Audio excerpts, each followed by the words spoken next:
ಇನ್ನು ಮುಂದೆ ಇದೇ ವೇದಿಕೆಯಲ್ಲಿ ಸಾಹಿತ್ಯ ಗೋಷ್ಠಿ, ಸಾಹಿತ್ಯ ಮತ್ತು ರಂಗಭೂಮಿ ಎನ್ನುವ ವಿಚಾರದಲ್ಲಿ ನಡೆಯಲಿದೆ. ಇದರ ಅಧ್ಯಕ್ಷತೆಯನ್ನು ಖ್ಯಾತ ವಿದ್ವಾಂಸರಾದಂತಹ ಶ್ರೀ ಅರವಿಂದ ಚೊಕ್ಕಾಡಿಯವರು ವಹಿಸಲಿದ್ದಾರೆ.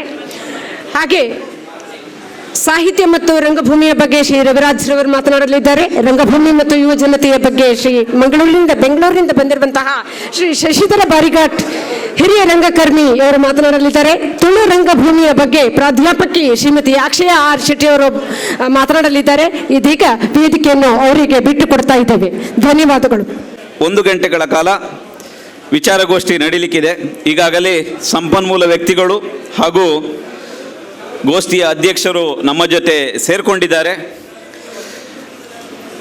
ಈ ಗೋಷ್ಠಿಯ ಅಧ್ಯಕ್ಷತೆಯನ್ನು ಹಿರಿಯ ಸಾಹಿತಿ ಹಾಗೂ ವಿಮರ್ಶಕರಾದಂತಹ ಶ್ರೀ ಅರವಿಂದ ಚೊಕ್ಕಾಡಿಯವರು ನಡೆಸಿಕೊಡಲಿದ್ದಾರೆ. ಅವರನ್ನು ಅತ್ಯಂತ ಪ್ರೀತಿಪೂರ್ವಕವಾಗಿ ವೇದಿಕೆಗೆ ಬರಮಾಡಿಕೊಳ್ತಾ ಇದ್ದೇನೆ. ಹಾಗೆ ಸಮ್ಮೇಳನದ ಸರ್ವಾಧ್ಯಕ್ಷರು ಸಮಯದ ವ್ಯವಸ್ಥೆಯನ್ನು ಮನಗೊಂಡು ಮೊದಲೇ ಆಸನವನ್ನು ಸ್ವೀಕರಿಸಿದ್ದಾರೆ. ಈ ಗೋಷ್ಠಿಯಲ್ಲಿ ಸಾಹಿತ್ಯ ಮತ್ತು ರಂಗಭೂಮಿ ವಿಚಾರವಾಗಿ ಶ್ರೀ ರವಿರಾಜ್ ಎನ್ ಅವರು, ಸಹಾಯಕ ಪ್ರಾಧ್ಯಾಪಕರು, ಬೆಸೆಂಟ್ ಮಹಿಳಾ ಕಾಲೇಜ್ ಮಂಗಳೂರು, ಅವರು ಮಾತನಾಡಲಿದ್ದಾರೆ. ಅವರನ್ನು ಸಹ ನಾನು ವೇದಿಕೆಗೆ ಕರೀತಾ ಇದ್ದೇನೆ. ಶ್ರೀ ರವಿರಾಜ್ ಎಸ್ ಅವರು ದಯವಿಟ್ಟು ವೇದಿಕೆಗೆ ಬರಬೇಕಾಗಿ ಕೇಳಿಕೊಳ್ತೇನೆ. ಅದೇ ರೀತಿ ತುಳು ರಂಗಭೂಮಿಯ ಕಲಾವಿದರಾದಂತಹ ಶ್ರೀಮತಿ ಅಕ್ಷಯ್ ಆರ್ ಶೆಟ್ಟಿ ಅವರು ಸಹ ನಮ್ಮ ಜೊತೆ ಇದ್ದಾರೆ. ಅವರು ಈ ಕಾರ್ಯಕ್ರಮಕ್ಕೆ, ಈ ಗೋಷ್ಠಿಗೆ ವೇದಿಕೆಗೆ ಬರಬೇಕು ಅಂತೇಳಿ ಕೇಳಿಕೊಳ್ತಾ ಇದ್ದೇನೆ. ಈ ಗೋಷ್ಠಿಯ ಅಧ್ಯಕ್ಷತೆಯನ್ನು ಶ್ರೀ ಅರವಿಂದ್ ಚೊಕ್ಕಾಡಿಯವರು ವಹಿಸಲಿಕ್ಕಿದ್ದಾರೆ. ಗೋಷ್ಠಿಯ ನಿರೂಪಣೆ ಹಾಗೂ ವ್ಯವಸ್ಥೆಯನ್ನು ಶ್ರೀ ಮುರಳೀಧರ್ ಭಾರದ್ವಾಜ್ ಅವರು ಮುಂದುವರಿಸಲಿದ್ದಾರೆ. ಬಂಧುಗಳಿಗೆ ನಮಸ್ಕಾರ. ಸಾಹಿತ್ಯ ಗೋಷ್ಠಿ ಇವತ್ತಿನ ಪ್ರಪ್ರಥಮವಾದಂಥ ಪ್ರಾರಂಭವೇ ಒಂದು ರೀತಿ ಅತ್ಯಂತ ಎಲ್ಲರಿಗೂ ಅಚ್ಚರಿಯನ್ನು ಮೂಡಿಸುವಂತೆ ಪ್ರಾರಂಭ ಆಯಿತು ಅನ್ನೋದು ವಿಶೇಷ. ನಮ್ಮ ಗಣೇಶ್ ಪ್ರಸಾದ್ ಅವರು ತಿಳಿಸಿದ ಹಾಗೆಯೇ ಎಲ್ಲ ಕಡೆಗಳಲ್ಲೂ ಕೂಡ ಮಂಗಳೂರು ತಾಲೂಕು ಕನ್ನಡ ಸಾಹಿತ್ಯ ಸಮ್ಮೇಳನ ಅಂದ ಕೂಡಲೇ ಅದರ ಬಗ್ಗೆ ಒಂದು ವಿಶೇಷವಾದಂಥ ಒಲವು. ಯಾಕಂತ ಹೇಳಿದ್ರೆ ಕಾರ್ಯಕ್ರಮದ ಒಂದು ಕೇಂದ್ರ ಬಿಂದು ಅಂತ ಹೇಳ್ಬೋದು ಸರ್ವಾಧ್ಯಕ್ಷರಾದಂತಹ ಶ್ರೀಮಾನ್ ದಾಮೋದರ್ ಶೆಟ್ಟಿ ಡಾಕ್ಟರ್ ಅವರಿದ್ದರು. ಹಾಗೆ ನಮ್ಮ ಈ ವಿಶೇಷತೆಗಳ ಮಧ್ಯದಲ್ಲಿ ಇವತ್ತು 1 ಗಂಟೆಗಳ ಕಾಲ ಏನಂತ ಹೇಳಿದ್ರೆ ಒಂದೊಂದು ವಿಚಾರಗಳ ಮಂಥನಗಳು ನಡೆಯುವಂಥ ಈ ಒಂದು ಸಭೆಯ ಸಂಪೂರ್ಣ ದಿನದಲ್ಲಿ ಈ ಮೊದಲ ಗೋಷ್ಠಿಗೆ ಕೊಟ್ಟದ್ದ ವಿಚಾರ ಸಾಹಿತ್ಯ ಮತ್ತು ರಂಗಭೂಮಿ. ನಮ್ಮೆಲ್ರಿಗೂ ಗೊತ್ತಿದೆ, ದಯವಿಟ್ಟು ಸಭಾಂಗಣದಲ್ಲಿ ಇರ್ತಕ್ಕಂಥ ಎಲ್ಲ ಆತ್ಮೀಯ ಕನ್ನಡ ಸಹೃದಯಗಳಿಗೆ ದಯವಿಟ್ಟು ಆಸೀನರಾಗಬೇಕು ಅಂಥೇಳಿ ಕೇಳ್ಕೊಳ್ತೇನೆ. ಕಾರ್ಯಕ್ರಮದ ಮೊದಲ ಒಂದು ವಿಜೃಂಭಣೆಯ ಪ್ರಾರಂಭದ ನಂತರ ಒಂದು 5 ನಿಮಿಷ ಆಚೆ ಈಚೆ ತಡ ಆಗಿ ಎಲ್ಲರೂ ಕೂಡ ತಮ್ಮ ತಮ್ಮ ಒಂದು ಉಭಯ ಪರಿಗಳನ್ನು ವಿಚಾರ ಮಾಡ್ಕೊಳ್ತಿರೋದು ಸಂತೋಷದ ವಿಚಾರ. ಆದರೂ ಕೂಡ ದಯವಿಟ್ಟು ಸಭಾಂಗಣದಲ್ಲಿ ಎಲ್ಲರೂ ಕೂಡ ಆಸೀನರಾಗಬೇಕು ಅಂತ ಕೇಳ್ಕೊಳ್ತಾ ಮತ್ತೊಮ್ಮೆ ಸರ್ವಾಧ್ಯಕ್ಷರ ಅನುಮತಿಯನ್ನು ಕೋರ್ಕೊಂಡು ಸಾಹಿತ್ಯ ಗೋಷ್ಠಿ, ಸಾಹಿತ್ಯ ಮತ್ತು ರಂಗಭೂಮಿ ಅನ್ನುವಂಥ ವಿಚಾರವಾಗಿ ಮಾತಾಡ್ತಾ ಹೋಗೋಣ. ಸಾಹಿತ್ಯಕ್ಕೂ ಮತ್ತು ರಂಗಭೂಮಿಗೂ ಅವಿನಾಭಾವವಾದಂಥ ಸಂಬಂಧ ಅಂತ ಹೇಳ್ಬೋದು. ಬಹುಶಃ ನಂಗೆ ಅನ್ಸುತ್ತೆ ಸಾಹಿತ್ಯ ಕ್ಷೇತ್ರದಲ್ಲಿ ರಂಗಭೂಮಿಗೆ ಎಷ್ಟೊಂದು ಒತ್ತು ಇದೆ ಅಂತ ಹೇಳಿದ್ರೆ ಆ ಒಂದು ರಂಗ ಪ್ರವೇಶದಲ್ಲಿ ಅಥವಾ ರಂಗಭೂಮಿಯಲ್ಲಿ ನಡೆಯುವಂಥ ಚಟುವಟಿಕೆಯಲ್ಲಿ ಎಷ್ಟೋ ಜನ ಕೂತ್ಕೊಂಡು ಆ ಸಾಹಿತ್ಯದ ಒಂದು ಆ ಕಂಪನ್ನು ಸಪ್ರೇಟಾಗಿ ಒಂದು ವಿಶೇಷವಾಗಿ ಅದನ್ನು ತಗೊಳ್ತಾ ಇರ್ತಾರೆ. ಆ ಸಾಹಿತ್ಯ ಎಷ್ಟು ಚೆನ್ನಾಗಿ ಬರೆದಿದ್ದಾರೆ, ಅದರ ನುಡಿಗಟ್ಟುಗಳು ಎಷ್ಟು ಚೆನ್ನಾಗಿ ಅವರು ಒಪ್ಪಿಸ್ತಾ ಇದ್ದಾರೆ, ಅವರ ಒಂದು ಆ ಅಭಿನಯದಲ್ಲಿ ಅದನ್ನು ಎಷ್ಟು ಅಳವಡಿಸ್ಕೊಂಡಿದ್ದಾರೆ ಅನ್ನೋದನ್ನು ಕೂಡ ನೋಡ್ತಾ ಇದ್ದಾರೆ. ಅಂತಹ ಒಂದು ವಿಶೇಷವಾದಂಥ ವ್ಯಕ್ತಿತ್ವವನ್ನು ಇವತ್ತು ನಾವು ಕಾಣ್ತೇವೆ ಈ ಒಂದು ಮಂಥನದಲ್ಲಿ. ಸಾಹಿತ್ಯ ಮತ್ತು ರಂಗಭೂಮಿ ವಿಚಾರವಾಗಿ ಮಾತಾಡಲಿಕ್ಕೆ ಈಗಾಗಲೇ ಆಸೀನರಾಗಿರ್ತಕ್ಕಂಥ ರವಿರಾಜ್ ಸಹಾಯಕ ಪ್ರಾಧ್ಯಾಪಕರು ಬಂದಿದ್ದಾರೆ. ಹಾಗೆ ರಂಗಭೂಮಿ ಮತ್ತು ಯುವಜನತೆ ಬಗ್ಗೆ ಶಶಿಧರ್ ಬಾರಿಘಾಟ್ ಅವರು ಮಾತಾಡ್ತಾರೆ. ಹಾಗೆ ತುಳು ರಂಗಭೂಮಿ ಬಗ್ಗೆ ಶ್ರೀಮತಿ ಅಕ್ಷಯ ಆರ್ ಶೆಟ್ಟಿ ಅವರು ಮಾತಾಡ್ತಾ ಇದ್ದಾರೆ. ಅಧ್ಯಕ್ಷತೆಯನ್ನು ಅರವಿಂದ ಚೊಕ್ಕಾಡಿ ಅವರು, ಹಾಗೆ ಸರ್ವಾಧ್ಯಕ್ಷತೆಯನ್ನು ವಹಿಸಿರ್ತಕ್ಕಂಥ ದಾಮೋದರ್ ಶೆಟ್ಟರು ಈಗಾಗಲೇ ನಮ್ಮೆಲ್ಲರ ಮುಂದೆ ಆಸೀನರಾಗಿದ್ದಾರೆ. ಎಲ್ಲರನ್ನೂ ಕೂಡ ಮತ್ತೊಮ್ಮೆ ಪ್ರೀತಿಪೂರ್ವಕವಾಗಿ ಕೇಳಿಕೊಳ್ತಾ ಒಂದು ಅತ್ಯಂತ ವ್ಯಕ್ತಿಗತವಾದಂಥ ಎಲ್ರಿಗೂ ಬಹುಶಃ ರಂಗಭೂಮಿ ಬಗ್ಗೆ ವಿಶೇಷವಾಗಿ ಆಸಕ್ತಿ ಇರ್ತಕ್ಕಂಥವ್ರಿಗೆ ಈ ಒಂದು ರಂಗಭೂಮಿಯ ಆ ಪ್ರಾಮುಖ್ಯತೆ ಏನು ಅನ್ನೋದನ್ನು ಈ ವಿಚಾರಗೋಷ್ಠಿಯಲ್ಲಿ ಸಾಹಿತ್ಯ ಮತ್ತು ರಂಗಭೂಮಿ ಬಗ್ಗೆ ತಿಳಿಸ್ಕೊಡ್ತಾ ಹೋಗ್ತೇವೆ. ಎಲ್ಲದರ ಮುಂಚಿತವಾಗಿ ಈ ಕಾರ್ಯಕ್ರಮಕ್ಕೆ ಒಂದು ನಮ್ಮ ವಿಶೇಷವಾಗಿ ಒಂದು ಸ್ವಾಗತ ಭಾಷಣವನ್ನು ಮಾಡಬೇಕಂತ ಶ್ರೀ ದಯಾನಂದ ಕಟೀಲ್ ಅವ್ರನ್ನ ಕೇಳ್ಕೊಳ್ತೇನೆ. ಉದ್ಘಾಟನಾ ಸಮಾರಂಭದ ನಂತರದ ನಡೆಯುವಂತಹ ಮೊದಲ ಗೋಷ್ಠಿ ಇದು. ಈ ಗೋಷ್ಠಿಯಲ್ಲಿ ಉಪಸ್ಥಿತರು ಡಾಕ್ಟರ್ ದಾಮೋದರ್ ಶೆಟ್ಟಿ, ಹಿರಿಯ ಸಾಹಿತಿಗಳು ಹಾಗೂ ರಂಗಕರ್ಮಿಗಳು. ಅವರ ಪರಿಚಯ ಈಗಾಗಲೇ ನಿಮ್ಗಾಗಿದೆ. ಜೊತೆಗೆ ಅವರು ಈ ಗೋಷ್ಠಿಯಲ್ಲಿ ಉಪಸ್ಥಿತರಿದ್ದಾರೆ. ಅವರಿಗೆ ಎಲ್ಲರ ಪರವಾಗಿ ಗೌರವದ ಸ್ವಾಗತವನ್ನು ಬಯಸ್ತಾ ಇದ್ದೇನೆ. ಗೋಷ್ಠಿ ಸಾಹಿತ್ಯ ಮತ್ತು ರಂಗಭೂಮಿ.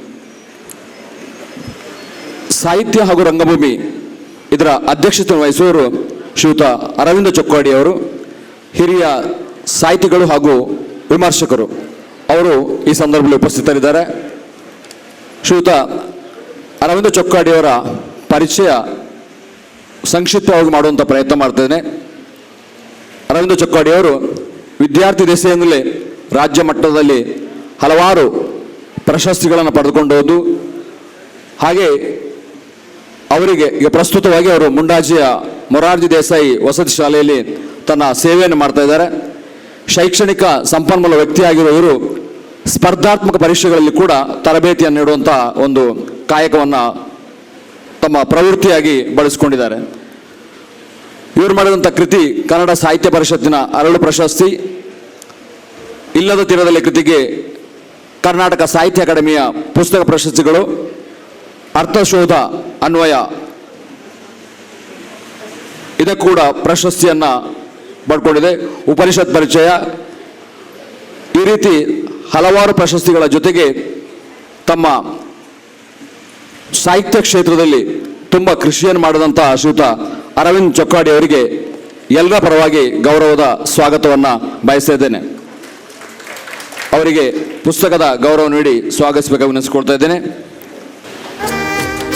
ಈ ಗೋಷ್ಠಿಯಲ್ಲಿ ಸಾಹಿತ್ಯ ಮತ್ತು ರಂಗಭೂಮಿ ಇದರ ಬಗ್ಗೆ ಶ್ರೀ ರವಿರಾಜ್ ಎಸ್, ಸಹಾಯಕ ಪ್ರಾಧ್ಯಾಪಕರು, ಬೆಸೆಂಟ್ ಮಹಿಳಾ ಕಾಲೇಜ್ ಮಂಗಳೂರು, ಅವರು ತಮ್ಮ ಗೋಷ್ಠಿಯನ್ನು ನಿರ್ವಹಿಸ್ತಾ ಇದ್ದಾರೆ.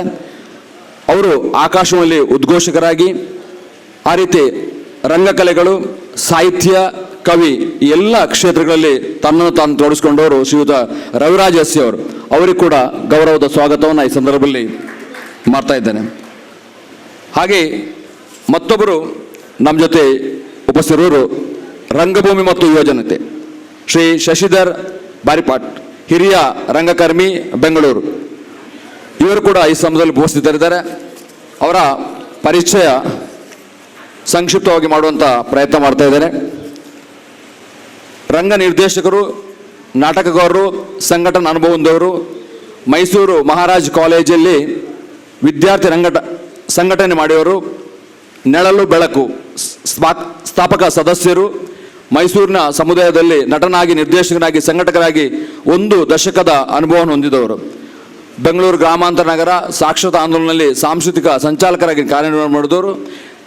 ಕರ್ನಾಟಕ ನಾಟಕ ಅಕಾಡೆಮಿಯ ಸದಸ್ಯರಾಗಿ 3 ವರ್ಷಗಳ ಅನುಭವವನ್ನು ಹೊಂದಿದವರು. ಹಲವಾರು ಪುಸ್ತಕಗಳನ್ನು ಇವರು ಪ್ರಕಟಣೆ ಮಾಡಿದ್ದಾರೆ. ಆ ಎಲ್ಲ ಪುಸ್ತಕಗಳು ಸಮುದಾಯದ 3 ಬೀದಿ ನಾಟಕಗಳು, ಆ ರೀತಿ ಕಲಾ ಸಂಘಟನಾ ಬೆಂಗಳೂರು ದರ್ಶನ ಆಕಾರ ಗ್ರಂಥಕ್ಕೆ ಬೆಂಗಳೂರು ರಂಗ ಚಟುವಟಿಕೆ ಕುರಿತಂಥ ಸಮ್ಮಾನ, ಹಾಗೆ ಲೇಖನ ನವಕರ್ನಾಟಕ ಪ್ರಕಾಶನ ಕರ್ನಾಟಕ ಕಲಾದರ್ಶನ ಗ್ರಂಥಕ್ಕೆ ರಂಗಭೂಮಿ ಕುರಿತ ಹಲವಾರು ಪ್ರಶಸ್ತಿಗಳು ಬಂದಿದೆ. ರಂಗಸಿರಿ, ಈ ರೀತಿ ಹಲವಾರು ಪುಸ್ತಕಗಳನ್ನು ಬರೆದವರು, ಪ್ರಕಟಿಸಿದವರು. ಈ ರೀತಿ ರಂಗಕ್ಷೇತ್ರದಲ್ಲಿ ಹಾಗೆ ಸಾಹಿತ್ಯ ಕ್ಷೇತ್ರದಲ್ಲಿ ಅನುಭವ ಹೊಂದಿದಂಥ ಇವರಿಗೆ ಗೌರವದ ಸ್ವಾಗತವನ್ನು ಈ ಸಂದರ್ಭ ಬಯಸ್ತಾ ಇದ್ದೇನೆ. ಪುಸ್ತಕದ ಮಾನ್ಯತೆಯನ್ನು ಗೌರವವನ್ನು ಮಾಡಬೇಕಾಗಿ ವಿನಂತಿಸಿಕೊಳ್ತಾ ಇದ್ದೇನೆ. ಮತ್ತೊಬ್ಬರು ತುಳು ರಂಗಭೂಮಿ ಇದರ ಬಗ್ಗೆ ತನ್ನ ವಿಷಯವನ್ನು ಪ್ರಸ್ತುತ ಮಾಡೋರು ಶ್ರೀಮತಿ ಅಕ್ಷಯ ಆರ್ ಶೆಟ್ಟಿ, ಸಹಾಯಕ ಪ್ರಾಧ್ಯಾಪಕರು, Sahyadri engineer college, management college, Mangaluru. So ಇವರ ಕಿರು ಪರಿಚಯ ನಿಮ್ಮ ಜೊತೆ.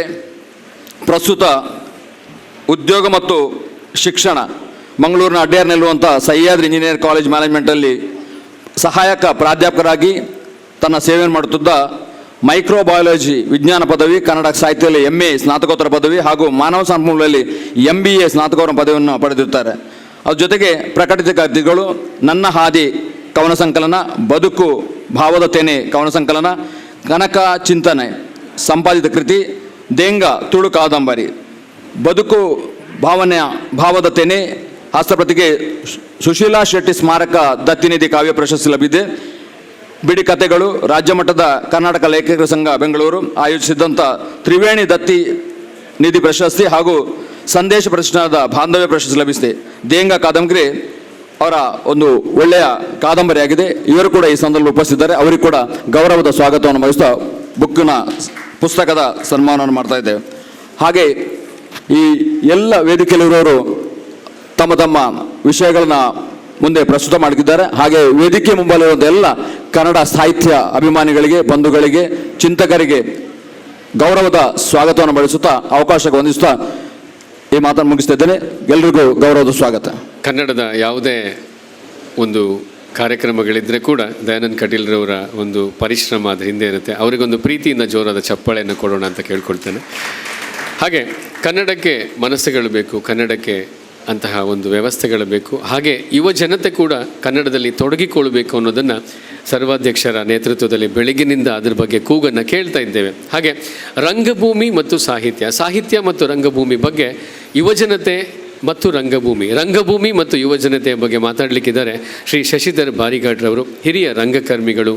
ಅವರು ನಮಗಾಗಿ ಬೆಂಗಳೂರಿನಿಂದ ಆಗಮಿಸಿದ್ದಾರೆ. ಅವರಿಗೆ ಪ್ರೀತಿಪೂರ್ವಕ ಮತ್ತೊಮ್ಮೆ ಸ್ವಾಗತ ಕೋರ್ತಾ ಅವರಿಗೆ ನಾನು ವೇದಿಕೆಯನ್ನು ಅನುವು ಮಾಡಿಕೊಳ್ತಾ ಇದ್ದೇನೆ. ಸರ್, ಮಂಗಳೂರು ತಾಲೂಕು ಸಾಹಿತ್ಯ ಸಮ್ಮೇಳನ ಈಗಷ್ಟೇ ಈ ವೇದಿಕೆಯಲ್ಲಿ ಉದ್ಘಾಟನೆಗೊಂಡಿದೆ.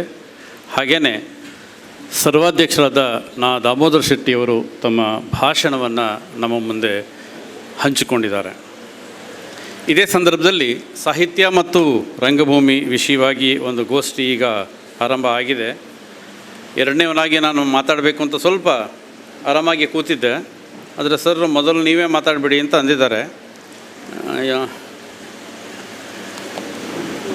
ಸೊ ಹಾಗಾಗಿ ಇವತ್ತಿನ ಈ ಗೋಷ್ಠಿಯ ಅಧ್ಯಕ್ಷತೆ ವಹಿಸಿರ್ತಕ್ಕಂಥ ಅರವಿಂದ ಚೊಕ್ಕಾಡಿ ಅವರಿಗೆ, ಹಾಗೆಯೇ ನನ್ನ ಜೊತೆ ವಿಚಾರಗಳನ್ನು ಹಂಚಿಕೊಳ್ಳಿಕ್ಕೆ ಬಂದಿರತಕ್ಕಂಥ ಶ್ರೀ ರವಿರಾಜ್ ಅವರಿಗೆ ಮತ್ತು ಶ್ರೀಮತಿ ಅಕ್ಷಯ ಆರ್ ಶೆಟ್ಟಿ ಅವರಿಗೆ ನಾನು ನನ್ನ ವಂದನೆಗಳನ್ನ ತಿಳಿಸ್ತಾ ನಮ್ಮ ಸರ್ವಾಧ್ಯಕ್ಷರ ಅಪ್ಪಣೆ ಕೋರಿ ಕೆಲವು ಮಾತುಗಳನ್ನ ನಾನು ಆಡಲಿಕ್ಕೆ ಇಷ್ಟಪಡ್ತೀನಿ. ಮಾತಾಡ್ಬೋದಾ ಸರ್? ಈ ಒಂದು 15 ಅಥವಾ 15 ದಿನಗಳ ಹಿಂದೆ ಅನಿಸುತ್ತೆ, ದಾಮೋದರ್ ಶೆಟ್ಟರು ಫೋನ್ ಮಾಡಿ ಈ ಥರ ಮಂಗಳೂರು ತಾಲೂಕು ಸಾಹಿತ್ಯ ಸಮ್ಮೇಳನದಲ್ಲಿ ಒಂದು ವಿಷಯದ ಬಗ್ಗೆ ಬಂದು ನೀನು ಮಾತಾಡಬೇಕು ಅಂತ ಅಪ್ಪಣೆ ಕೊಡಿಸಿದ್ರು. ಯುವಜನತೆ ಮತ್ತು ರಂಗಭೂಮಿ ಅಂತ ಹೇಳಿ. ನಾನು ಏಕೆಂದರೆ ಕಳೆದ 25-30 ವರ್ಷಗಳಿಂದ ಸರ್ರವ್ರನ್ನ ನೋಡ್ತಾ, ಅವ್ರ ಜೊತೆ ಒಡನಾಡ್ತಾ, ಅನೇಕ ವಿಷಯಗಳಲ್ಲಿ ಅವರ ಮಾರ್ಗದರ್ಶನವನ್ನು ಪಡಿತಾ ಕನ್ನಡ ರಂಗಭೂಮಿಯಲ್ಲಿ ಒಟ್ಟಾರೆ ಸಾಂಸ್ಕೃತಿಕ ಲೋಕದಲ್ಲಿ ಕೆಲಸ ಮಾಡ್ತಿರುವಂಥ ಸಂದರ್ಭದಲ್ಲಿ ಅವ್ರ ಮಾತನ್ನು ತೆಗೆದುಹಾಕಲಿಕ್ಕೆ ನನಗೆ ಇಷ್ಟು ಆಗಲಿಲ್ಲ, ಕಷ್ಟ ಆಯಿತು, ಬೇಡ ಅಂತ ಹೇಳೋದು ಅಂಥೇಳಿ ಅಂತ. ಆದರೆ ಇಲ್ಲ, ಹೋಗಿ ಬರಬೇಕು ಅಂತ ಹೇಳಿ ಬಂದೆ. ಒಂದು.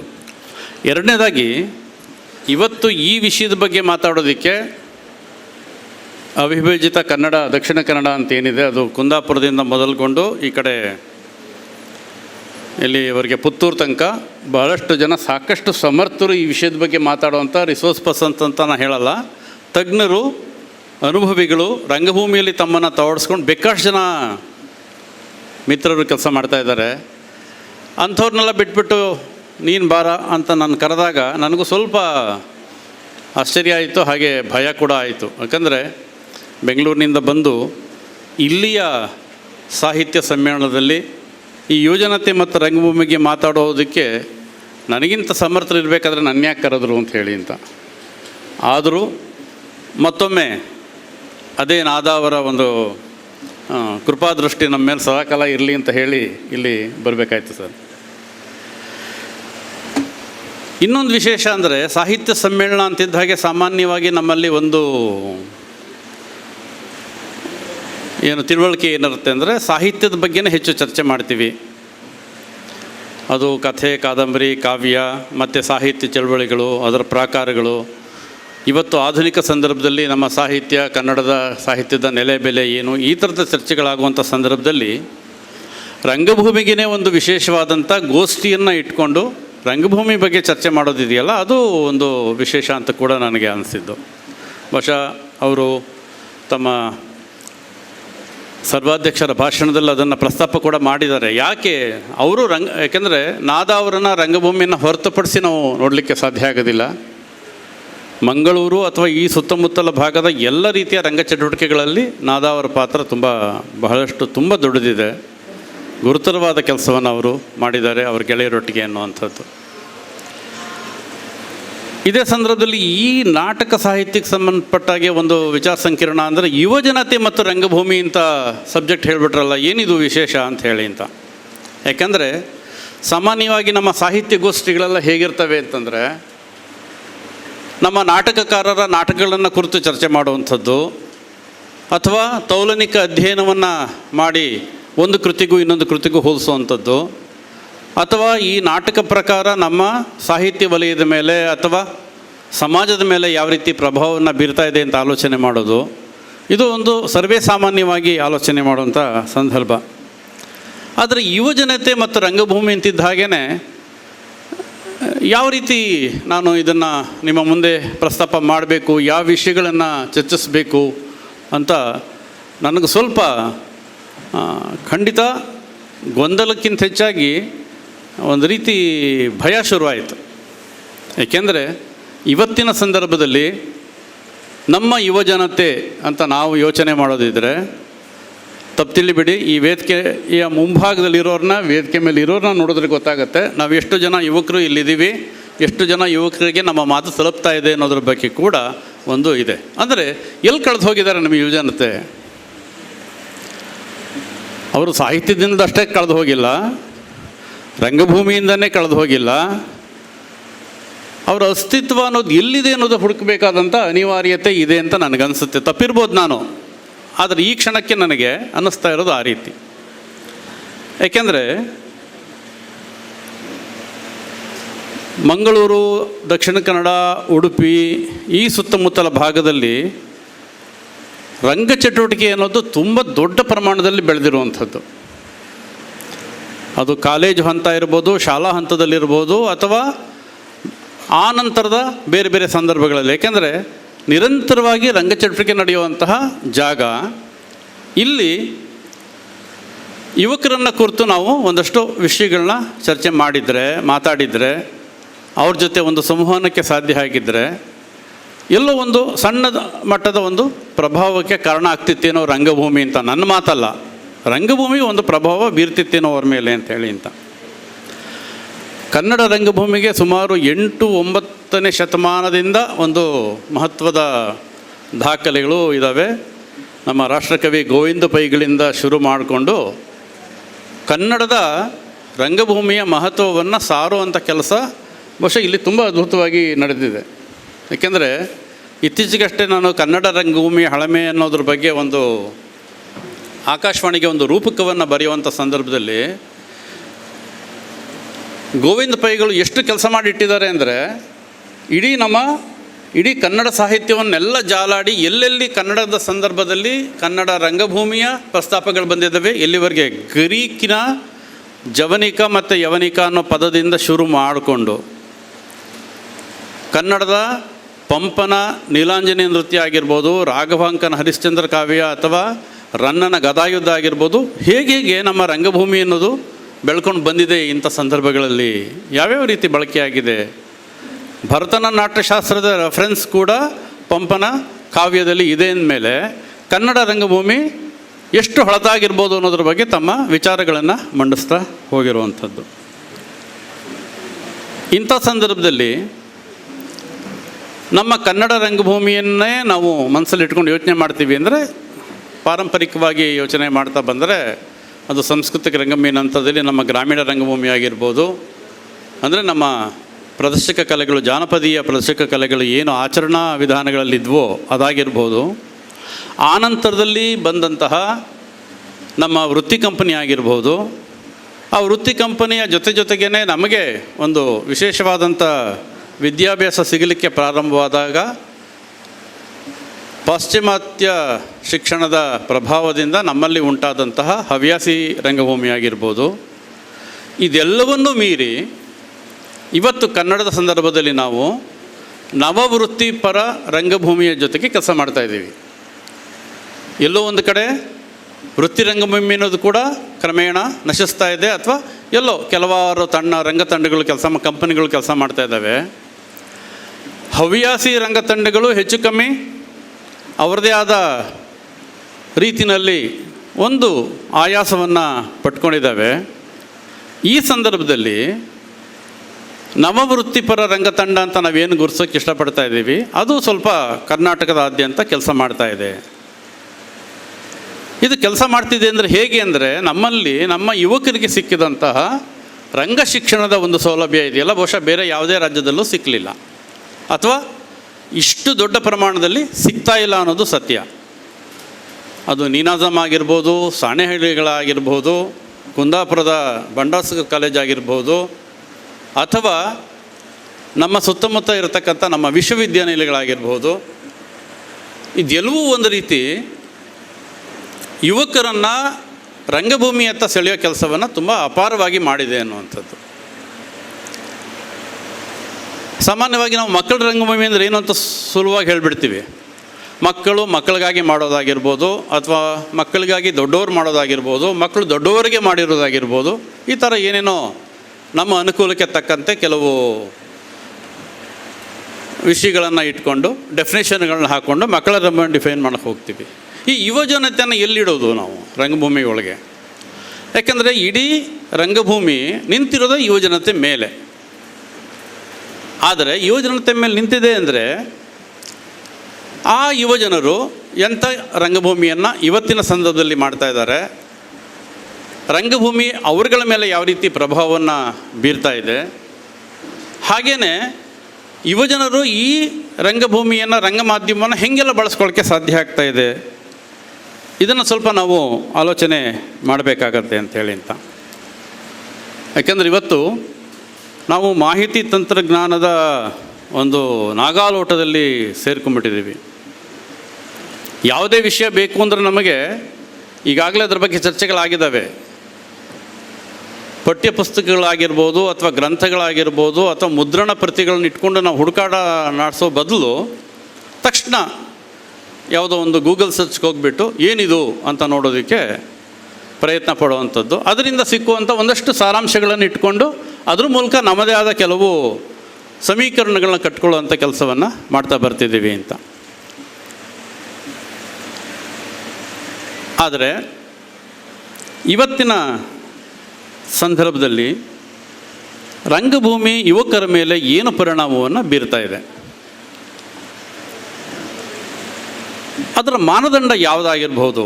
ಯಾಕೆಂದರೆ ಸಾಮಾನ್ಯವಾಗಿ ನಾವೇನಂತೀವಿ, ಹೇಗೆ ಪ್ರಜಾಪ್ರಭುತ್ವವನ್ನು ಡಿಫೈನ್ ಮಾಡ್ತಾ ಹೋಗ್ತೀವೋ ಹಾಗೆ ಇದು ಯುವ ರಂಗಭೂಮಿ ಅಥವಾ ಯುವಕರ ರಂಗಭೂಮಿ ಅಂತ ಕರೆಯೋದಾದರೆ, ಯುವಕರು ಯುವಕರಿಗಾಗಿ ಯುವಕರೇ ಮಾಡುವಂಥದ್ದು.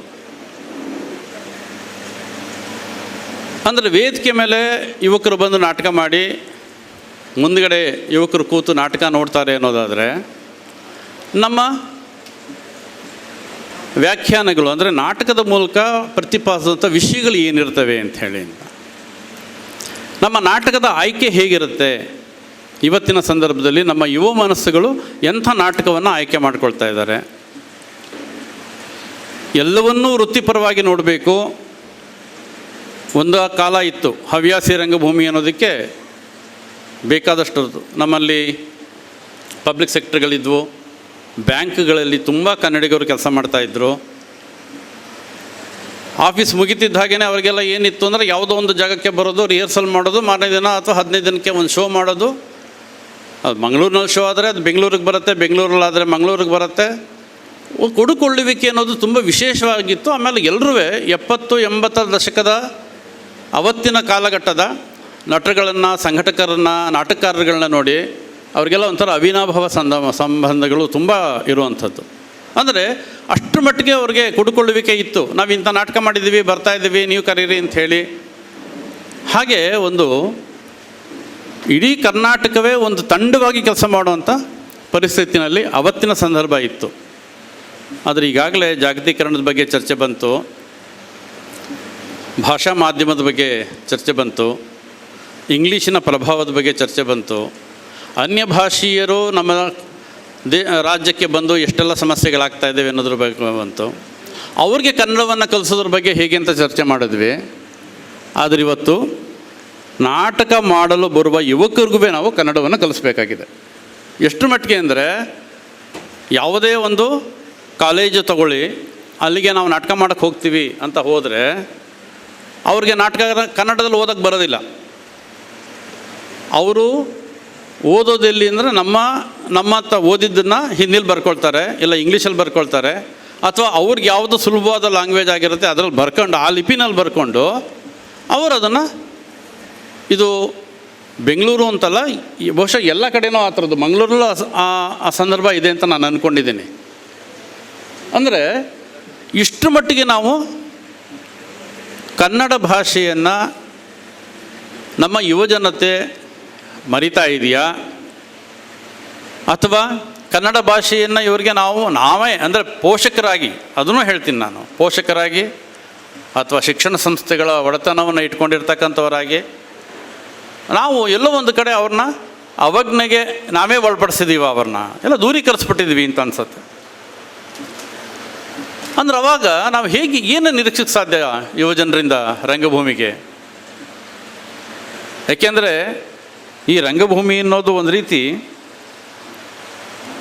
ನಮ್ಮ ಸ್ವಯಂ ಅಭಿವ್ಯಕ್ತಿಗೆ ಇರತಕ್ಕಂಥ ಒಂದು ಮಾಧ್ಯಮ ಅಂತ ನಾವೆಲ್ಲ ತಿಳ್ಕೊಂಡಿರೋರು, ಆ ನಿಟ್ಟಿನಲ್ಲಿ ಕೆಲಸ ಮಾಡಿರೋರು ಕೂಡ. ನಾವು ಇವತ್ತಿಲ್ಲಿ ಬಂದು ನಿಂತು ಮಾತಾಡ್ತಾ ಇದ್ದೀನಿ ಅನ್ನೋದಾದರೆ,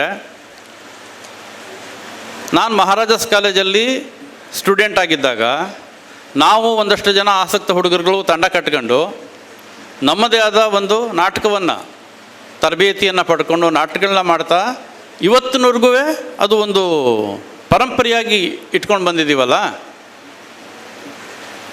ಅಥವಾ ಬೆಂಗಳೂರಂಥ ಒಂದು ನಗರದಲ್ಲಿ ತುಂಬ ದೂರದ ವರ್ಷಗಳೇನಲ್ಲ, ಕನಿಷ್ಠ ಒಂದು 10 ವರ್ಷಗಳ ಹಿಂದೆ ಹೋದರೂ ಸಾಕು, ಒಂದು ಭಾರತ ಯಾತ್ರಾ ಕೇಂದ್ರ ಅಂತ ಒಂದು ದೊಡ್ಡ ಮಟ್ಟದ ಒಂದು ಕಾಲೇಜು, ಅಂತರ ಕಾಲೇಜು ನಾಟಕ ಸ್ಪರ್ಧೆ ನಡೀತಾ ಇತ್ತು. ಅಥವಾ ಅದಕ್ಕಿಂತ ಹಿಂದೆ ನಾಟ್ಯ ಸಂಘ ಥಿಯೇಟರ್ ಸೆಂಟರ್ ಅಂತ ಇಡೀ ರಾಜ್ಯ ಮಟ್ಟಕ್ಕೆ ಒಂದು ನಾಟಕದ ಸ್ಪರ್ಧೆಯನ್ನು ಮಾಡುವಂಥ ಸಂದರ್ಭ ಇತ್ತು. ಶ್ರೀರಂಗರಂಥವರು ಕಾಲೇಜಲ್ಲಿ ಪಾಠ ಮಾಡ್ತಿರುವಂತಹ ಯುವ ಶಿಕ್ಷಕರನ್ನು ಕರೆದು ಒಂದು ಕಡೆ ಸೇರಿಸಿ ಅವ್ರಿಗೆ ಒಂದು ರಂಗ ತರಬೇತಿಯನ್ನು ಕೊಟ್ಟು ಅದು ಇಡೀ ರಾಜ್ಯದಾದ್ಯಂತ ಹರಡೋ ಹಾಗೆ ಮಾಡುವಂಥ ಒಂದು ಸಂದರ್ಭ ಇತ್ತು. ಕೆ ವಿ ಸುಬ್ಬಣ್ಣ ಅವರು ನಿನಾದವನ್ನು ಶುರು ಮಾಡೋದ್ರ ಮೂಲಕ ಇಡೀ ಕರ್ನಾಟಕದ ತುಂಬ ಒಂದು ದೊಡ್ಡ ಯುವ ಪಡೆ ಬರೋ ಥರದಲ್ಲಿ ಒಂದು ಕೆಲಸವನ್ನು ಮಾಡೋದಕ್ಕೆ ಸಾಧ್ಯ ಆಯಿತು. ಪ್ರತಿ ವರ್ಷ ಇಲ್ಲಿ ನೋಡುವಂಥ ರಂಗಭೂಮಿಯ ಸ್ಪರ್ಧೆ ಏನಿದೆ, 7 ನಾಟಕ ನಡೀಲಿ, 8 ನಾಟಕ ನಡೀಲಿ, ಅಲ್ಲಿ ಬಂದು ನಾಟಕ ಮಾಡೋರಲ್ಲ ಯುವಕರೇ. ನಾವು ಯಾತಕ್ಕೆ ಬಂದು ನಾಟಕ ಮಾಡ್ತೀವಿ? ಪ್ರಶಸ್ತಿಗೆ ಮಾಡ್ತೀವ? ಅದ್ರ ಮೂಲಕ ಯಾವುದಾದ್ರೂ ಒಂದು ಸಂಸ್ಕೃತಿಯನ್ನು ಹೇಳೋಕ್ಕೆ ಹೊರಟಿದ್ದೀವ? ಸಂಸ್ಕೃತಿ ಅಂದರೆ ನಾನು ರಂಗ ಸಂಸ್ಕೃತಿಯ ಬಗ್ಗೆ ಹೇಳ್ತಾ ಇದ್ದೀನಿ. ಆದರೆ ಒಂದು ಕಾಂಪಿಟಿಷನ್ಗಾಗಿ ನಾವು ಕಾಂಪಿಟೇಷನ್ ಮಾಡೋದಾದರೆ, ಅಥವಾ ಅಲ್ಲಿ ಸಿಕ್ಕುವಂಥ ಒಂದು ಬಹುಮಾನದ ಮೊತ್ತವನ್ನು ಇಟ್ಕೊಂಡು ನಾವು ಆಲೋಚನೆ ಮಾಡ್ತೀವಿ ಅನ್ನೋದಾದರೆ ಅದು ರಂಗಭೂಮಿ ಆಗಿರೋದಿಲ್ಲ. ಒಂದು ಸಾಮಾಜಿಕವಾದಂಥ ಬದಲಾವಣೆಗೆ ನಾವು ರಂಗಭೂಮಿಯನ್ನು ಬಳಸ್ತೀವಿ ಅನ್ನೋದಿದ್ದರೆ, ಯುವಕರು ರಂಗಭೂಮಿಯನ್ನು ಹೇಗೆ ಅರ್ಥ ಮಾಡ್ಕೊಳ್ತಾ ಇದ್ದಾರೆ? ಅಂಥ ಪ್ರಯತ್ನಗಳಾಗಿಲ್ಲ ಅಂತಲ್ಲ, ಆಗ್ತಾ ಇದ್ದಾವೆ, ನಿರಂತರವಾಗಿ ಮಾಡಬೇಕಾಗಿದೆ, ಮಾಡ್ತಾ ಇದ್ದೀವಿ ಅಥವಾ ಮಾಡ್ತಾ ಇದ್ದಾರೆ. ಆದರೂ ಎಲ್ಲೋ ಒಂದು ಕಡೆ ನಮಗೆ ಈ ಥರದ ಕೆಲವು ಅಡೆತಡೆಗಳು ನಮ್ಮ ನಡುವೆ ಇರುವಂಥದ್ದು.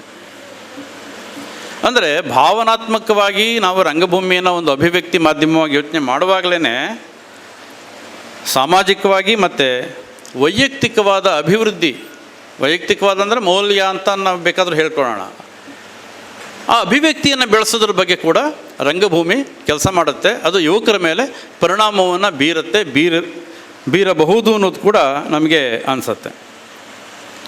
ಇದು ಒಂದು ರೀತಿ ಥಿಯೇಟ್ರ್ ಅನ್ನೋದು ನಮ್ಮ ಯಾರಿಗೇ ಆಗಲಿ ಒಂದು ಕಾನ್ಫಿಡೆನ್ಸ್ ಅನ್ನೋದು ಕೊಡುತ್ತೆ ಯುವಜನರಿಗೆ. ಒಂದು ಅಚಲವಾದ ನಂಬಿಕೆ, ತನ್ನ ಮೇಲೆ ತನಗೆ ಒಂದು ನಂಬಿಕೆಯನ್ನು ಹುಟ್ಟಾಕತ್ತೆ. ಹಾಗೆ ಅವನಿಗೆ ಒಂದು ರೀತಿಯ ಕೌಶಲ್ಯಗಳನ್ನು, ಸ್ಕಿಲ್ಸನ್ನು ತಂದುಕೊಡುವಂಥ ಕೆಲಸವನ್ನು ಈ ರಂಗಭೂಮಿ ಮಾಡ್ತಾ ಹೋಗುತ್ತೆ. ನಾವು ಮಕ್ಕಳ ರಂಗಭೂಮಿಗೆ ಶಾಲಾ ಹಂತದಲ್ಲೇ ಮಕ್ಕಳಿಗೆ ರಂಗಭೂಮಿ ಬೇಕು,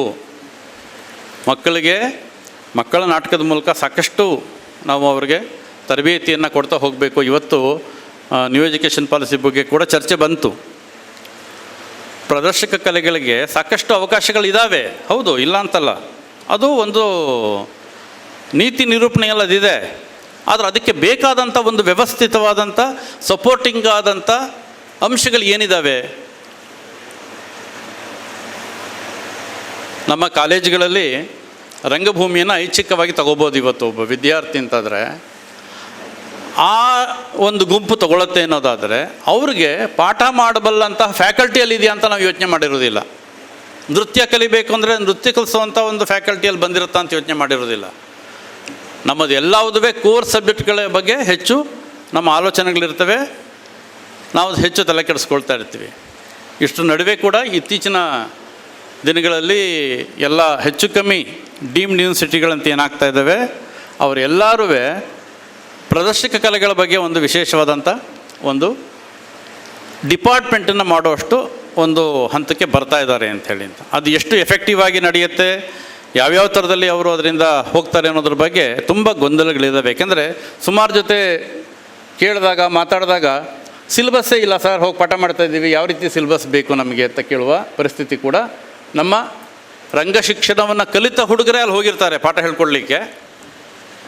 ಇನ್ನೊಂದು ಮಾಧ್ಯಮದ ಪ್ರಶ್ನೆ ಕೂಡ ಅವ್ರಿಗೆ ಬರುತ್ತೆ. ಏಕೆಂದರೆ ಈ ಡೀಮ್ಡ್ ಯೂನಿವರ್ಸಿಟಿಗಳಿಗೆ ಬರೋರು ಎಲ್ಲರೂ ಥಿಯೇಟರ್ ಅನ್ನೋದನ್ನು ಇಂಗ್ಲೀಷಲ್ಲಿ ಓದಲಿಕ್ಕೆ ಇಷ್ಟಪಡ್ತಾರೆ. ಆದರೆ ನಮ್ಮ ಮಕ್ಕಳೆಲ್ಲ ಹೆಚ್ಚು ಕಮ್ಮಿ, ನಮ್ಮ ಹುಡುಗರೆಲ್ಲ ಕನ್ನಡದಲ್ಲಿ ಹೆಚ್ಚು ಪರಿಣಿತಿ ಪಡೆದಿರ್ತಾರೆ. ನೀನು ಅದರಲ್ಲಿ ನಾಟಕ ಹೇಳ್ಕೊಟ್ಟಿರ್ತಾರೆ, ನೀನು ನಾಟಕ ಹೇಳ್ಕೊಡೋದು ಗೊತ್ತು ಅವನಿಗೆ, ಭಾಷೆ. ಇದು ಕೂಡ ಇವತ್ತು ನಮ್ಮ ಯುವಜನರಿಗೆ ತೊಂದರೆ ಆಗ್ತಾ ಇರುವಂಥದ್ದು. ಈಗಾಗಲೇ ಹೇಳಿದಾಗ ನಮ್ಮ ವಿಶ್ವವಿದ್ಯಾನಿಲಯಗಳು, ನಾನು ಸುಮ್ಮನೆ ಒಂದಷ್ಟು ಇವರ ವಿಚಾರ ಬರ್ತಿದ್ದ ಹಾಗೇ ಕೇಳಿದೆ. ಹೌದು, ಬೆಂಗಳೂರು ಯೂನಿವರ್ಸಿಟಿನಲ್ಲಿ ಪ್ರದರ್ಶಕ ವಿಭಾಗದಲ್ಲಿ ಈ ವರ್ಷ 17 PhD ಪ್ರಬಂಧವನ್ನು ಬರೆಯೋದಕ್ಕೆ ಅನುವು ಮಾಡಿಕೊಟ್ಟಿದ್ದಾರೆ. ಅದೇ ಥರ ಕರ್ನಾಟಕದ ಅನೇಕ ವಿಶ್ವವಿದ್ಯಾನಿಲಯಗಳಲ್ಲಿ ನಮ್ಮ ರಂಗಭೂಮಿಯ ಬಗ್ಗೆ PhD ಮಾಡಬೇಕು ಅನ್ನೋದ್ರ ಬಗ್ಗೆ, ಸಬ್ಜೆಕ್ಟ್ ಏನು ಅನ್ನೋದ್ರ ಬಗ್ಗೆ ಚಿಂತೆ ಮಾಡಿದ್ರೆ ಎಲ್ಲರೂ ಯಾವ ಥರ ಯೋಚಿಸ್ತಾರೆ ಅಂದರೆ ಅದೇ ತಪ್ಪು ಅಂತಲ್ಲ. ಕಂಬಾರರು ಮತ್ತು ಕಾರರ ನಾಟಕಗಳ ತೌಲನಿಕ ಅಧ್ಯಯನ, ಅಥವಾ ಇನ್ಯಾವುದೋ ಒಂದು ಮಹಿಳಾ ಪ್ರಜ್ಞೆ ಅಥವಾ ಸಾಮಾಜಿಕ ಪ್ರಜ್ಞೆ, ಇವೆಲ್ಲವೂ ಇಟ್ಕೊಂಡು ಚರ್ಚೆ ಮಾಡ್ತಾ ಹೋಗ್ತಾರೆ. ಏನೇನೋ ಸಾಕಷ್ಟು ಆ ಥರದ್ದೊಂದು ದೊಡ್ಡ ಲಿಸ್ಟೇ ಮಾಡ್ಬೋದು. ಅಥವಾ ಮಕ್ಕಳ ನಾಟಕಗಳು. ಆದರೆ ರಂಗಭೂಮಿ ಮತ್ತು ಯುವಜನತೆ ಅನ್ನೋದ್ರ ಬಗ್ಗೆ ಏನಾದರೂ ನಾವು ಅದ್ರ ಬಗ್ಗೆ ಅಧ್ಯಯನ ಮಾಡೋಕ್ಕೆ ಸಾಧ್ಯ ಇದೆಯಾ? ರಂಗಭೂಮಿಯಿಂದ ಯುವಜನತೆ ಮೇಲೆ ಯಾವ ಥರದ ಇಂಪ್ಯಾಕ್ಟ್ ಕ್ರಿಯೇಟ್ ಆಗಿದೆಯಾ? ಯುವಜನರು ರಂಗಭೂಮಿಯನ್ನು ಯಾಕೆ ತೊಗೊಂಡು ಇವತ್ತು ಬರ್ತಾ ಇದ್ದಾರೆ ಅಂತ ಯೋಚನೆ ಮಾಡೋಕ್ಕೆ ಹೊರಟ್ರೆ ನಮಗೆ ಕಾಣಿಸೋದು ತುಂಬ ಢಾಳಾಗಿ ಏನು ಕಾಣಿಸುತ್ತೆ ಅಂದರೆ, ಅವರು ಒಂದು ತರಬೇತಿ ತೊಗೊಳ್ತಾರೆ ಅಥವಾ ಒಂದು ತಂಡದಲ್ಲಿ ನಾಟಕ ಮಾಡ್ತಾರೆ, ಮಾರನೇ ದಿನ ಅವರು ರಿಪೀಟ್ ಶೋಗೂ ಸಿಗದಲ್ಲೇ ಅವ್ರು ಏನಾಗಿರ್ತಾರೆ ಅಂದರೆ ಯಾವುದೋ TV ಸೀರಿಯಲ್ಗೆ ಆಡಿಷನ್ ಕ್ಯೂ ನಿಂತಿರ್ತಾರೆ, ಇಲ್ಲ ಸಿನಿಮಾ ಹಿಂದೆ ಬಿದ್ದಿರ್ತಾರೆ. ತಪ್ಪಲ್ಲ, ಅದು ಅವರ ಜೀವನವನ್ನು ರೂಪಿಸ್ಕೊಳ್ಳೋ ಹಕ್ಕು ಎಲ್ರಿಗೂ ಇರುತ್ತೆ. ಆದರೆ ನಾವು ಎಲ್ಲಿ ಈ ರಂಗಭೂಮಿಯ ಸಂದರ್ಭದಲ್ಲಿ ಯುವಜನರನ್ನು ನಾವು ಉಳಿಸ್ಕೊಳ್ಳೋದು ಹೇಗೆ, ನಮ್ಮ ಜೊತೆ ಇಟ್ಕೊಳ್ಳೋದು ಹೇಗೆ ಅನ್ನೋದು ಕೂಡ ಮುಖ್ಯ ಆಗುತ್ತೆ. ಯುವ ಕಾವ್ಯ ಪುರಸ್ಕಾರ ಕೇಂದ್ರ ಸಾಹಿತ್ಯ ಅಕಾಡೆಮಿ ಯುವ ಸಾಹಿತಿಗಳಿಗೆ ಪುರಸ್ಕಾರ ಕೊಡುತ್ತೆ.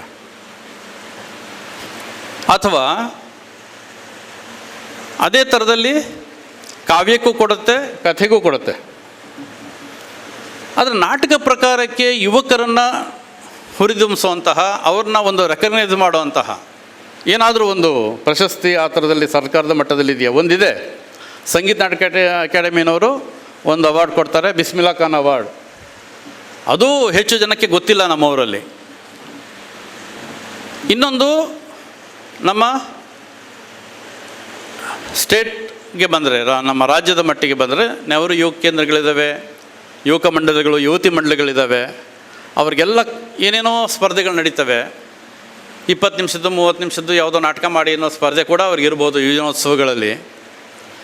ಆದರೆ ಅದಕ್ಕೆ ಒಂದು ಬೇಕಾದಂತಹ ಒಂದು ಸರಿಯಾದ ಚೌಕಟ್ಟು, ಒಂದು ತಳಹದಿ, ಈ ನಿಟ್ಟಿನಲ್ಲಿ ನೀನು ಮುಂದುವರೆದು ಹೋದರೆ ನಿನಗೆ ನಾಟಕ ಕೂಡ ಬದುಕನ್ನು ಕೊಡುತ್ತೆ, ನಾಟಕದಿಂದ ಬದುಕೋಕ್ಕೆ ಸಾಧ್ಯ ಇದೆ ಅಂಥದ್ದು ಬೇಕಾದಷ್ಟು ಜನ ನಮ್ಮ ಕಣ್ಣು ಮುಂದೆ ಇದ್ದಾರೆ. ನಾಟಕವನ್ನೇ ನಾನು ಬದುಕಲ್ಲಿ ತಗೊಂಡು ಬದುಕಬಲ್ಲೆ, ಜೀವನವನ್ನು ನಡೆಸಬಲ್ಲೆ, ಸಂಪಾದನೆ ಮಾಡಬಲ್ಲೆ ಅನ್ನೋರು ಬಹಳಷ್ಟು ಜನ ನಮ್ಮ ಕಣ್ಮುಂದೆ ಇದ್ರೂ ಅಂಥ ಉದಾಹರಣೆಗಳನ್ನ ನಾವು ಗಮನಿಸೋದಕ್ಕೆ ಹೋಗಿರೋದಿಲ್ಲ. ನಾವೇನು ಅನ್ಕೋತೀವಿ ಅಂದರೆ ಅವನು ನಾಟಕ ಡಿಪ್ಲೊಮೊ ಪಡ್ಕೋತಿದ್ದಾಗೇ ಯಾವುದಾದ್ರೂ ಸರ್ಕಾರಿ ಶಾಲೆಯಲ್ಲಿ ಅವನಿಗೆ ಒಂದು ಅಥವಾ ಯಾವುದೋ ಕಾಲೇಜ್ನಲ್ಲಿ ಪ್ರೊಫೆಸರ್ ಅಥವಾ ಲೆಕ್ಚರರ್ ಆಗಿ ಕೆಲಸ ಸಿಗಬೇಕು, ಅಥವಾ ಇನ್ನೇನೋ ಆ ಥರದ ಕೆಲಸಗಳನ್ನ ನಾವು ಹುಡುಕೊಡ್ಬೇಕು ಅನ್ನೋದು ಕೂಡ ನಮ್ಮದೇ ಜವಾಬ್ದಾರಿ ಅಂತರದಲ್ಲಿ. ನಾವು ನಾಟಕ ಹೇಳ್ಕೊಟ್ಟು ತಪ್ಪಿಗೆ ನೀವು ಕೆಲಸ ಕೊಡಿಸೋದಿದ್ರೆ ನಾನು ನಾಟಕಕ್ಕೆ ಬರ್ತೀನಿ ಅನ್ನೋ ಹೇಳೋ ಮಟ್ಟಕ್ಕೆ ನಾವು ಬಂದುಬಿಡ್ತೀವಿ ಅಂತ ಹೇಳಿ ಅಂತ. ಇಷ್ಟಾಗಿಯೂ ನಮ್ಮ ಯುವಜನರು ಒಂದು ರಂಗಭೂಮಿಯಲ್ಲಿರ್ತಕ್ಕಂಥವ್ರು ಒಂದು ಕೆಲವು ಚಾಲೆಂಜ್ಗಳನ್ನು ಎದುರಿಸಿದ್ದಾರೆ. ಅದು ಕರೋನಾ ಸಂದರ್ಭದಲ್ಲಾಗಿರ್ಬೋದು, ಆನಂತರದಲ್ಲಾಗಿರ್ಬೋದು, ಅದಕ್ಕಿಂತ ಹಿಂದೆ ಕೂಡ ಆಗಿರ್ಬೋದು. ರಂಗಭೂಮಿಯಲ್ಲೇ ಬದುಕ್ತೀನಿ, ಅದರಲ್ಲೇ ಜೀವನ ಕಟ್ಕೋತೀವಿ ಅನ್ನೋರು ಸಾಕಷ್ಟು ಜನ ಕೆಲಸ ಮಾಡ್ತಾಯಿದ್ದಾರೆ. 5 ರಂಗಾಯಣಗಳಿದ್ದಾವೆ ಇವತ್ತು ನಮ್ಮಲ್ಲಿ. ಅಂದರೆ 5 ರಂಗಾಯಣದಲ್ಲೂ ಯುವಕರೇ ಕೆಲಸ ಮಾಡಬೇಕು. ನಾವು ಹಾಕ್ಬಿಡ್ತೀವಿ 18ರಿಂದ 30 ವರ್ಷದ ಒಳಗಡೆಯವರು ಇಲ್ಲಿ ಬರಬೇಕು. 35, 40, 50 ವರ್ಷದವ್ರನ್ನ ನಾವು ತೊಗೊಳಕ್ಕೆ ಹೋಗಲ್ಲ. ಅದು ಕಾಂಟ್ರಾಕ್ಟ್ ಬೇಸಿಸಲ್ಲೇ ಬಂದರೂ ಅಂದರೆ ಅವರು ಯುವಕರೇ ಅಲ್ಲ. ಆದರೆ ಅವ್ರಿಗೆ ನಾನು ಹೌದು, ಈ ಸಿಲೆಬಸ್ಸಲ್ಲಿ ಏನು ನೀನು ನಾಟಕ ಕಲಿತು ಹೋದ್ಮೇಲೆ ನೀನು ಏನು ಮಾಡಬಲ್ಲೆ, ಏನು ಮಾಡ್ತೀಯಾ ಅನ್ನುವ ಒಂದು ಕ್ವಶನ್ ಮಾರ್ಕ್ ಅನ್ನೋದು ಕೂಡ ಆ ಇನ್ಸ್ಟಿಟ್ಯೂಟ್ಗಳಲ್ಲಿ ಬಂದಿರಲ್ಲ ಅಂತ. ರಂಗಾಯಣದಲ್ಲೂ ಬಂದಿರೋದಿಲ್ಲ. ಅದು ನಾವು ಮಾಡಿ ಕಳಿಸ್ಬಿಡ್ತೀವಿ ಅಷ್ಟೇ. ನಿನಗೆ 1 ವರ್ಷದ ಶಿಕ್ಷಣ ಕೊಡಬೇಕು, ಕೊಟ್ಟಿದ್ದೀವಿ.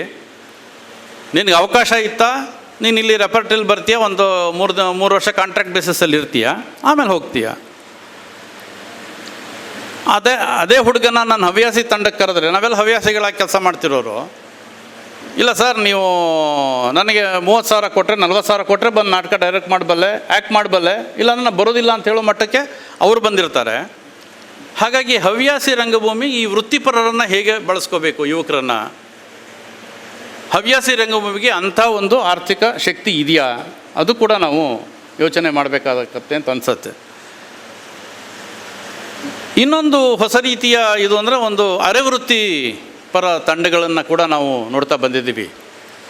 ಸೀಸನಲ್ ರೆಪರ್ಟ್ರೀಸ್ ಒಂದು 5-6 ಜನ ತಮಗೆ ತಾವೇ ಗುಂಪು ಸೇರಿಕೊಳ್ತಾರೆ. ಅವ್ರಿಗೆ ಬೇಕಾದ ಸಂಪನ್ಮೂಲಗಳನ್ನ ಹೊಂದಿಸ್ಕೊಳ್ತಾರೆ. ಒಂದು 7-8 ಜನದಲ್ಲಿ ಒಂದು ನಾಟಕವನ್ನು ಸಿದ್ಧ ಮಾಡ್ಕೊಳ್ತಾರೆ. ಅವ್ರಿಗೆ ಪರಿಚಿತರ ಇರತಕ್ಕಂಥ ಅವರವರ ವಲಯಗಳಿಗೆ ಹೋಗಿ ಒಂದಷ್ಟು ನಿರಂತರವಾಗಿ ನಾಟಕಗಳನ್ನ ಮಾಡ್ತಾ ಹೋಗ್ತಾರೆ.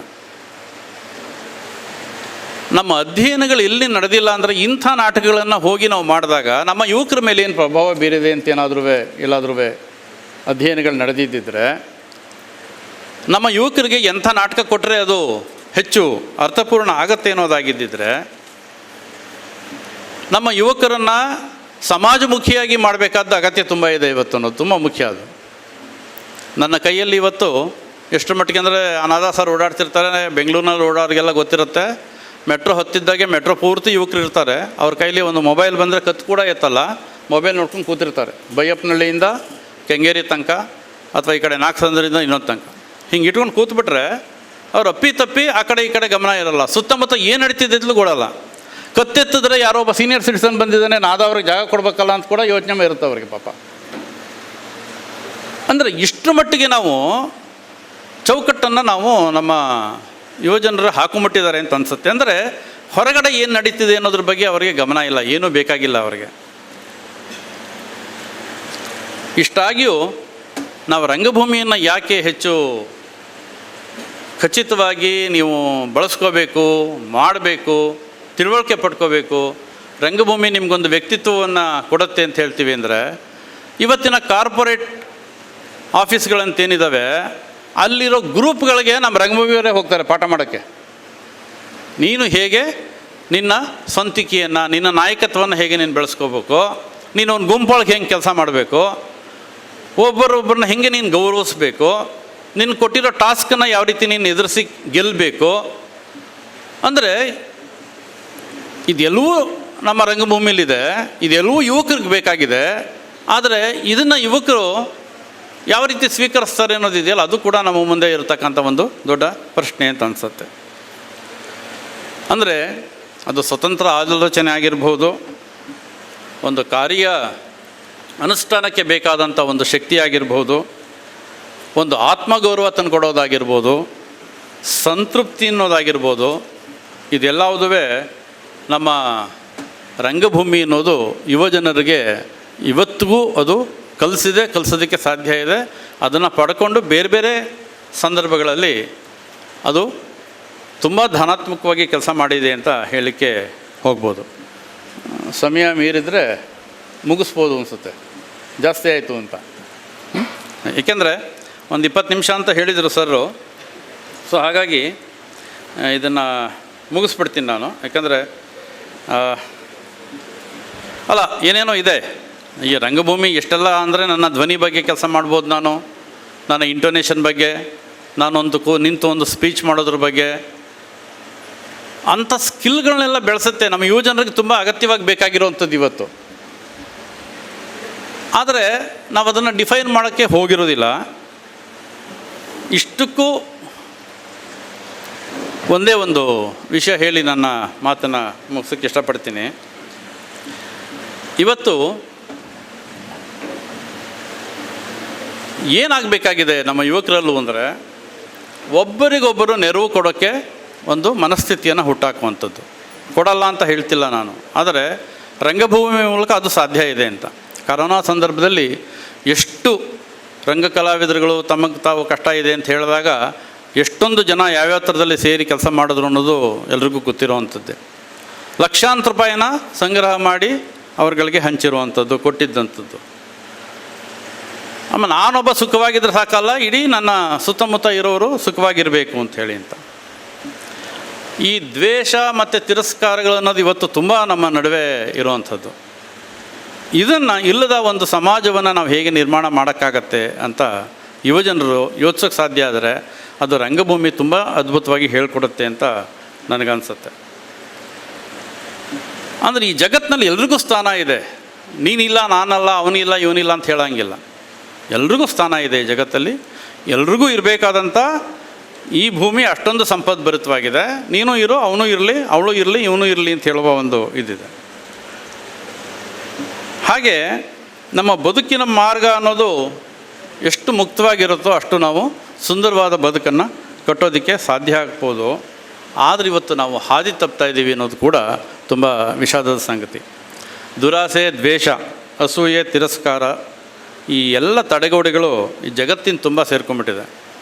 ಇಂಥ ಸಂದರ್ಭದಲ್ಲಿ ಯುವಜನರು ರಂಗಭೂಮಿಯನ್ನು ತುಂಬ ಪ್ರೀತಿಯಿಂದ ನೋಡೋದಾದರೆ, ಸಮಾಜದ ಪರಿಸ್ಥಿತಿಯ ಮೇಲೆ ಒಂದು ತೀವ್ರವಾಗಿ ಗಮನಿಸುವಂಥದ್ದು, ಪರಿಸ್ಥಿತಿಯ ಗಾಂಭೀರ್ಯವನ್ನು ತಿಳುವಳಿಕೆ ಪಡೆಯೋದಕ್ಕೆ ಸಾಧ್ಯ ಆದರೆ, ನಮ್ಮ ಸಂವಿಧಾನಿಕ ಹಕ್ಕು ಮತ್ತು ಕರ್ತವ್ಯಗಳನ್ನು, ನಮ್ಮ ಸಂವಿಧಾನವನ್ನು ಸರಿಯಾಗಿ ನಾವು ಅರ್ಥ ಮಾಡ್ಕೊಳ್ಳೋದಾದರೆ, ಪ್ರಜಾತಂತ್ರದ ನ್ಯಾಯ ದಾರಿಯಲ್ಲಿ ನಾವು ನಡೆಯೋದಕ್ಕೆ ಸಾಧ್ಯ ಆದರೆ, ಆಗ ಇತ್ತೀಚೆಗಷ್ಟೇ ನಾವು V the people of India ಅಂತ ಸಂವಿಧಾನದ ಬಗ್ಗೆ ಒಂದು ಅದ್ಭುತವಾದ ನಾಟಕ ಆಯಿತು.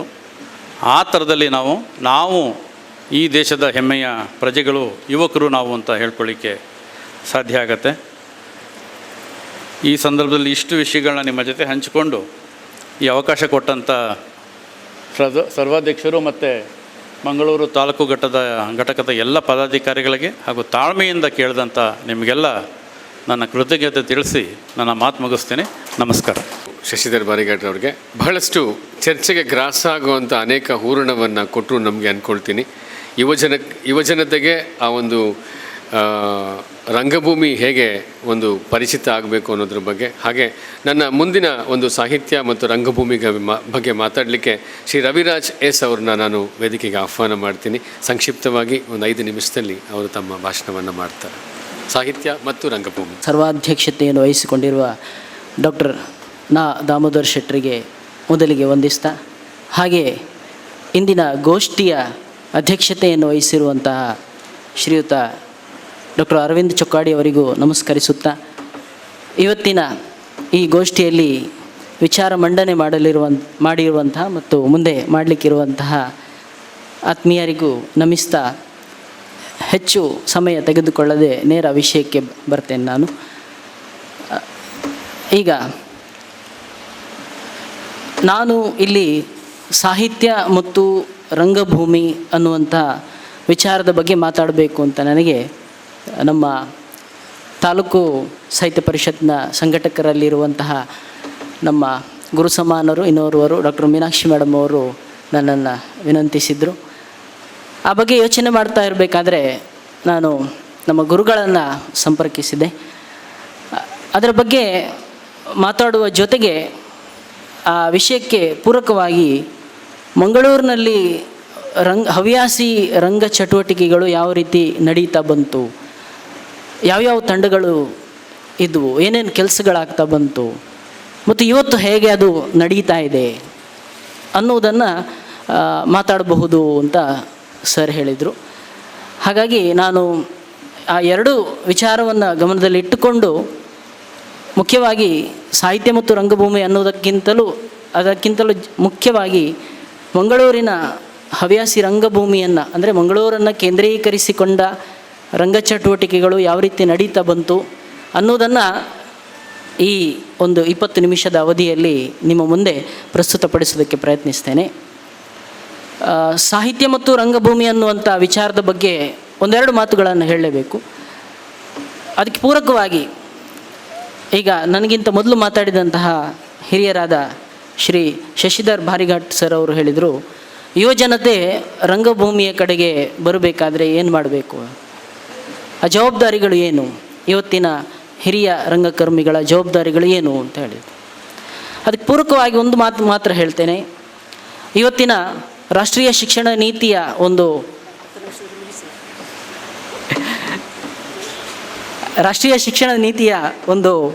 ಆ ಪಾಲಿಸಿಯಲ್ಲಿ ಓಪನ್ ಇಲೆಕ್ಟಿವ್ ಆಗಿ ಒಂದು ಸಬ್ಜೆಕ್ಟನ್ನು ಇಟ್ಟಿದ್ದಾರೆ ವಿದ್ಯಾರ್ಥಿಗಳಿಗೆ. ಆ ಓಪನ್ ಇಲೆಕ್ಟಿವ್ ಸಬ್ಜೆಕ್ಟಲ್ಲಿ 4 ಸೆಮಿಸ್ಟರ್ಗಳಲ್ಲಿ ಅವರು ಒಂದೊಂದು ವಿಷಯವನ್ನು ಕಲಿತಾರೆ. ಆ 4ನೇ ಸೆಮಿಸ್ಟರ್ನ ವಿಷಯ ಯಾವುದು ಹೇಳಿದರೆ ಅದು ರಂಗಭೂಮಿ ಮತ್ತು ಪ್ರಯೋಗ ಅಂತ.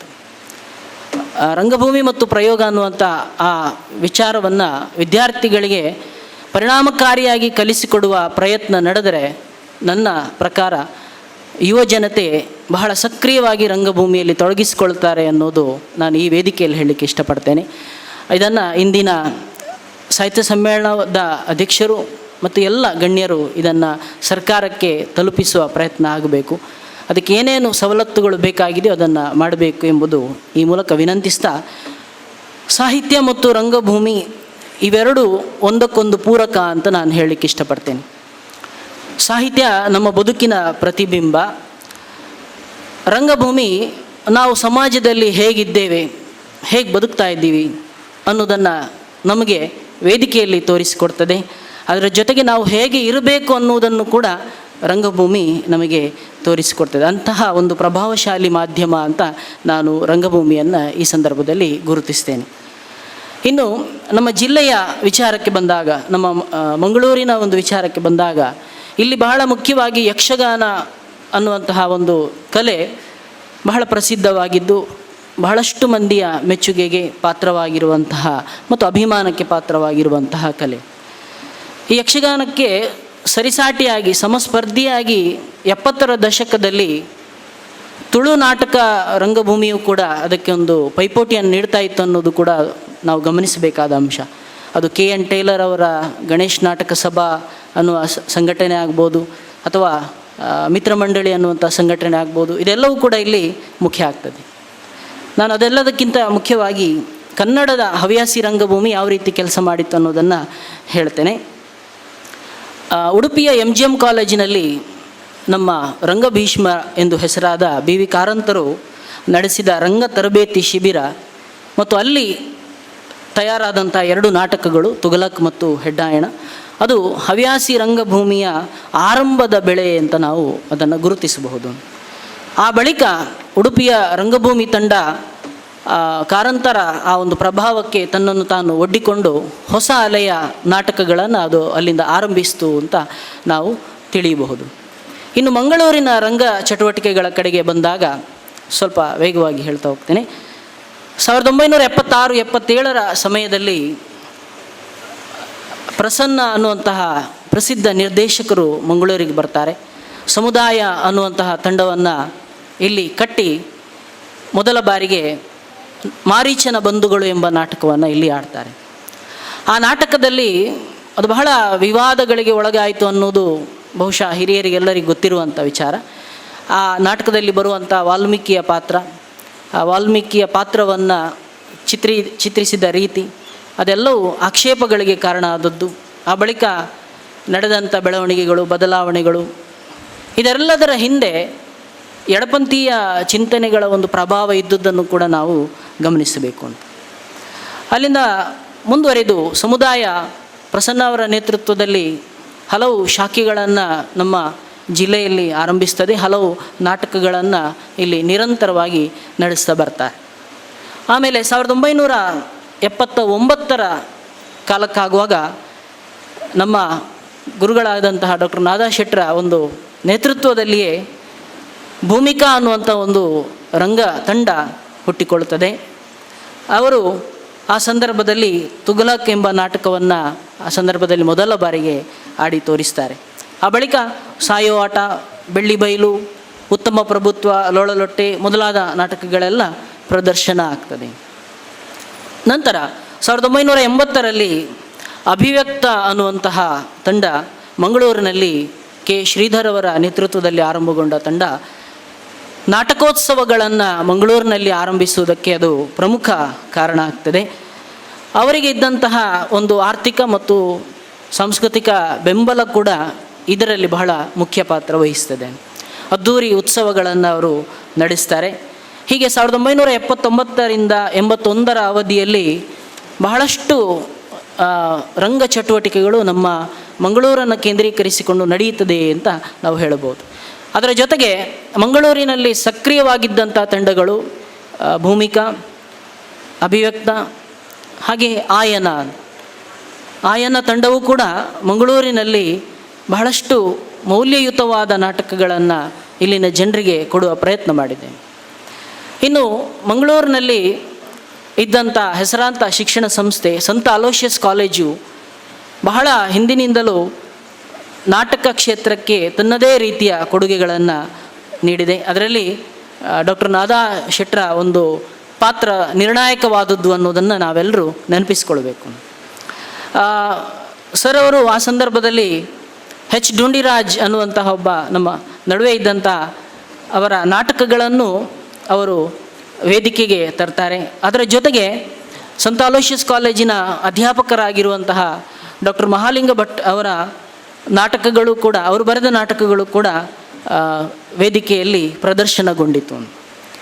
ಆಮೇಲೆ 1981ರಲ್ಲಿ ಡಾಕ್ಟರ್ ರಿಚರ್ಡ್ ಕ್ಯಾಸ್ಟೆಲಿನೋ, ದಾಮೋದರ ಆರ್ ಸುವರ್ಣ ಇವರ ನೇತೃತ್ವದಲ್ಲಿ ದಕ್ಷಿಣ ಕನ್ನಡ ಕಲಾವಿದರ ಸಂಘ, ದಕ್ಷಿಣ ಕನ್ನಡ ನಾಟಕ ಕಲಾವಿದರ ಸಂಘ ಇವೆಲ್ಲ ಆರಂಭಗೊಂಡು ಈ ರಂಗಾಸಕ್ತರ ಮತ್ತು ರಂಗಕರ್ಮಿಗಳ ಒಂದು ಅಭ್ಯುದಯಕ್ಕಾಗಿ ಅವರು ಕಾರ್ಯನಿರ್ವಹಿಸಿದರು ಅಂತ ಹೇಳಬಹುದು.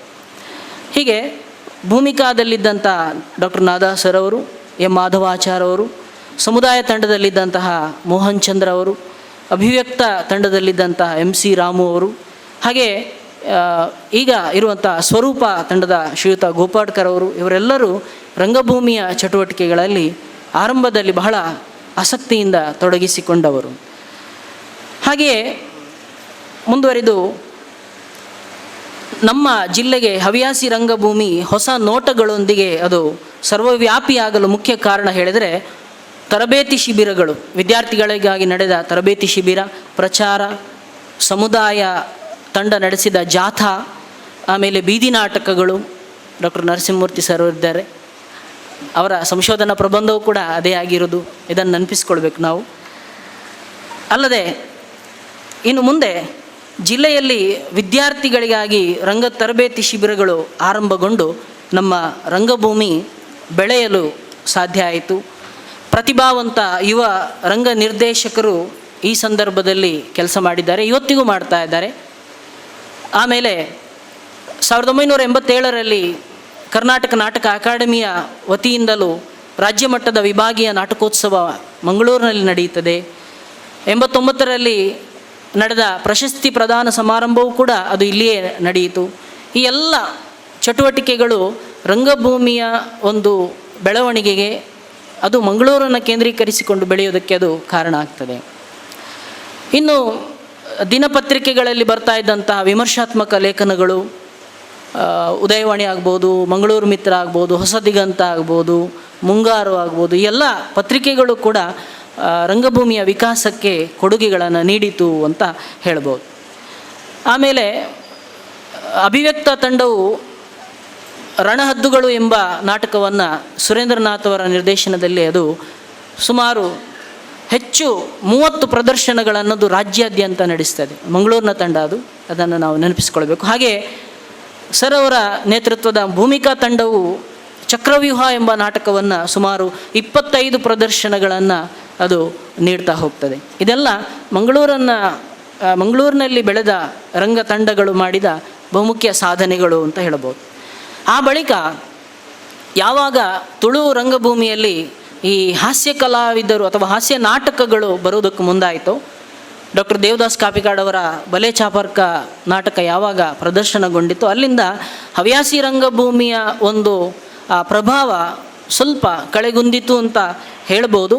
ಆದರೂ ತುಳುವಿನಲ್ಲಿ ಹವ್ಯಾಸಿ ನಾಟಕಗಳು ಪ್ರದರ್ಶನ ಆಗ್ತಾಯಿತ್ತು. ಪ್ರೊಫೆಸರ್ ಅಮೃತ ಸೋಮೇಶ್ವರ ಅವರ ಗೋಂದೋಳು ನಾಟಕ ಆಗ್ಬೋದು, ಮನು ಇಡ್ಯ ಅವರ ತಿರ್ಸಂಕು ಅಥವಾ ಬಲಿ ಅನ್ನುವಂಥ ನಾಟಕ ಆಗ್ಬೋದು, ಡಾಕ್ಟರ್ ಮಹಾಲಿಂಗ್ ಭಟ್ ಅವರು ಬರೆದ ಕೊಂಬಿನವರು ನಾಟಕ, ಅದು ತುಳುವಿನಲ್ಲಿ ಕೊಂಬುದ ಮಾನಿಲು ಎಂಬ ಹೆಸರಿನಲ್ಲಿ ಅದು ಪ್ರದರ್ಶನ ಆಗ್ತದೆ. ಇನ್ನು ಮುಖ್ಯವಾಗಿ ಡಾಕ್ಟರ್ ನಾದಾ ಶೆಟ್ಟರು ಭೂಮಿಕಾ ತಂಡಕ್ಕಾಗಿ ಅವರು ಭತ್ತದ ಕಾಳುಗಳು ಎಂಬ ನಾಟಕವನ್ನು ಅವರು ಇಲ್ಲಿ ಆಡಿ ತೋರಿಸ್ತಾರೆ. ಅದಷ್ಟೇ ಅಲ್ಲದೆ ಡುಂಡಿರಾಜ್ ಅವರ ಅಧ್ವಾನಪುರ, ಸಾಕ್ಷಾತ್ಕಾರ, ಕೊಂಬಿನವರು, ಅಜ್ಜಿ ಕತೆ ಇವೆಲ್ಲವನ್ನು ಮಂಗಳೂರಿನ ರಂಗಾಸಕ್ತರಿಗಾಗಿ ಅವರು ಪ್ರದರ್ಶಿಸ್ತಾರೆ. ಇಲ್ಲಿ ನಾನು ಒಂದು ಮಾತು ಹೇಳಲೇಬೇಕು. ಯಾವ ರೀತಿ ಈ ವೇದಿಕೆಯಲ್ಲಿ ಅವರು ಸರ್ವಾಧ್ಯಕ್ಷರ ಸ್ಥಾನದಲ್ಲಿದ್ದಾರೋ ಹಾಗೆ ಮಂಗಳೂರಿನ ರಂಗ ಚಟುವಟಿಕೆಗಳಲ್ಲಿ ಸರ್ ಅವರ ಪಾತ್ರ ಬಹಳ ನಿರ್ಣಾಯಕವಾದದ್ದು ಅನ್ನೋದನ್ನು ಇಲ್ಲಿ ನಾವು ಗಮನಿಸಬೇಕು. ಅವರು 2000ರಿಂದ 2011ರ ಒಂದು ಆ ಅವಧಿಯಲ್ಲಿ ದಾಸಜನ ಅನ್ನುವಂಥ ಒಂದು ಸಂಘಟನೆಯನ್ನು ಕಟ್ಟಿಕೊಂಡು ಅದರಲ್ಲಿ ಡಾಕ್ಟರ್ ನಾದಾ ಶೆಟ್ಟರು, ಡಾಕ್ಟರ್ ಸತ್ಯನಾರಾಯಣ ಮಲ್ಲಿಪಟ್ನ ಅವರು, ಡಾಕ್ಟರ್ ಜವಳಿ ನಾಗರಾಜರಾವ್ ಅವರು ಆಗ್ಬೋದು, ಡಾಕ್ಟರ್ ನರಸಿಂಹಮೂರ್ತಿ ಸರ್ ಆಗ್ಬೋದು, ಇವರೆಲ್ಲರೂ ಬಹಳಷ್ಟು ರಂಗ ಚಟುವಟಿಕೆಗಳನ್ನು ಇಲ್ಲಿ ಅದನ್ನು ಮುಂದುವರಿಸಿಕೊಂಡು ಬಂದಿದ್ದಾರೆ ಅಂತ ಹೇಳ್ಬೋದು. ಇನ್ನು ಮುಂದುವರೆದು ಇದೀಗ ಸರ್ ಅವರ ನೇತೃತ್ವದಲ್ಲಿಯೇ ಮಂಗಳೂರಿನಲ್ಲಿ ರಂಗ ಚಟುವಟಿಕೆಗಳು ಜೀವಂತವಾಗಿರಬೇಕು, ಮುಂದುವರಿಬೇಕು, ಸದಾ ಅದು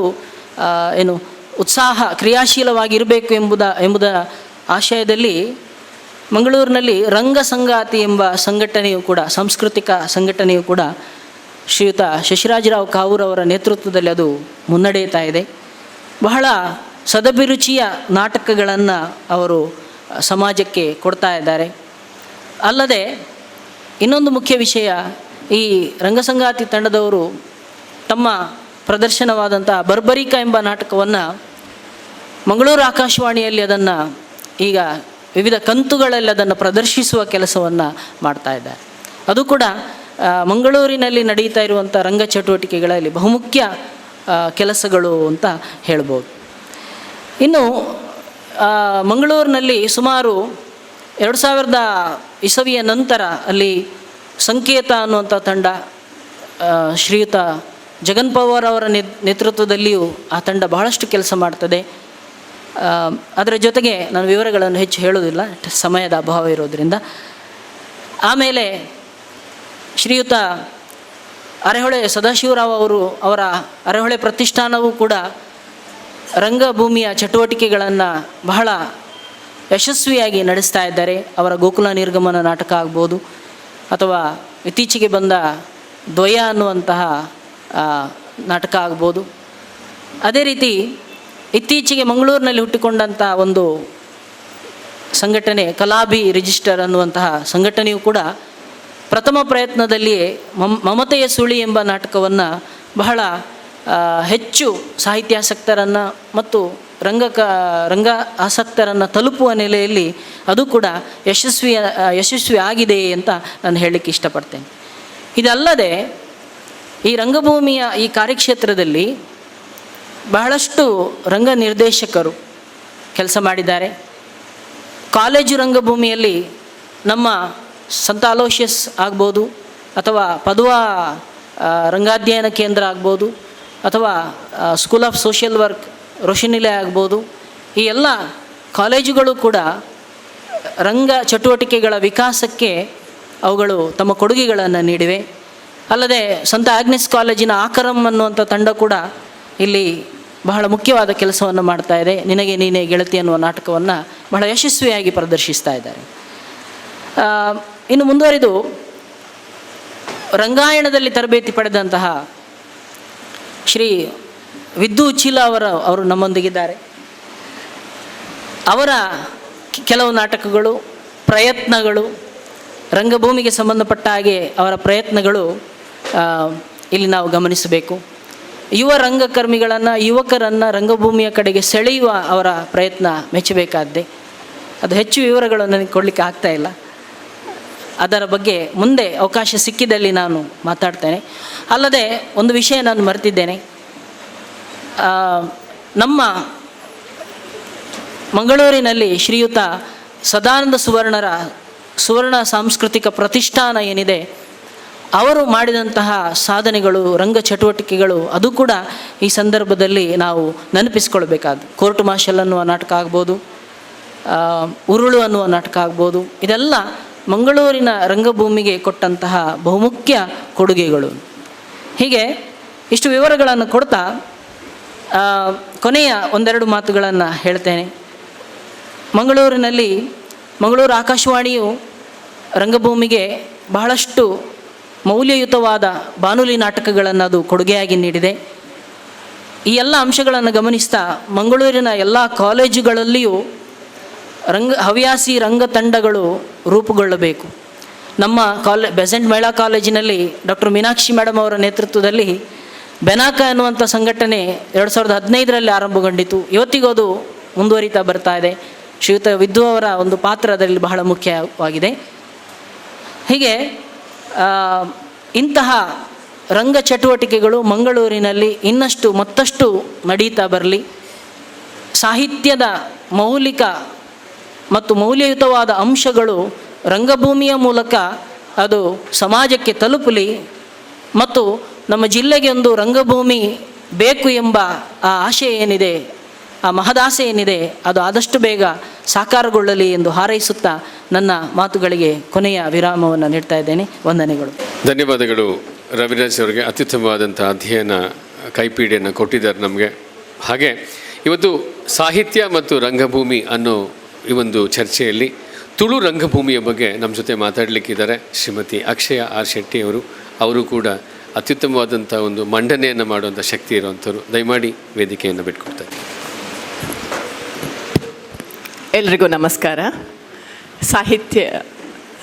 ತಾಲೂಕು ಸಾಹಿತ್ಯ ಸಮ್ಮೇಳನದ ಸರ್ವಾಧ್ಯಕ್ಷರೇ, ಗುರುಗಳು ಆಗಿರುವ ನಾದ ಶೆಟ್ರೆ, ಗೋಷ್ಠಿಯ ಅಧ್ಯಕ್ಷರೇ, ವಿದ್ವಾಂಸರೇ ಹಾಗೂ ನನ್ನ ಮುಂದಿರುವ ಹಿರಿಯರೇ ಮತ್ತು ಸಾಹಿತ್ಯಾಸಕ್ತ ಮನಸ್ಸುಗಳೇ, ರಂಗಭೂಮಿ ಅಂತ ಹೇಳುವಾಗ ನಾನು ನೇರ ವಿಷಯಕ್ಕೆ ಹೋಗ್ತಾ ಇದ್ದೇನೆ. ಸಮಯದ ಅಭಾವದ ಕುರಿತು ಎಲ್ಲರಿಗೂ ತಿಳಿದಿದೆ. ನಮಗೆ ಅದರ ಮೂಲ ಸಿಗುವುದು ನಾಗರಿಕತೆಯ ಪೂರ್ವದಲ್ಲಿ. ಸಂಶೋಧಕರ ಪ್ರಕಾರ ನಾಗರಿಕತೆಯ ಹಿಂದು ಮುಂದನ್ನು ಪುನರ್ರಚಿಸಿಕೊಳ್ಳುವಾಗ ಸಾಂಸ್ಕೃತಿಕ ಸಾಕ್ಷ್ಯಗಳನ್ನು ಇಟ್ಟುಕೊಂಡು ನಾವು ಪುನರ್ ಸೃಷ್ಟಿಸುವಾಗ ಆ ಕಾಲಘಟ್ಟದ ಜೀವನ ಕ್ರಮ, ಆಚರಣೆಗಳು, ಅವರ ಪುರಾಣ ಕಲ್ಪನೆಗಳು, ಈ ಎಲ್ಲವುಗಳ ವಿಶ್ಲೇಷಣೆ, ಆನಂತರ ತರ್ಕ ಮತ್ತು ಸಿದ್ಧಾಂತವು ಸೃಷ್ಟಿಯಾಗ್ತದೆ. ಈ ಎಲ್ಲವನ್ನು ಇಟ್ಟುಕೊಂಡು ಯಾಕೆ ಅಥವಾ ಹೇಗೆ ಅಥವಾ ಒಂದು ಕಾಲಘಟ್ಟದಲ್ಲಿ ಹೇಗೆ ಹುಟ್ಕೊಂತು ಅಂತ ಹೇಳುವಾಗ ಎರಡು ಅಭಿಪ್ರಾಯಗಳ ಕಡೆಗೆ ನಾನು ಗಮನವನ್ನು ಕೇಂದ್ರೀಕರಿಸ್ತೇನೆ. ಒಂದು, ಧಾರ್ಮಿಕ ಆಚರಣೆಗಳು ಮತ್ತು ಕ್ರಿಯಾವಿಧಿಗಳಲ್ಲಿ ರಂಗಭೂಮಿಯ ಬೀಜ ಇದೆ ಅನ್ನುವಂತಹ ಒಂದು ಮಾತು, ಮತ್ತು ಎರಡನೇ ಅಭಿಪ್ರಾಯ ಪುರಾಣ ಕಲ್ಪನೆಗಳ ಕಥನ ವಾಚನ ಸಂಪ್ರದಾಯದಲ್ಲಿ ರಂಗಭೂಮಿಯ ಬೀಜ ಇದೆ ಅನ್ನುವ, ಅದರ ಮೂಲ ರೂಪ ಇದೆ ಅನ್ನುವ ಇನ್ನೊಂದು ತರ್ಕ. ಈ ಎರಡು ತರ್ಕಗಳನ್ನು ಮುಂದುವರಿಸ್ತಾ ರಂಗಭೂಮಿ ಯಾಕೆ ಹುಟ್ಕೊಂಡಿರಬಹುದು ಎನ್ನುವ ಜಿಜ್ಞಾಸೆಯನ್ನು ಮುಂದಿಡ್ತಾ, ನಾಗರಿಕತೆಯ ಮೊದಲು ಮತ್ತು ಉದಯ ಕಾಲದಲ್ಲಿ ಕಾಡುಗಳಲ್ಲಿ ವಾಸ ಮಾಡ್ತಾ ಇದ್ದಂತಹ ಬುಡಕಟ್ಟು ಜನಾಂಗಗಳು ಅವರ ವಿರಾಮ ಸಮಯದಲ್ಲಿ ಅಭಿವ್ಯಕ್ತ ರೂಪವಾಗಿ ಏನು ಮೂಲ ರೂಪದಲ್ಲಿ ಹುಟ್ಟು ಪಡೆದಂತಹ ರಂಗ ಚಟುವಟಿಕೆಗಳು ಅಥವಾ ಚಟುವಟಿಕೆಗಳು ಇವತ್ತು ರಂಗ ಪ್ರಕಾರಗಳಾಗಿ ಬೆಳೆದಿದೆ ಅನ್ನುವ ಒಂದು ಅಭಿಪ್ರಾಯ. ಅದರ ಆಚೆಗೆ ಬುಡಕಟ್ಟು ಜನಾಂಗಗಳಲ್ಲಿ ಬಹಳ ಪ್ರಮುಖ ಜೀವನ ಭಾಗ ಆಗಿದ್ದಂತಹ ಬೇಟೆಯ ಪುನರುಕ್ತಿ ಮತ್ತು ಪುನರ್ ಅಭಿನಯ ಕೂಡ ರಂಗಭೂಮಿಯ ಒಂದು ಬೀಜ ರೂಪವಾಗಿ ಇತ್ತು ಅನ್ನುವಂಥದ್ದು. ನಮಗೆಲ್ಲ ತಿಳಿದಿರುವ ಹಾಗೆ ಹಳೆಯ ಶಿಲಾಯುಗದಲ್ಲಿ ಶ್ರಮದ ವಿಭಜನೆಯನ್ನು ಕಾಣಲಿಕ್ಕೆ ಸಾಧ್ಯ ಇರಲಿಲ್ಲ. ಎಲ್ಲರೂ ಎಲ್ಲವನ್ನು ಮಾಡುವಂತಹ ಒಂದು ಕಾಲಘಟ್ಟ. ನಿಧಾನಕ್ಕೆ ಹೊಸ ಶಿಲಾಯುಗಕ್ಕೆ ಬರುವಾಗ ಶ್ರಮದ ವಿಭಜನೆಯನ್ನು ಕಾಣ್ತೇವೆ. ರಂಗಭೂಮಿಗೆ ಬರುವಾಗ ರಂಗಕ್ರಿಯಾ ವಿಧಿಯಲ್ಲಿ ಕೂಡ ಕೆಲವು ನಿರ್ದಿಷ್ಟ ಹಂಚಿಕೆಗಳು ಬರ್ತದೆ. ಅದರಲ್ಲಿ ಬಹಳ ಮುಖ್ಯ ವಿಂಗಡ ಅನ್ನುವಂಥದ್ದು ಪ್ರೇಕ್ಷಕ ಮತ್ತು ನಟನ ರೂಪದಲ್ಲಿ. ಈ ನಟ ಅಥವಾ ಪ್ರೇಕ್ಷಣಿಕನಿಗೆ ಮೂರ್ತ ರೂಪ ಕೊಡಲಿಕ್ಕೆ, ಈ ವಿಂಗಡನಿಗೆ ಮೂರ್ತ ರೂಪ ಕೊಡಲಿಕ್ಕೆ ಒಂದು ಬಹಳ ಮುಖ್ಯವಾದ ಮತ್ತು ಬಹಳ ಆರಂಭದ ಕಾಲಘಟ್ಟದಲ್ಲಿ ಬಳಸಿಕೊಂಡಂತಹ ರಂಗತಂತ್ರಾಂಶ ಯಾವುದು ಅಂತ ಹೇಳಿದರೆ ಅದು ಮುಖವಾಡ, ಮಾಸ್ಕ್. ಯಾಕೆ ನಾನು ಇದನ್ನು ರಂಗತಂತ್ರಾಂಶ ಹೇಳ್ತಾ ಇದ್ದೇನೆ ಅಂತ ಹೇಳಿದರೆ, ಬಹುಶಃ ಅದೃಶ್ಯವಾದುದನ್ನು ದೃಶ್ಯ ರೂಪಕ್ಕೆ ತರುವಾಗ ಅಥವಾ ಏನನ್ನು ಪಾರ್ಟ್ ಆಗಿ ನಟನೆಯಲ್ಲಿ ಹೇಳಲಿಕ್ಕೆ ಬಯಸ್ತಾರೋ ಅದರ ಸಾಂಕೇತಿಕ ರೂಪವಾಗಿ ಬಹಳ ಸಶಕ್ತವಾಗಿ ಮಾಸ್ಕ್ ರಂಗಭೂಮಿಯ ಉದಯ ಕಾಲದಿಂದಲೂ ಬಳಕೆಗೆ ಬರ್ತದೆ. ರಂಗಭೂಮಿಯ ಇತಿಹಾಸವನ್ನು ನಾವು ಕ್ರಿಸ್ತಪೂರ್ವ 500ರಿಂದ 700 ಶತಮಾನಗಳ ಹಿಂದಕ್ಕೆ ಕೊಂಡು ಹೋಗ್ತಾರೆ. ಬಹಳ ಮುಖ್ಯವಾಗಿ ಸಾಮಾನ್ಯವಾಗಿ ಎಲ್ಲ ನಾಗರಿಕತೆಗಳ ಕುರುಹುಗಳಲ್ಲೂ ರಂಗಭೂಮಿಯ ಉದಯದ ಸೆಲೆಗಳಿದ್ದರೂ ಕೂಡ ಬಹಳ ನಿರ್ದಿಷ್ಟವಾಗಿ ಸ್ಪಷ್ಟವಾಗಿ ನಮಗೆ ಗ್ರೀಕ್ ರಂಗಭೂಮಿಯಲ್ಲಿ ಇದರ ರಂಗಭೂಮಿಯ ಉದಯವನ್ನು ಕಾಣಲಿಕ್ಕೆ ಸಾಧ್ಯ ಉಂಟು. ಭಾರತಕ್ಕಾಗುವಾಗ ಪಾರ್ಸಿ ರಂಗಭೂಮಿ ಇರ್ಬೋದು, ಅದು 1870ರಲ್ಲಿ ಬಂಗಾಳದ ನಾಟಕ ತಂಡಗಳು ಹುಟ್ಟಿಕೊಂಡವು. ಹಾಗೆ 880ಕ್ಕಾಗುವಾಗ ಮರಾಠಿ, ನಿಧಾನಕ್ಕೆ 1890ರ ವೇಳೆಗೆ ಕರ್ನಾಟಕದಲ್ಲಿ ರಂಗಭೂಮಿಯ ಚಲನವಲನಗಳು ಚಟುವಟಿಕೆಗಳು ಆರಂಭಗೊಂಡವು. ನನ್ನ ಸಬ್ಜೆಕ್ಟ್ ತುಳು ರಂಗಭೂಮಿ. ನನ್ನ ಸಹಪಾಠಿ ಮಿತ್ರರಾದ ಈ ಮೊದಲು ಪೇಪರ್ ಪ್ರೆಸೆಂಟ್ ಮಾಡಿದ ರವಿಚಂದ್ರ ಅವರು ಸುಮಾರು ಸಂಗತಿಗಳನ್ನು ಇಲ್ಲಿ ನಡೆದಿರುವಂತಹ ರಂಗ ಚಟುವಟಿಕೆಗಳ ನಾಟಕ ತಂಡಗಳ ಸುಮಾರು ಸಂಗತಿಗಳನ್ನು ಹೇಳಿರುವ ಕಾರಣ ಆ ಎಲ್ಲವನ್ನು ಸ್ಕಿಪ್ ಮಾಡಿ ನಾನು ನನ್ನ ವಿಷಯವನ್ನು ಮಂಡನೆ ಮಾಡ್ತೇನೆ. ನಮಗೆಲ್ಲ ತಿಳಿದಿರುವ ಹಾಗೆ ತುಳುನಾಡಿನ ರಂಗಭೂಮಿ ಅಂತ ಹೇಳಿದರೆ ಇಲ್ಲಿ ಜನಪದ ರಂಗಭೂಮಿ ಅನ್ನುವಂಥದ್ದು, ಜಾನಪದ ರಂಗಭೂಮಿ ಅನ್ನುವಂಥದ್ದು ಆರಾಧನಾ ಪ್ರಕಾರಗಳಾಗಿ ನಮಗೆ ಕಾಣಲಿಕ್ಕೆ ಸಿಗ್ತವೆ. ಅದು ಭೂತಾರಾಧನೆ ಇರ್ಬೋದು, ನಾಗಾರಾಧನೆ ಇರ್ಬೋದು, ಸಿರಿ ಆರಾಧನೆ ಇರ್ಬೋದು. ಬಹುಶಃ ಇವತ್ತಿನ ಮಟ್ಟಿಗೆ ಇವತ್ತು ಆರಾಧನೆಗೊಳ್ಳುತ್ತಿರುವ ಚೌಕಟ್ಟಿನ ನೆಲೆಯಲ್ಲಿ ಇಲ್ಲದಿದ್ದರೂ ಕೂಡ ಒಂದು ಹಂತಕ್ಕೆ ನಮಗೆ ತುಳು ರಂಗಭೂಮಿಯಲ್ಲಿ ಈ ಎಲ್ಲ ಆರಾಧನಾ ಪರಂಪರೆಗಳಲ್ಲಿ ನಮಗೆ ಇದರ ಮೂಲವನ್ನು ಕಾಣಲಿಕ್ಕೆ ಸಾಧ್ಯ ಉಂಟು. ಅಲ್ಲಿ ಈ ನಮ್ಮ ಆರಾಧನೆಯಲ್ಲಿ ಕುಣಿತಗಳಿವೆ, ಹಾಡುಗಳಿವೆ, ಸಾಹಿತ್ಯ ಇದೆ, ನಾಟಕೀಯ ಅಂಶಗಳಿವೆ, ಸಂಭಾಷಣೆಗಳಿವೆ. ಆದರೆ ಈ ಎಲ್ಲವುಗಳು ಧಾರ್ಮಿಕ ವಲಯಕ್ಕೆ ಸೇರುವುದರಿಂದ ಇದನ್ನು ರಿಚುವಲ್ ಫೋಕ್ ಥಿಯೇಟರ್, ಧಾರ್ಮಿಕ ಜಾನಪದ ರಂಗಭೂಮಿ ಎನ್ನುವ ಪ್ರವರ್ಗಕ್ಕೆ ಸೇರಿಸಿಕೊಂಡಿದ್ದೇವೆ. ತುಳು ರಂಗಭೂಮಿಗೆ ಸಂಬಂಧಿಸಿದಂತೆ ಬಹುಶಃ ಉಲ್ಲೇಖಿಸಬಹುದಾದ ಒಂದು ಅಂಶ 2ನೇ ಶತಮಾನದಲ್ಲಿ ರಚಿತಗೊಂಡಿದೆ ಎಂದು ಅಂದಾಜಿಸಲಾದ ಪ್ಯಾಪಿರಸ್ ಮರದ ತೊಗಟೆಯ ಬರೆಯುವ ಹಾಳೆಯಿಂದ ರಚಿಸಿರುವ ಸರೀತಿ. ಇದನ್ನು ಮತ್ತೆ 2012ರಲ್ಲಿ ಕೂಡ ಇದು ಪ್ರಕಟಗೊಂಡಿತು. ಈ ಗ್ರೀಕ್ ನಾಟಕದಲ್ಲಿ 36 ಸಾಲುಗಳು ಅದು ತುಳುವಿನದಾಗಿದೆ ಅಥವಾ ಕನ್ನಡದ್ದಾಗಿದೆ ಎನ್ನುವ ಚರ್ಚೆಯು ಸಾಕಷ್ಟು ನಮ್ಮ ಸಂಶೋಧಕರ ವಲಯದಲ್ಲಿ ಹಿರಿಯ ಸಂಶೋಧಕರಿಂದ ಚರ್ಚೆಗೆ ಗ್ರಾಸವಾಗಿದೆ. ಆದರೆ ಒಂದಷ್ಟು ಸಂಶೋಧಕರು ಈ ಸಾಲುಗಳನ್ನು ಇಟ್ಟುಕೊಂಡು ಇದು ಗ್ರೀಕ್ ಭಾಷೆಯಲ್ಲಿ ಬರೆದಿರುವಂತಹ ತುಳುವಿನ ಶಬ್ದಗಳು ಮತ್ತು ಇವತ್ತು ಅಸ್ತಿತ್ವದಲ್ಲಿರುವ ಈ ತುಳು ಶಬ್ದಗಳಿಗೆ ಸಾಮ್ಯತೆ ಇದೆ ಅನ್ನುವ ಅರ್ಥದಲ್ಲಿ ಬಹುಶಃ ತುಳು ರಂಗಭೂಮಿಯ ಗ್ರೀಕ್ ಪ್ರಹಸನದಲ್ಲಿ ತುಳು ರಂಗಭೂಮಿಯ ಒಂದು ನೆರಳು ನಮಗೆ 2ನೇ ಶತಮಾನದ ಹಿಂದಕ್ಕೆ ಹೋದರೆ ಆ ನಂತರ 18-19 ಶತಮಾನದವರೆಗೆ ಒಂದು ದೀರ್ಘ ಮೌನ ಅಥವಾ ಧಾರ್ಮಿಕ ಜಾನಪದ ರಂಗಭೂಮಿಯನ್ನು ಹೊರತುಪಡಿಸಿ ನಾನು ಹೇಳ್ತಾ ಇದ್ದೇನೆ ಒಂದು ಕಾಣಲಿಕ್ಕೆ ಸಿಗ್ತದೆ. ಅದರ ಆಚೆಗೆ ಯಾಕೆ ಇರ್ಬೋದು ಅಂತ ಹೇಳಿದರೆ ಬಹುಶಃ ನಮ್ಮದು ಕನ್ನಡ ಇಲ್ಲಿಯ ರಾಜ್ಯ ಭಾಷೆ. ಹಾಗಾಗಿ ಆರಂಭದ ಕಾಲಘಟ್ಟದಲ್ಲಿ ರಚಿತವಾದ ನಾಟಕಗಳು ಹೆಚ್ಚಿನವು ರಾಜ್ಯ ಭಾಷೆ ಕನ್ನಡದಲ್ಲಿದ್ದವು. ಆ ನಂತರ ಬಹುಶಃ ಶಿಕ್ಷಣ ವಿದ್ಯಾಲಯ ಇರ್ಬೋದು, BEM ಶಾಲೆ ಅಥವಾ 1860ರಲ್ಲಿ ಹುಟ್ಟಿದ ಪ್ರಾಂತೀಯ ಶಾಲೆ, ಇವತ್ತು VV ಕಾಲೇಜು ಅಂತ ಹೇಳ್ತೇವೆ. 1870ರಲ್ಲಿ ಹುಟ್ಕೊಂಡ ಗಣಪತಿ ಹೈಸ್ಕೂಲು, 80ರಲ್ಲಿ ಆರಂಭವಾದ ಅಲೋಷಿಯಸ್ ಕಾಲೇಜು, ಕೆನರಾ ಹೈಸ್ಕೂಲು, ಹೀಗೆ ಆಗ್ನೆಸ್, ಹೀಗೆ ಈ ಎಲ್ಲವೂ ಶಾಲಾ ಮಟ್ಟದಲ್ಲಿ ವಿದ್ಯಾರ್ಥಿಗಳಲ್ಲಿ, ಅದು ವಾರ್ಷಿಕೋತ್ಸವದ ಸಂದರ್ಭದಲ್ಲಿ ನಾಟಕ ಅಥವಾ ರಂಗಭೂಮಿಗೆ ಒಂದು ಚಾಲನೆಯನ್ನು ಕೊಡ್ತಾ ಬಂದವು, ಮಂಗಳೂರು ವಲಯದಲ್ಲಿ ಕೊಡ್ತಾ ಬಂದವು ಅಂತ ಹೇಳ್ತಾ, ಬಹುಶಃ ತುಳುವಿಗಾಗುವಾಗ 1914-15ರಲ್ಲಿ ಪಂಜೆ ಮಂಗೇಶರಾಯರು ಇನ್ಸ್ಪೆಕ್ಟರ್ ಆಗಿದ್ದ ಕಾಲದಲ್ಲಿ ಶಿಕ್ಷಣ ವಿದ್ಯಾಲಯದಲ್ಲಿ ವಿದ್ಯಾರ್ಥಿಗಳ ವಿನಂತಿಯ ಮೇರೆಗೆ ಒಂದು ತುಳು ಪ್ರಹಸನವನ್ನು ವಾರ್ಷಿಕೋತ್ಸವದ ಸಂದರ್ಭದಲ್ಲಿ ರಂಗ ಪ್ರಸ್ತುತಿ ಮಾಡಿದ್ರು ಅನ್ನುವಂಥದ್ದು ಪ್ರಮುಖ ಸಂಗತಿಯಾಗ್ತದೆ. ಬಹುಶಃ ನಮಗೆಲ್ಲ ತಿಳಿದಿರುವ ಹಾಗೆ ತುಳುವಿನ ಪುನರುಜ್ಜೀವನಕ್ಕೆ ಹೋರಾಡಿದ ಅಥವಾ ಸ್ವಾತಂತ್ರ್ಯ ಹೋರಾಟಗಾರ ಪಣಿಯಾಡಿಯವರು ತಮ್ಮ ತುಳು ಚಳುವಳಿಯ ಒಂದು ಭಾಗವಾಗಿ ಆರಂಭಿಸಿದ ತುಳು ಸಾಹಿತ್ಯ ಮಾಲೆಯಲ್ಲಿ ಆರಂಭದ ಮೊದಲ ಜನಮರ್ಲ್ ನಾಟಕ ಪ್ರಕಟಗೊಂಡಿದ್ದು. ಪ್ರಕಟಣೆಯ ನೆಲೆಯಿಂದ ಇದು ಮೊದಲ ನಾಟಕ, ಮಾಧವ ತಿಂಗಳಾಯರದ್ದು. ಇದು ಮೊದಲ ತುಳುವಿನ ಪ್ರಕಟಿತ ಕೃತಿ. ಹಾಗಾಗಿ ಒಂದು ಕಾಲಘಟ್ಟದಲ್ಲಿ ತುಳು ರಂಗಭೂಮಿ ಮತ್ತು ಯಾವುದೇ ಪ್ರಕಾರ ಆ ಕಾಲಘಟ್ಟದ, ಇದೊಂದು ವೈಚಾರಿಕ ನಾಟಕ, ಆ ಕಾಲಘಟ್ಟದ ಸಾಮಾಜಿಕ ಪಿಡುಗುಗಳ ಹಿನ್ನೆಲೆಯಲ್ಲಿ ಜನರನ್ನು ಎಚ್ಚರಿಸುವ ಒಂದು ಶಕ್ತಿಶಾಲಿ ಆಯುಧವಾಗಿ ಕೆಲಸ ಮಾಡಿರುವುದನ್ನು ಗಮನಿಸಿಕೊಳ್ಬಹುದು. ಆ ಹಿನ್ನೆಲೆಯಲ್ಲಿ ನಾನು ಹೇಳೋದಾದರೆ 1923ರಲ್ಲಿ ಕೃಷ್ಣಪ್ಪ ತಿಂಗಳಾಯರು ಬರೆದ ಮಾರಿಗುಡಿಯ ಮಾರಮ್ಮ ಇರ್ಬೋದು. ಇದು ನಾಟಕವು ಪ್ರಾಣಿ ಬಲಿಯ ಬಗ್ಗೆ ಕ್ರಿಟಿಸೈಸ್ ಮಾಡ್ತದೆ. ಗಡಂಗದ ಗಮ್ಮತ್ ಇರ್ಬೋದು, ಕುಡಿತದ ದುಷ್ಪರಿಣಾಮದ ಬಗ್ಗೆ ಮಾತಾಡ್ತದೆ. ಅದೇ ಬಿದ್ರು ಶಿವಣ್ಣ ಹೆಗ್ಡೆ ಅವರು ಬರೆದ ವಿದ್ಯೆದ ತಾದಿ ಇರ್ಬೋದು. ಹೆಸರೇ ಸೂಚಿಸುವ ಹಾಗೆ ಒಂದು ಕಾಲಘಟ್ಟದ ಸಾಮಾಜಿಕ ಪಿಡುಗನ್ನು ಕ್ವಶ್ಚನ್ ಮಾಡುವ ಅಥವಾ ಜನರನ್ನು ಎಚ್ಚರಿಸುವ ಕೆಲಸವನ್ನು ಈ ಎಲ್ಲ ತುಳು ನಾಟಕಗಳು ಮಾಡಿಕೊಂಡು ಬಂದಿವೆ.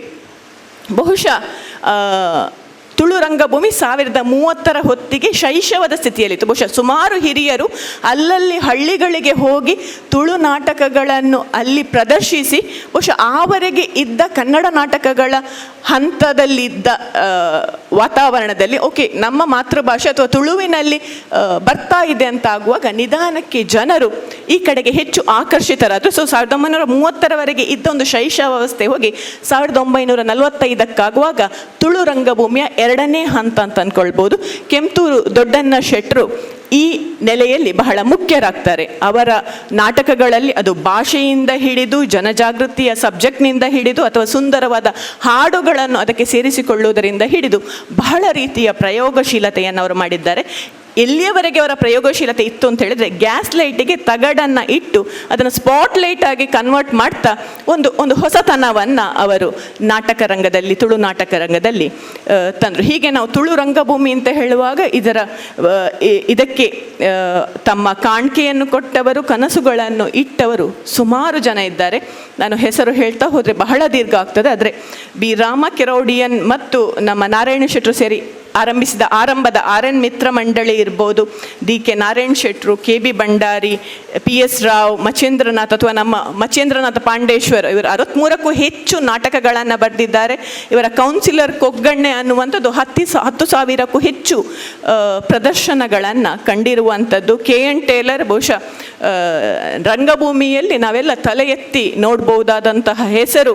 ಇವರ ಬೂಳ್ಯದ ಬಪ್ಪಂಗಾಯಿ ಸೇರಿ 47 ನಾಟಕಗಳನ್ನು ಬರೆದಿದ್ದಾರೆ. ಮಾತ್ರ ಅಲ್ಲ, 1989ರಲ್ಲಿ ಕೊಲ್ಲಿ ರಾಷ್ಟ್ರದಲ್ಲಿ ಇವರು ಮೊದಲ ಬಾರಿಗೆ ತುಳು ನಾಟಕವನ್ನು ಪ್ರದರ್ಶಿಸಿದ ಹೆಮ್ಮೆ ಇವರಿಗೆ ಸಲ್ತದೆ.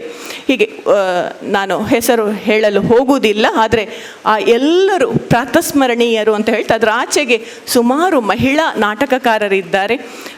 ಬಹಳ ಮುಖ್ಯವಾಗಿ ತುಳು ರಂಗಭೂಮಿಯನ್ನು ಕಟ್ಟಿ ಬೆಳೆಸಿದವರಲ್ಲಿ ಅನ್ಯ ಭಾಷಿಗರ ಕೊಡುಗೆ ಬಹಳ ಮುಖ್ಯ ಆಗ್ತದೆ. ಅಲ್ಲೂ ಅದು ಈ UM ಮೊಯ್ದಿನಬ್ಬ, BS ರಾವ್ ಇರ್ಬೋದು, ರಿಚರ್ಡ್ ಕ್ಯಾಸ್ತನರ್ ಇರ್ಬೋದು, ಹೀಗೆ ಸುಮಾರು ಹೆಸರುಗಳಿವೆ. ಈ ಎಲ್ಲರುಗಳ ನೆನಪುಗಳ ಜೊತೆಗೆ ಒಂದಷ್ಟು ಸಂಘ ಸಂಸ್ಥೆಗಳು, ಸುಮಾರು ಸಂಘ ಸಂಸ್ಥೆಗಳನ್ನು ಮಂಗಳೂರಿನಲ್ಲಿ ಕಟ್ಟಿ ಬೆಳೆಸಿದ ಸುಮಾರು ಸಂಘ ಸಂಸ್ಥೆಗಳ ಬಗ್ಗೆ ರವಿರಾಜ್ ಅವರು ಉಲ್ಲೇಖಿಸಿದ್ದಾರೆ. ಬಹಳ ಮುಖ್ಯವಾಗಿ 1970ರಲ್ಲಿ ಹುಟ್ಟಿಕೊಂಡ ತುಳುಕೂಟ, ಮಂಗಳೂರು ಆಕಾಶವಾಣಿ ಅಥವಾ ಬೇರೆ ಬೇರೆ ಹವ್ಯಾಸಿ ನಾಟಕ ಸಂಸ್ಥೆಗಳು, ಅದರಲ್ಲೂ ಮುಖ್ಯವಾಗಿ ನಮ್ಮ ಇವತ್ತಿನ ಅಧ್ಯಕ್ಷರು ಹಾಗೂ ಏರಿಯಾ ಲಕ್ಷ್ಮೀನಾರಾಯಣ ಆಳ್ವರ ಮುಂದಾಳತ್ವದ ಭೂಮಿಕಾ, 80ರ ದಶಕದ ಆಯನ, ನಿರಂತ, ಅಭಿವ್ಯಕ್ತ, ಈ ಎಲ್ಲ ನಾಟಕ ತಂಡಗಳು ಜೊತೆಗೆ ಇತ್ತೀಚಿನ ದಿನಗಳಲ್ಲಿ ಸ್ಪರ್ಧೆಯ ಮುಖಾಂತರ ಒಂದು ಸವಾಲು ಆರಂಭದ ಪತ್ರಿಕೆಯಲ್ಲಿ ಬಂತು, ಸ್ಪರ್ಧೆಗಾಗಿ ನಾವು ಬರೀತೇವೆಯಾ, ಈ ಮೂಲಕ ರಂಗಭೂಮಿ ಮುಂದೆ ಹೋಗ್ತದ ಅಂತ. ಆದರೆ ಕನಿಷ್ಠ ಯುವ ಜನತೆಯನ್ನು ಸೆಳೆಯುವಲ್ಲಿ ಉಡುಪಿ ತುಳುಕೂಟದ ಕೆಂತೂರು ದೊಡ್ಡಣ್ಣ ನಾಟಕ ಸ್ಪರ್ಧೆ ಇರ್ಬೋದು, ದೊಡ್ಡಣ್ಣ ಶೆಟ್ಟಿ ನಾಟಕ ಸ್ಪರ್ಧೆ ಇರ್ಬೋದು, ಕರ್ನಾಟಕ ತುಳು ಸಾಹಿತ್ಯ ಅಕಾಡೆಮಿಯ ತುಳು ನಾಟಕ ಪರ್ವ ಇರ್ಬೋದು, ರತ್ನವರ್ಮ ಹೆಗ್ಡೆ ತುಳು ನಾಟಕ ರಚನಾ ಸ್ಪರ್ಧೆ ಇರ್ಬೋದು, ಈ ಎಲ್ಲವೂ ಅದು ಸಂಘ ಸಂಸ್ಥೆಗಳು ಮತ್ತು ವ್ಯಕ್ತಿತ್ವಗಳು ತುಳು ರಂಗಭೂಮಿಯನ್ನು ಎತ್ತಿ ಹಿಡಿಯಲು ಸುಮಾರು ಸಾರ್ಥಕ ಶ್ರಮವನ್ನು ವಹಿಸಿದ್ದಾರೆ. 1970 ತುಳು ರಂಗಭೂಮಿಗೆ ಸಂಬಂಧಿಸಿ ಆ ನೆಲೆಯಿಂದ ಒಂದು ಸಂಕ್ರಮಣದ ಕಾಲಘಟ್ಟ ಅಂತ ಹೇಳ್ಬೋದು. 70-80 ಯಾಕೆ ಅಂತ ಹೇಳಿದ್ರೆ, ಒಂದು ಕಡೆಯಿಂದ ಸಿನಿಮಾದ ಆಕರ್ಷಣೆ, ಹೊಸದನ್ನು ಅಪೇಕ್ಷಿಸ್ತಾ ಇರುವ ರಂಗಭೂಮಿಯ ಪ್ರೇಕ್ಷಕರು ಮತ್ತು ಆ ಹೊತ್ತಿಗಾಗುವ ಕನ್ನಡ ರಂಗಭೂಮಿಯಲ್ಲಿ ಬಂದಿರುವಂತಹ ಒಂದು ಆಧುನಿಕ ಒಂದಷ್ಟು ಸಂಗತಿಗಳು ತುಳು ರಂಗಭೂಮಿಗೂ ಪ್ರಭಾವವನ್ನು ಬೀರಿದವು. ಈ ಹಂತದಲ್ಲಿ ನಾವು ಬಹಳ ಮುಖ್ಯವಾಗಿ ಹೇಳಬಹುದಾದಂಥ ವಿಜಯಕುಮಾರ್ ಕೆಮ್ಮಣ್ಣವರ ಭೂತದ ಇಲ್ಲು, ಈ ನಲ್ಕೆದಾಯೆ, ಬರ್ಸ, ಅಮೃತ ಸೋಮೇಶ್ವರರ ಗೋಂದೋಳು, ಕುತ್ಕಾಡಿ ವಿಶ್ವನಾಥ್ರಯ್ಯವರ ಅಬ್ಬಕ್ಕಬ್ಬೆ, ಸಂಕ್ರಾಂತಿ, ಮಂಜತ ಕಾಪಡೆ, ಕೆದಂಬಡಿಯವರು ಅನುವಾದಿಸಿದ ಚೋಮನ ದುಡಿ, ಸೂದ್ರ ಏಕಲವಿ, ಈ ಎಲ್ಲವುಗಳು ರಂಗ ನಿರ್ದೇಶಕರ ಚಾಕಚಕ್ಯತೆಯಲ್ಲಿ ತುಳುರಂಗಭೂಮಿಯ ಒಟ್ಟು ಸ್ವರೂಪದಲ್ಲಿ ಬದಲಾವಣೆಯನ್ನು ತರ್ತವೆ. ಅದು ಅಮೃತ ಸೋಮೇಶ್ವರ ರಾಯರಾವುತೆ ಇರ್ಬೋದು, ಆಟ ಮುಗೇಂಡಿ ಇರ್ಬೋದು, ಅಥವಾ ಪೆರಿಂಜಗೊತ್ತು ದೇವು ಪೂಂಜೆ ಇರ್ಬೋದು, ಈ ಎಲ್ಲವೂ ಜಾನಪದ ಜಗತ್ತಿನ ಕಥಾನಾಯಕರನ್ನು ಇಟ್ಟುಕೊಂಡು ರಂಗಭೂಮಿಯಲ್ಲಿ ಸಮರ್ಥವಾಗಿ ಮತ್ತು ವೈಚಾರಿಕ ನೆಲೆಯಲ್ಲಿ ಈ ಜಾನಪದ ನಾಯಕರನ್ನು ಕಟ್ಟಿಕೊಡುವ ಕೆಲಸವನ್ನು ಮಾಡ್ತಾ ಬಂದಿದೆ. ಮನು ಇಡ್ಯರ ಬಲಿ ಮತ್ತು ತಿರ್ಸಂಕನ್ನು ನಾನು ಬಹುಶಃ ಬಹಳ ಮುಖ್ಯವಾಗಿ ಹೇಳಲೇಬೇಕು. ಈ ಮೊದಲಾದ ನವ್ಯ ನಾಟಕಗಳು, ಗಣೇಶ ಮೀನ್ ಸಂಕಮಾರ್ ಅವರ ಮಾಯದ ಕಾಯಿ, ಈ ಎಲ್ಲವುಗಳು ಕೂಡ ತುಳು ರಂಗಭೂಮಿಗೆ ಒಂದು ಹೊಸ ಚೌಕಟ್ಟನ್ನು ಕೊಡ್ತಾ ಬಂದು ಭಾರತೀಯ ಮತ್ತು ಪಾಶ್ಚಾತ್ಯ ರಂಗಭೂಮಿಯನ್ನು ಅಭ್ಯಸಿಸಿಕೊಂಡು ಬಂದ ಕನ್ನಡಿಗರು ಮತ್ತು ತುಳುವರು ತುಳು ರಂಗಭೂಮಿಗೆ ಈ ಎಲ್ಲರಿಂದ ತುಳು ರಂಗಭೂಮಿ 70-80ರ ದಶಕದಲ್ಲಿ ಒಂದು ಪಲ್ಲಟಕ್ಕೆ, ಒಂದು ಬದಲಾವಣೆಗೆ, ಒಂದು ಪ್ರೇರಣೆಗೆ ಕಾರಣವಾಯಿತು. ಬಹುಶಃ ಹೀಗೆ ತುಳು ರಂಗಭೂಮಿ 19ನೇ ಶತಮಾನದ ಕೊನೆಯ ದಶಕದಿಂದ ತೊಡಗಿ ಬೆಳೀತಾ ಬಂತು ಅನ್ನುವ ಒಂದು ಅವಲೋಕನದ ಆಚೆಗೆ ಬೆಳೆಯಬೇಕಾದ ದಾರಿಯ ಅವಲೋಕನ ಬಹಳ ಮುಖ್ಯವಾಗ್ತದೆ. ಬಹುಶಃ ತುಳು ನಾಟಕಕ್ಕೆ ಡಿ.ಕೆ. ಚೌಟರ ಪಿಲಿಪತ್ತಿ ಗಡಸ್ ಅಥವಾ ಧರ್ಮೆತ್ತಿ ಮಾಯೆ ಅಥವಾ ಮೂಜಿ ಮುಟ್ಟು ಮೂಜಿ ಲೋಕ ಅಥವಾ ಕೆಲವೊಂದು ಕತೆಗಳು, ಕರಿಯ ವಜ್ರನ ಕತೆಗಳು ಅದರ ರಂಗರೂಪ, ಅಥವಾ ಮಿತ್ತಬೈಲಿಯ ಮನಕ್ಕ ಅದರ ರಂಗಭೂಪ, ಸದಾನಂದ ಸುವರ್ಣರ ಗುಡ್ಡದ ಭೂತ, ಈ ಎಲ್ಲವೂ ಕೂಡ ತುಳುವಿನ ಒಂದಷ್ಟು ಗಂಭೀರ ನಾಟಕಗಳು ನಮಗೆ ಪ್ರಯೋಗಕ್ಕೆ ಮತ್ತು ತುಳು ರಂಗಭೂಮಿಯನ್ನು ಕಟ್ತಾ ಹೋಗ್ತದೆ. ಇದರ ಆಚೆಗೆ ಬಹಳ ದೊಡ್ಡ ವಲಯ ಇರುವುದು ತುಳು ರಂಗಭೂಮಿಯಲ್ಲಿ ಅನುವಾದಿತ ನಾಟಕಗಳದ್ದು. ಜಗತ್ತಿನ ಭಾರತದ ಭಿನ್ನ ಭಾಷೆಗಳ ಶ್ರೇಷ್ಠ ನಾಟಕಗಳು, ಅದು ಬಂಗಾಲಿ ನಾಟಕ ಬಾಲೆ ಬಂಗಾರ ಆದದ್ದಿರ್ಬೋದು, ರವೀಂದ್ರನಾಥ್ ಠಾಗೂರರ ಕಾಬೂಲಿವಾಲೆ ಇರ್ಬೋದು, ಜಪಾನ್ನ ಬಸ್ತಿ ನಾಟಕ ಇರ್ಬೋದು, ರವಿರಾಜ್ ಹೇಳಿದ ಕೊಂಬಿನವರು ಕೊಂಬುದ ಮಾನಿಲು ಆದದ್ದಿರ್ಬೋದು, ಶ್ರೀರಂಗರ ನಾಟಕ ವಾರ್ಡ್ ನಂಬರ್ ಆಜಿ ಆಗಿ ಅನುವಾದಗೊಂಡದ್ದಿರ್ಬೋದು, ಲಂಕೇಶರ ಸಂಕ್ರಾಂತಿ, ಊರುಗೊಂಜಿ, ಸಂಗೆ, ಕರ್ನಾಟಕ ನಾಗಮಂಡಲ, ಹೀಗೆ ಒಂದಷ್ಟು ಉತ್ತಮೋತ್ತಮ ನಾಟಕಗಳು ತುಳು ರಂಗಭೂಮಿಗೆ ಬಂದುವು. ತುಳು ಸಾಂಸ್ಕೃತಿಕ ವಲಯವನ್ನು ಸಮೃದ್ಧಗೊಳಿಸಿದುವು.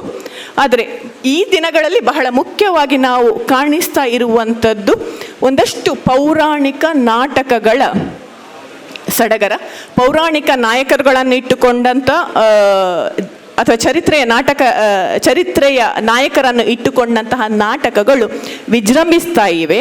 ಆದರೆ ಒಂದು ನಮ್ಮ ತುಳು ರಂಗಭೂಮಿಯ ಟ್ರೆಂಡ್ ಹೇಗಿದೆ ಅಂತ ಹೇಳಿದರೆ, ಒಂದು ನಾಟಕ ಪೌರಾಣಿಕ ಅಥವಾ ಚಾರಿತ್ರಿಕ ರಂಗಕೃತಿಯನ್ನೊಳಗೊಂಡ ನಾಟಕ ಪ್ರೇಕ್ಷಕರನ್ನು ಸೆಳೆಯಲಿಕ್ಕೆ ಅದು ಸಫಲ ಆಯಿತು ಅಂತಾದರೆ, ಅದೇ ಬಗೆಯ ಮತ್ತೊಂದಷ್ಟು ನಾಟಕಗಳು ಪ್ರಯೋಗಕ್ಕೆ ಬರ್ತಾ ಇವೆ, ಮತ್ತೊಂದಷ್ಟು ಸಮಯ ಇದೇ ಬಗೆಯ ನಾಟಕಗಳು ಪ್ರಯೋಗಕ್ಕೆ ಬರ್ತಾ ಇವೆ. ಅದರ ಬದಲಿಗೆ ಹೊಸದನ್ನು ರಂಗಕ್ಕೆ ಅಥವಾ ಸ್ವಂತಿಕೆಯನ್ನು ಇಟ್ಟುಕೊಂಡು ಹೊಸ ರಂಗ ಪ್ರಯೋಗಗಳನ್ನು ಮಾಡಿದರೆ ಖಂಡಿತವಾಗಿಯೂ ಮತ್ತೊಂದು ನೆಲೆಯಲ್ಲಿ ತುಳು ರಂಗಭೂಮಿಯನ್ನು ಕಾಣಲಿಕ್ಕೆ ಸಾಧ್ಯ ಉಂಟು. ನಾವಿರುವ ಪ್ರಸ್ತುತ ಸಮಾಜ ಹೇಗಿದೆ ಅಂತ ಹೇಳಿದರೆ, ಇದು ಬೇಗನೆ ಕಳೆದ ಒಂದು 10, 15, 20, 25 ವರ್ಷಗಳನ್ನು ನಾವು ಅಥವಾ 10, 15 ವರ್ಷಗಳನ್ನು ನಾವು ಗಮನಿಸ್ತಾ ಇದ್ದರೆ, ಇಲ್ಲಿ ಕಲ್ಚರಲ್ ಶಿಫ್ಟ್ ಅನ್ನುವಂಥದ್ದು ಅಥವಾ ಸಾಮಾಜಿಕವಾಗಿ ಸಾಂಸ್ಕೃತಿಕವಾಗಿ ಬಹಳ ಬೇಗನೆ ಬದಲಾವಣೆಗೆ ಒಳಗುಗೊಳ್ತಾ ಇರುವಂತಹ ಸಮಾಜದಲ್ಲಿ ನಾವಿದ್ದೇವೆ. ಇದರ ಆಚೆಗೆ 10, 15, 20 ವರ್ಷಗಳ ಆಚೆಗೆ ಈ ಒಂದು ಬದಲಾವಣೆ ನಿಧಾನಗತಿಯಲ್ಲಿ ಇತ್ತು. ಇಂತಹ ಹೊತ್ತಿಗೆ ಇಂತಹ ಒಂದು ತೀವ್ರಗತಿಯ ಕಲ್ಚರಲ್ ಶಿಫ್ಟ್ ಆಗ್ತಾ ಇರುವಂತಹ ಈ ಹೊತ್ತಿನಲ್ಲಿ ಈ ಸಮಾಜ ವಿನ್ಯಾಸಕ್ಕೆ ಸೂಟೇಬಲ್ ಆಗುವಂತಹ ರಂಗಕೃತಿಗಳು, ರಂಗ ಪ್ರಯೋಗಗಳು ಬಂದರೆ ಮತ್ತಷ್ಟು ಸೊಬಗನ್ನು ಕೊಡಲಿಕ್ಕೆ ಸಾಧ್ಯ ಉಂಟು ಅಂತ ಹೇಳ್ತಾ ಬಹುಶಃ ಕೊನೆಯ 2-3 ನಿಮಿಷ ನಮಗೆಲ್ಲ ತಿಳಿದಿರುವ ಹಾಗೆ ರಂಗಭೂಮಿಯ ಪ್ರಧಾನ ಅಂಶಗಳು ಅದು ಮನರಂಜನೆ, ಸಾಂಸ್ಕೃತಿಕ ಅಸ್ತಿತ್ವ ಮತ್ತು 3ನೇದು ಸಾಮಾಜಿಕ ಸಂದೇಶ. ಬಹುಶಃ 90ರ ದಶಕದಲ್ಲಿ ತುಳು ರಂಗಭೂಮಿಯಲ್ಲಿ ಬೀಸಿದ ಬಹಳ ದೊಡ್ಡ ಅಲೆ ಅಂತ ಹೇಳಿದರೆ ಅದು ಹಾಸ್ಯ ನಾಟಕಗಳದ್ದು.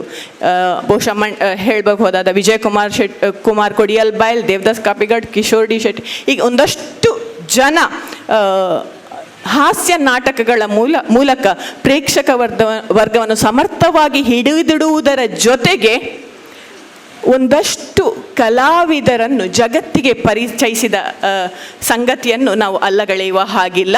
ಬಹುಶಃ ಅವರು ಜಗತ್ತಿಗೆ ಪರಿಚಯಗೊಂಡದ್ದು ಮಾತ್ರ ಅಲ್ಲ, ಆ ಮೂಲಕ ಅವರು ಮತ್ತೆ ಸಿನಿಮಾ ರಂಗಕ್ಕೆ ತಮ್ಮದೇ ಬದುಕನ್ನು ಒಳ್ಳೆಯ ರೀತಿಯಲ್ಲಿ ಕಟ್ಟಿಕೊಳ್ಳಲಿಕ್ಕೆ ಸಾಧ್ಯ ಆದದ್ದು ಕೂಡ ಈ ಹಾಸ್ಯ ನಾಟಕಗಳ ಹಿರಿಮೆಯೇ. ಸೊ ಆ ಹೊತ್ತಿಗೆ ಗಂಭೀರ ನಾಟಕಗಳು ಲೆಕ್ಕಾಚಾರದಲ್ಲಿ ಒಂದಷ್ಟು ಸಂಖ್ಯೆಯಲ್ಲಿ ಕಡಿಮೆಯೂ, ಪ್ರೇಕ್ಷಕರ ಆಸಕ್ತಿ ಈ ಹಿನ್ನೆಲೆ ಇದಕ್ಕೆ ಒಂದು ಹಿನ್ನೆಲೆ ಕೂಡ ಆಗಿರಬಹುದು. ಸೊ ನವ್ಯ ನಾಟಕಗಳು ತುಳು ರಂಗಭೂಮಿಯಲ್ಲಿ ಸಂಖ್ಯೆಯಲ್ಲಿ ವಿರಳವಾಗಿ ಉಳಿಯುತ್ತದೆ.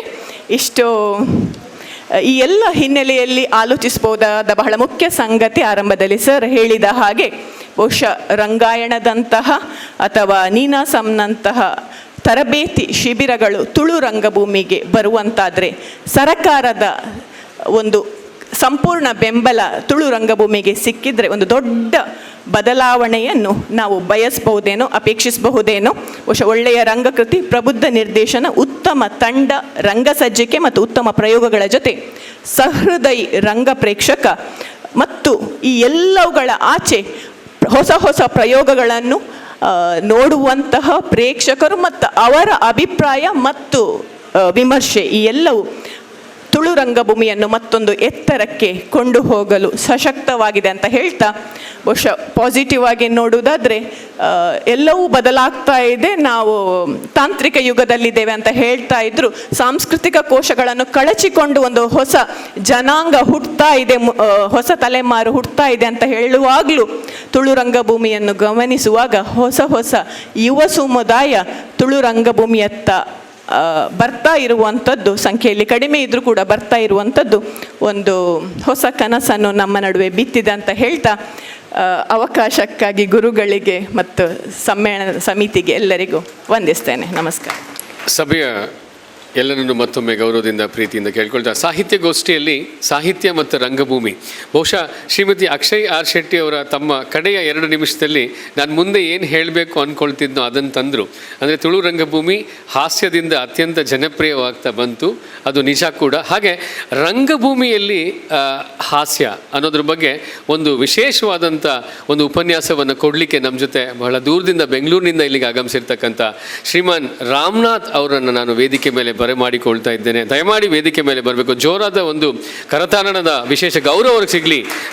ಒಂದು ತಿಮ್ಸೇನೆ ಬೆಂಗಳೂರು ಅವರನ್ನು ಪುಸ್ತಕ ಗೌರವವನ್ನು ಸ್ವೀಕಾರ ಮಾಡ್ತಾ ಅವರನ್ನು ಸ್ವಾಗತಿಸಬೇಕಂತ ಸರ್ವಾಧ್ಯಕ್ಷರನ್ನು ಕೇಳ್ಕೊಳ್ತೇನೆ. ಅವರಿಗೆ ಪುಸ್ತಕ ಗೌರವದೊಂದಿಗೆ ವೇದಿಕೆಗೆ ಆಹ್ವಾನ ಮಾಡಿಕೊಳ್ತಾ ಇದ್ದೇನೆ. ಬಹುಶಃ ಈ ರಂಗಭೂಮಿ ಸಾಹಿತ್ಯ ಎರಡರ ಪರಿಚಯದ ಜೊತೆಗೆ ಶ್ರೀ ರಾಮನಾಥ್ ಅವರು ವೇದಿಕೆ ಮೇಲೆ ಗೌರವದೊಂದಿಗೆ ನಮ್ಮ ಜೊತೆ ಇದ್ದಾರೆ. ಅವರಿಗೆ ಪುಸ್ತಕದ ಗೌರವವನ್ನು ಕೊಡಬೇಕು ಅಂತ ಸರ್ವಾಧ್ಯಕ್ಷರನ್ನು ಕೇಳ್ಕೊಳ್ತೇನೆ. ನಮ್ಮ ಹಿಂದಿನ ಮಾತನ್ನು ಆಡ್ತಾ ಅವ್ರು ಹೇಳಿದರು, ಅಕ್ಷಯ ಮೇಡಮ್ ಅವ್ರು ಹೇಳ್ತಾ ಇದ್ರು, ರಂಗಭೂಮಿಯಲ್ಲಿ ಯುವಜನತೆ ಹೊಸ ಹೊಸ ಪ್ರಯೋಗಗಳ ಮಧ್ಯದಲ್ಲೂ ಬರ್ತಾ ಇದ್ದಾರೆ. ಅದು ಕನ್ನಡ ರಂಗಭೂಮಿ ಇರ್ಬೋದು, ತುಳು ರಂಗಭೂಮಿ ಇರ್ಬೋದು. ಹೀಗೆ ಅದಕ್ಕೆ ಕಾರಣ ಏನು ಅಂತ ಹೇಳಿದ್ರೆ ಆ ಜನ ಅಲ್ಲಿ ಕೂತ್ಕೊಂಡು ಖುಷಿ ಪಡ್ತಾ ಇದ್ರು, ಅದನ್ನು ಅನುಭವಿಸ್ತಾ ಇದ್ರು. ಅಂಥದ್ದು ಯಾವುದು ಅಂತ ಹೇಳ್ತಾ ಮುಂದುವರಿಸ್ತಾರೆ ಸಂಪನ್ಮೂಲ ವ್ಯಕ್ತಿಗಳಾದಂಥ ಶ್ರೀ ರಾಮನಾಥ್ರವರು ರಂಗಭೂಮಿಯಲ್ಲಿ ಹಾಸ್ಯ ಅನ್ನೋದ್ರ ಬಗ್ಗೆ ಒಂದು ನಮಗೆ ವಿಶೇಷವಾದಂಥ ಉಪನ್ಯಾಸವನ್ನು ಭಾಳ ಸಂಕ್ಷಿಪ್ತವಾಗಿ ಕೊಡೋರಿದ್ದಾರೆ. ಅದನ್ನು ನಾವೆಲ್ಲ ಕೂಡ ಕೇಳೋಣ. ಮೇಲಿರುವ ಮತ್ತು ವೇದಿಕೆಯ ಮುಂದಿರುವ ಎಲ್ಲ ಕನ್ನಡ ಆಸಕ್ತ ರಸಿಕ ಮನಗಳಿಗೆ ಬೆಂಗಳೂರಿನ ರಾಮನಾಥ್ ಮಾಡುವಂತಹ ನಮಸ್ಕಾರಗಳು. ಮೊದಲಿಗೆ ಸರ್ವಾಧ್ಯಕ್ಷರ 2 ವಿಷಯಗಳಿಗೆ ನನಗೆ ತೋಚಿದಂತಹ ಒಂದು ಪರಿಹಾರವನ್ನು ಕೊಟ್ಟು ಮುಂದುವರಿಸ್ತೀನಿ. ಮೊದಲನೇದಾಗಿ, ಎಲ್ಲ ಜಿಲ್ಲೆಗಳಲ್ಲಿ ಇರುವಂತಹ ಲೈಬ್ರರಿಗಳಲ್ಲಿ ಬೆಂಗಳೂರಿನಿಂದ ಬರುವಂತಹ ಪುಸ್ತಕಗಳನ್ನು ತೆಗೆದುಕೊಳ್ಳುವುದನ್ನು 2 ವರ್ಷಗಳಿಂದ ನಿಲ್ಲಿಸಿದ್ದಾರೆ. ನಿಮ್ಮ ಜಿಲ್ಲೆಗಳ ಲೈಬ್ರರಿಗಳಲ್ಲಿ ಅಲ್ಲಿಂದ ಬರುವಂತಹ ಪುಸ್ತಕಗಳನ್ನು ತೆಗೆದುಕೊಳ್ಳುವಂತಹ ವ್ಯವಸ್ಥೆಗಳನ್ನು ನೀವು ಮಾಡಿದರೆ ಅಲ್ಲಿಂದ ಹೆಚ್ಚು ಪುಸ್ತಕಗಳು ಇಲ್ಲಿಗೂ ಬರುತ್ತವೆ. ಹೆಚ್ಚು ಪುಸ್ತಕಗಳು ಪ್ರತಿ ವರ್ಷವೂ ಲೋಕಾರ್ಪಣೆಗೊಳ್ಳುತ್ತವೆ. ಅದು ನಿಮ್ಮ ಕೈಯಲ್ಲೇ ಇದೆ ಅಂತ ಹೇಳಲಿಕ್ಕೆ ಇಷ್ಟಪಡ್ತೀನಿ. ಎರಡನೆಯದಾಗಿ, ಪ್ರಕಾಶಕರ ಕೊರತೆ ಇದೆ ಅಂತ ಹೇಳ್ತಾ ಇದ್ರಿ. ನಮ್ಮದು ಪ್ರಕಾಶನ ಸಂಸ್ಥೆಗಳಿವೆ. ಈ ವೇದಿಕೆಯಲ್ಲಿ ನಿಮಗೆಲ್ಲರಿಗೂ ಆಶ್ವಾಸನೆ ಕೊಡ್ತಾ ಇದ್ದೇನೆ, ಇದು ರಾಜಕಾರಣಿಯ ಆಶ್ವಾಸನೆ ಅಲ್ಲ ಅಂತಲೂ ಹೇಳ್ತಾ ಇದ್ದೇನೆ. ರಾಜಕಾರಣಿಯ ಆಶ್ವಾಸನೆ ಅಲ್ಲ, ನಿಜವಾದಂತಹ ಆಶ್ವಾಸನೆ. ನಮ್ಮ ಸಂಸ್ಥೆ, ನಮ್ಮ 3 ಸಂಸ್ಥೆಗಳ ಮೂಲಕ ಪ್ರತಿ ವರ್ಷ ನಿಮ್ಮಲ್ಲಿಂದ ಕಳಿಸುವಂತಹ ಕನಿಷ್ಠ 20 ಪುಸ್ತಕಗಳನ್ನು ನಾನು ಮಾಡಿಕೊಡಲು ಬದ್ಧನಾಗಿರುತ್ತೇನೆ. ಅಷ್ಟೇ ಅಲ್ಲದೆ, ಇಲ್ಲಿ ಯಾರ್ಯಾರು ಪುಸ್ತಕಗಳನ್ನು ಮಾರುತ್ತಾರೋ ಅಲ್ಲಿ ಅಂತಹ ಪುಸ್ತಕ ಮಾರುವ ಎಲ್ಲರಿಗೂ ಎಲ್ಲ ಪುಸ್ತಕಗಳ ಮೇಲೆ 40% ಡಿಸ್ಕೌಂಟನ್ನು ಈಗಲೇ ಅನೌನ್ಸ್ ಮಾಡ್ತಾ ಇದ್ದೀನಿ. ಇನ್ನು 10 ವರ್ಷ ಆದರೂ ಅದನ್ನು ಕೊಡ್ತೀನಿ. ಮತ್ತು ಇದು ಯಾವುದು ನಾಟಕದ ಮಾತಲ್ಲ, ನಿಜವಾದ ಮಾತು. ಬಂಧುಗಳೇ, ಹಾಸ್ಯವನ್ನು ಎಲ್ಲೆಲ್ಲಿ ಹುಡುಕಬೇಕು, ಏನೇನು ನೋಡಬೇಕು ಅಂತ ನೋಡ್ತಾನೆ ಇರ್ತಾರೆ. ನಾಟಕ ಯಾವುದಲ್ಲ ಅನ್ನೋಂಥದ್ದು ಗೊತ್ತಾಗೋದೇ ಬಹಳ ಕಷ್ಟ ಆಗುತ್ತೆ ಎಷ್ಟೋ ಸರ್ತಿ. ನಮ್ಮ ಸ್ನೇಹಿತೆ ಹೇಳ್ತಾ ಇದ್ದರು, ಪಾರ್ಸಿಯದು ಸುಮಾರು ಒಂದು 3 ಶತಮಾನಗಳ ಹಿಂದೆ ಶುರು ಆಯಿತು ಅನ್ನೋವಂಥದ್ದು. ಆದರೆ ಭಾಸ ಸುಮ್ಮನೆ ತಮಾಷೆಗೆ ಬರೀಲಿಲ್ಲ ನಾಟಕವನ್ನು. ಜನಗಳು ಆಡಲಿಕ್ಕೆ ಅಂತಲೇ ನಾಟಕವನ್ನು ಬರೆದಿದ್ದು. ಸಂಸ್ಕೃತ ನಾಟಕವನ್ನು ಭಾಸ ಬರೆದದ್ದು ಕ್ರಿಸ್ತ ಹುಟ್ಟುವುದಕ್ಕೆ 100 ವರ್ಷಗಳ ಮುಂಚೆ.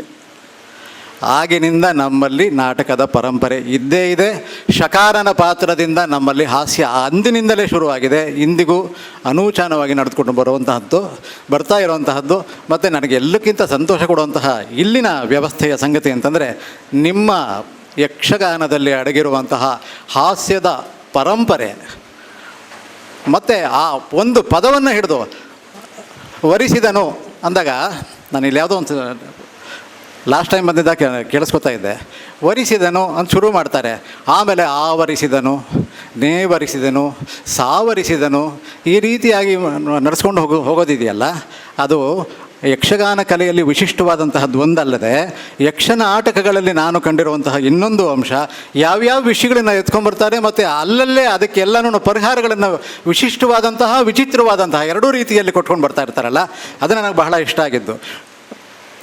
ಒಂದು ನಾಟಕದಲ್ಲಿ, ಮಹಾಭಾರತದ ನಾಟಕ, ಆ ನಾಟಕದಲ್ಲಿ ದುರ್ಯೋಧನ ಕೃಷ್ಣನ್ ಕರೀತಾನೆ, ಎಲೈ ಕೃಷ್ಣ ನೀನು ಬಾ, ಪಾಂಡವರಿಗೆ 5 ಗ್ರಾಮಗಳನ್ನು ಕೊಡಬೇಕು ಎಂದು ಕೇಳಿದೆ ಅಲ್ಲವೇ?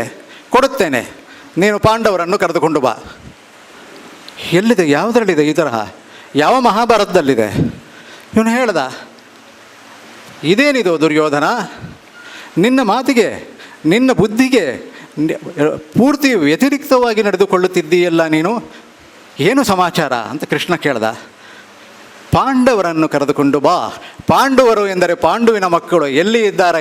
ಒಬ್ಬ ಧರ್ಮರಾಯನ ಮಗ, ಯಮಧರ್ಮನ ಮಗ, ಒಬ್ಬ ಇಂದ್ರನ ಮಗ, ಅಶ್ವಿನಿ ದೇವತೆಗಳ ಮಗ, ಇವರೇ ವಾಯುವಿನ ಮಗ, ಇವರೇ ಇದ್ದಾರಷ್ಟೇ. ಪಾಂಡುವಿನ ಮಕ್ಕಳು ಎಲ್ಲಿದ್ದಾರೆ? ಕರೆದುಕೊಂಡು ಬಾ, ಕೊಡುತ್ತೇನೆ.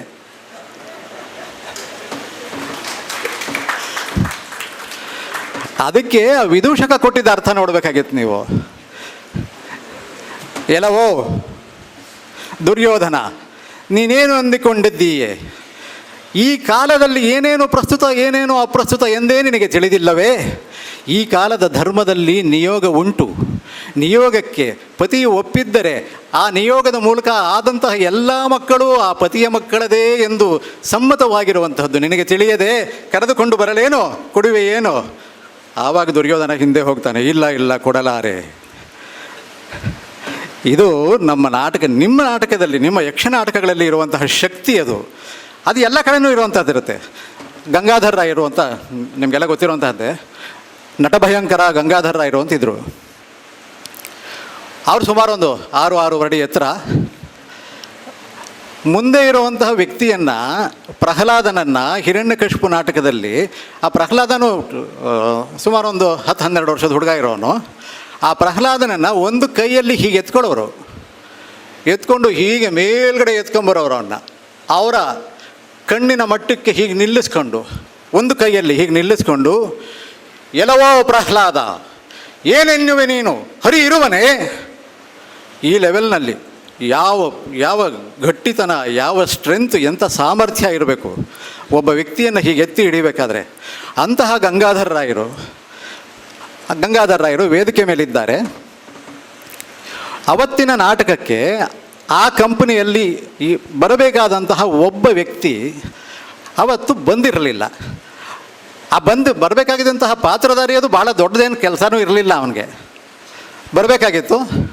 ಪ್ರಭುಗಳೇ, ಕೃಷ್ಣ ಬಲರಾಮರು ಪುರಪ್ರವೇಶ ಮಾಡಿದ್ದಾರೆ, ಶಿವಧನುಸ್ಸನ್ನು ಮುರಿದಿದ್ದಾರೆ, ಇಷ್ಟೇ ಹೇಳಬೇಕಾದ್ದು. ಕೃಷ್ಣ ಬಲರಾಮರು ಪುರಪ್ರವೇಶ ಮಾಡಿದ್ದಾರೆ, ಶಿವಧನಸ್ಸನ್ನು ಮುರಿದಿದ್ದಾರೆ, ಇಷ್ಟು ಹೇಳಿದ್ರೆ ಮುಗಿದಿತ್ತು ಅಷ್ಟೇ. ಒಂದು ಇಲ್ಲ, ಅವನು ಏನು ಮಾಡೋದು ಅಂತ ನೋಡಿದ್ರು. ಮಂಗಳೂರಿನಿಂದ ಒಬ್ಬ ಹುಡುಗ ಬಂದಿದ್ದ. ಮಂಗಳೂರಿನ ಹುಡುಗ ಅಲ್ಲಿಗೆ ಬಂದದ್ದು ಪಾತ್ರ ಮಾಡಲಿಕ್ಕಲ್ಲ, ಅಡುಗೆ ಮಾಡಲಿಕ್ಕೆ. ಒಬ್ಬ ಹುಡುಗ ಬಂದಿದ್ದ ಅಷ್ಟೇ. ಇವರು ನೋಡಿದರು, ಇನ್ಯಾರೂ ಇಲ್ಲ. ಆ ಹುಡುಗನನ್ನೇ ಕರೆದರು, ಬಾರೆ ಇಲ್ಲಿ, ಇಷ್ಟೇ ಹೇಳು, ಕೃಷ್ಣ ಬಲರಾಮರು ಪುರಪ್ರವೇಶ ಮಾಡಿದ್ದಾರೆ, ಶಿವಧನುಸ್ಸನ್ನು ಮುರಿದಿದ್ದಾರೆ, ಇಷ್ಟೇ ಹೇಳು. ಇದೆಲ್ಲ ಪಿರಿಪಿರಿ ನನಗೆ ಬೇಡ ಮಾರ್ರೆ. ನಾನು ಬಂದಿರುವುದು ಏಕೆ? ಅಡುಗೆ ಮಾಡುವುದಕ್ಕಲ್ಲವೋ? ನಾನು ಅಲ್ಲಿಗೆಲ್ಲ ಬರುವುದಿಲ್ಲ. ಕಂಪನಿ ಮರ್ಯಾದೆ ಕಣೋ, ಉಳಿಸೋ, 10 ರೂಪಾಯಿ ಕೊಡ್ತೀನಿ ಕಣೋ. ಆಗಿನ ಕಾಲದಲ್ಲಿ 10 ರೂಪಾಯಿ ಅಂತಂದರೆ ಒಂದು ವಾರದ ಸಂಬಳ, ಒಂದು ವಾರದ ಗೌರ್ಮೆಂಟ್ ಎಂಪ್ಲಾಯಿಗೆ ಸಂಬಳ. 10 ರೂಪಾಯಿ ಕೊಡ್ತೀನೋ, 10 ರೂಪಾಯಿ ಖಾಯಮ್ಮೋ. ಮೊದಲು ಅದನ್ನು ಭದ್ರ ಮಾಡ್ಕೋಬೇಕಲ್ಲ ಅವನು. 10 ರೂಪಾಯಿ ಕೊಡೋದು ಖಾತ್ರಿಯೋ ಅಂದ. ಹೌದು ಖಾತ್ರಿಯೇ, ಈಗ ಬೇಕಾದರೆ ಈಗಲೇ ಕೊಟ್ಬಿಡ್ತೀನಿ. ಆಯಿತು, ಹಾಗಾದರೆ ಬರುತ್ತೇನೆ. ಬಂದ. ಇವರು ಗಂಗಾಧರ ರಾಯರು ಕೂತ್ಕೊಂಡಿದ್ರು. ಕಂಸನ ಪಾತ್ರ, ಅದಕ್ಕೆ ಬೇಕಾದಂಥ ವೇಷಭೂಷಣಗಳು ನೋಡೋಕ್ಕೆ ಮೊದಲೇ ಅಷ್ಟೆತ್ರ ಅಷ್ಟು ದಪ್ಪ ಇದ್ದಂತಹವರು. ಇನ್ನು ಕಂಸನ ಮೇಕಪ್ ಬೇರೆ ಹಾಕಿದರೆ ಕೇಳಬೇಕಾ? ಸಣ್ಣ ಮಕ್ಕಳೇನ, ಎಷ್ಟೋ ಒಂದು ಸರ್ತಿ ಪ್ರಹ್ಲಾದನ ಮಗು ಪಾತ್ರ ಮಾಡ್ತಾ ಇದ್ದಂತಹ ಚಿಕ್ಕ ಹುಡುಗ, ಈ ಗಂಗಾಧರ ರಾಯರು ಮೊದಲೇ ಆ ಮಗುವನ್ನು ಎತ್ಕೊಂಡು ಬಿಸಾಕುವಂತಹದ್ದು, ಆ ಬಿಸಾಕೋದ್ರ ಮೂಲಕ ಸಾಯಿಸಲಿಕ್ಕೆ ಪ್ರಯತ್ನ ಪಡುವಂಥದ್ದು, ಅದೆಲ್ಲ ಕಂಸನ ಕ್ಯಾರೆಕ್ಟರಲ್ಲಿ ಬಂದಿರುವಂತಹದ್ದೇನೆ. ಆ ಮಗುವನ್ನು ಎತ್ಕೊಂಡು ಬಿಸಾಕುವಂಥ ರೀತಿ ಮಾಡಬೇಕು. ಆ ಮಗು ಇವ್ರು ಎತ್ಕೊಂಡ ತಕ್ಷಣ ಕಿಟಾರಂತ ಕಿರ್ಚ್ಕೊಳ್ತು, ಜೋರಾಗಿ ಅಳಕ್ಕೆ ಶುರು ಮಾಡಿಬಿಡ್ತು. ಎಲ್ಲ 1-2 ಎಲ್ಲ ಅಲ್ಲೇ ಆಗೋಯ್ತು. ನೋಡಿದ್ರು, ಓ ಇದೇನೋ ಕೆಡ್ತಾ ಇದೆ ಇದು. ಗಂಗಾಧರ ರಾಯರು, ಕೈಯಾದು ಮಗುವಿಗೆ ಏಕೋ ಹಸಿವಾದಂತಿದೆ, ಇದಕ್ಕೆ ಹಾಲುಡಿಸಿ ಕರೆದುಕೊಂಡು ಬಾ ಅಂಥೇಳಿ ಅದನ್ನು ಆ ಮಗುವನ್ನು ವಾಪಸ್ ಕಳಿಸ್ಬಿಟ್ಟು ಅದನ್ನು ಹಾಗೇ ನಾಟಕ ನಿಭಾಯಿಸ್ಕೊಂಡು ಹೋದಂಥವರು. ಅಂತಹ ಗಂಗಾಧರ ರಾಯರು ಅಲ್ಲಿ ಕೂತ್ಕೊಂಡಿದ್ದಾರೆ. ಮಂಗಳೂರು ಹುಡುಗ ಬಂದ. ಅವನಿಗೆ ಬೇಕಾದಂತಹ ತಕ್ಕಂಥ ಭೂಷಣ ಎಲ್ಲ ಹಾಕಿತ್ತು. ಬಂದ, ನಿಂತ. ಕೃಷ್ಣ ಬಲರಾಮರು ಬಂದಿದ್ದಾರೆ, ಪುರಪ್ರವೇಶ ಮಾಡಿದ್ದಾರೆ. ಕೃಷ್ಣ ಬಲರಾಮರು ಪುರಪ್ರವೇಶ ಮಾಡಿದ್ದಾರೆ, ಶಿವಧನಸ್ಸನ್ನು ಮುರಿದಿದ್ದಾರೆ. ಇವನಿಗೇನು ಒಪ್ಪಿಸಿದ್ನೋ ಅದನ್ನು ಹೇಳಿದ್ದಾಯಿತು. ಏನೆಂದೇ ಇವನಿಗೆ ತಿರ್ಗಾ ಯಾಕೆ ಕೇಳ್ತಾ ಇದ್ದಾರೆ, ಒಂದು ಸತಿ ಹೇಳಿದ್ದೇನಲ್ಲ ನಾನು ಅಂತ ಡೌಟ್ ಇವನಿಗೆ. ಆದರೂ ಏನೋ ಕೇಳಿಸಿಲ್ವೇನೋ, ಇರಲಿ ನೋಡೋಣ ಅಂತ ಕೃಷ್ಣ ಬಲರಾಮರು ಪುರಪ್ರವೇಶ ಮಾಡಿದ್ದಾರೆ, ಶಿವಧನಸ್ಸನ್ನು ಮುರಿದಿದ್ದಾರೆ. ಏನೆಂದೇ ಆ ಕುನ್ನಿ ಬಂದು ಬಿಟ್ಟನಾ, ಅವನಿಗೆ ಸರಿಯಾಗಿ ಮಾಡಬೇಕು, ಏನೆನ್ನುತ್ತಿದ್ದೀಯ ನೀನು? ಅಷ್ಟೊತ್ತಿಗೆ ಇವನಿಗೆಲ್ಲ ಪೂರ್ತಿ ಜಂಘಾಬಲವೇ ಒಡಗಿ ಹೋಯಿತು. ಎಂಥದ್ದು ಪಿರಿಪಿರಿ ಮಾರಾಯರೇ ನಿಮ್ಮದು, ಎಂಥದ್ದು ನೀವು ಹೇಳುವಂಥದ್ದು? ಆ ಮ್ಯಾನೇಜರಿಗೆ ನಾನು ಹೇಳಿದೆ ಇವೆಲ್ಲ ನನಗೆ ಬೇಡ, ಆಗುವುದಿಲ್ಲ ಅಂತ. ಅವನೆಂತ ಮಾಡಿದ, ಒಂದೇ ಒಂದು ಲೈನು ಹೇಳು, ಒಂದೇ ಒಂದು ಲೈನು ಹೇಳು, 10 ರೂಪಾಯಿ ಕೊಡುತ್ತೇನೆ ಅಂತ ಆಸೆ ತೋರಿಸಿ ತಳ್ಳಿಬಿಟ್ಟ. ನನಗೆಂತ ಬೇಕು ಮಾರಾಯರೇ ಇದು? ಇದ್ದಂತಹ ವೇಷಭೂಷಣ ಎಲ್ಲ ಅಲ್ಲಿ ಕಳಚಿಟ್ಬಿಟ್ಟು ನನಗಿದೆಲ್ಲ ಬೇಡ, ಸೌಟು ಎಲ್ಲುಂಟು ಹೇಳಿ ನಾನು ಅಡುಗೆ ಮನೆಗೆ ಹೋಗುತ್ತೇನೆ. ಹೊರಟೋದ ಅವನು. ನಾಟಕ ಕೆಟ್ಟೋಗುತ್ತೆ ಹೀಗೆ ಇತ್ತು ಅಂತಂದರೆ. ಗಂಗಾಧರ ರಾಯರು ತಕ್ಷಣ ಯೋಚನೆ ಮಾಡಿದ್ರು, ಓಹೋ ಹೀಗೆ ಇತ್ತು ಅಂತಂದರೆ ಇದು ಸರಿ ಹೋಗೋದಿಲ್ಲ ಅಂತ. ಈ ಮಾಯಾವಿಯೇ ಹೀಗೆ, ಈ ಕೃಷ್ಣನೇ ಹೀಗೆ, ಯಾವುದೋ ಕಾಲದಲ್ಲಿ ಯಾವುದೋ ಜನರು ಎಲ್ಲೋ ಮಾತನಾಡುವುದನ್ನು ಇಲ್ಲಿ ಆಡಿಸಿದ್ದಾನೆ. ಎಲೇ ಕೃಷ್ಣ, ನಿನಗೆ ಸರಿಯಾಗಿ ಮಾಡುತ್ತೇನೆ.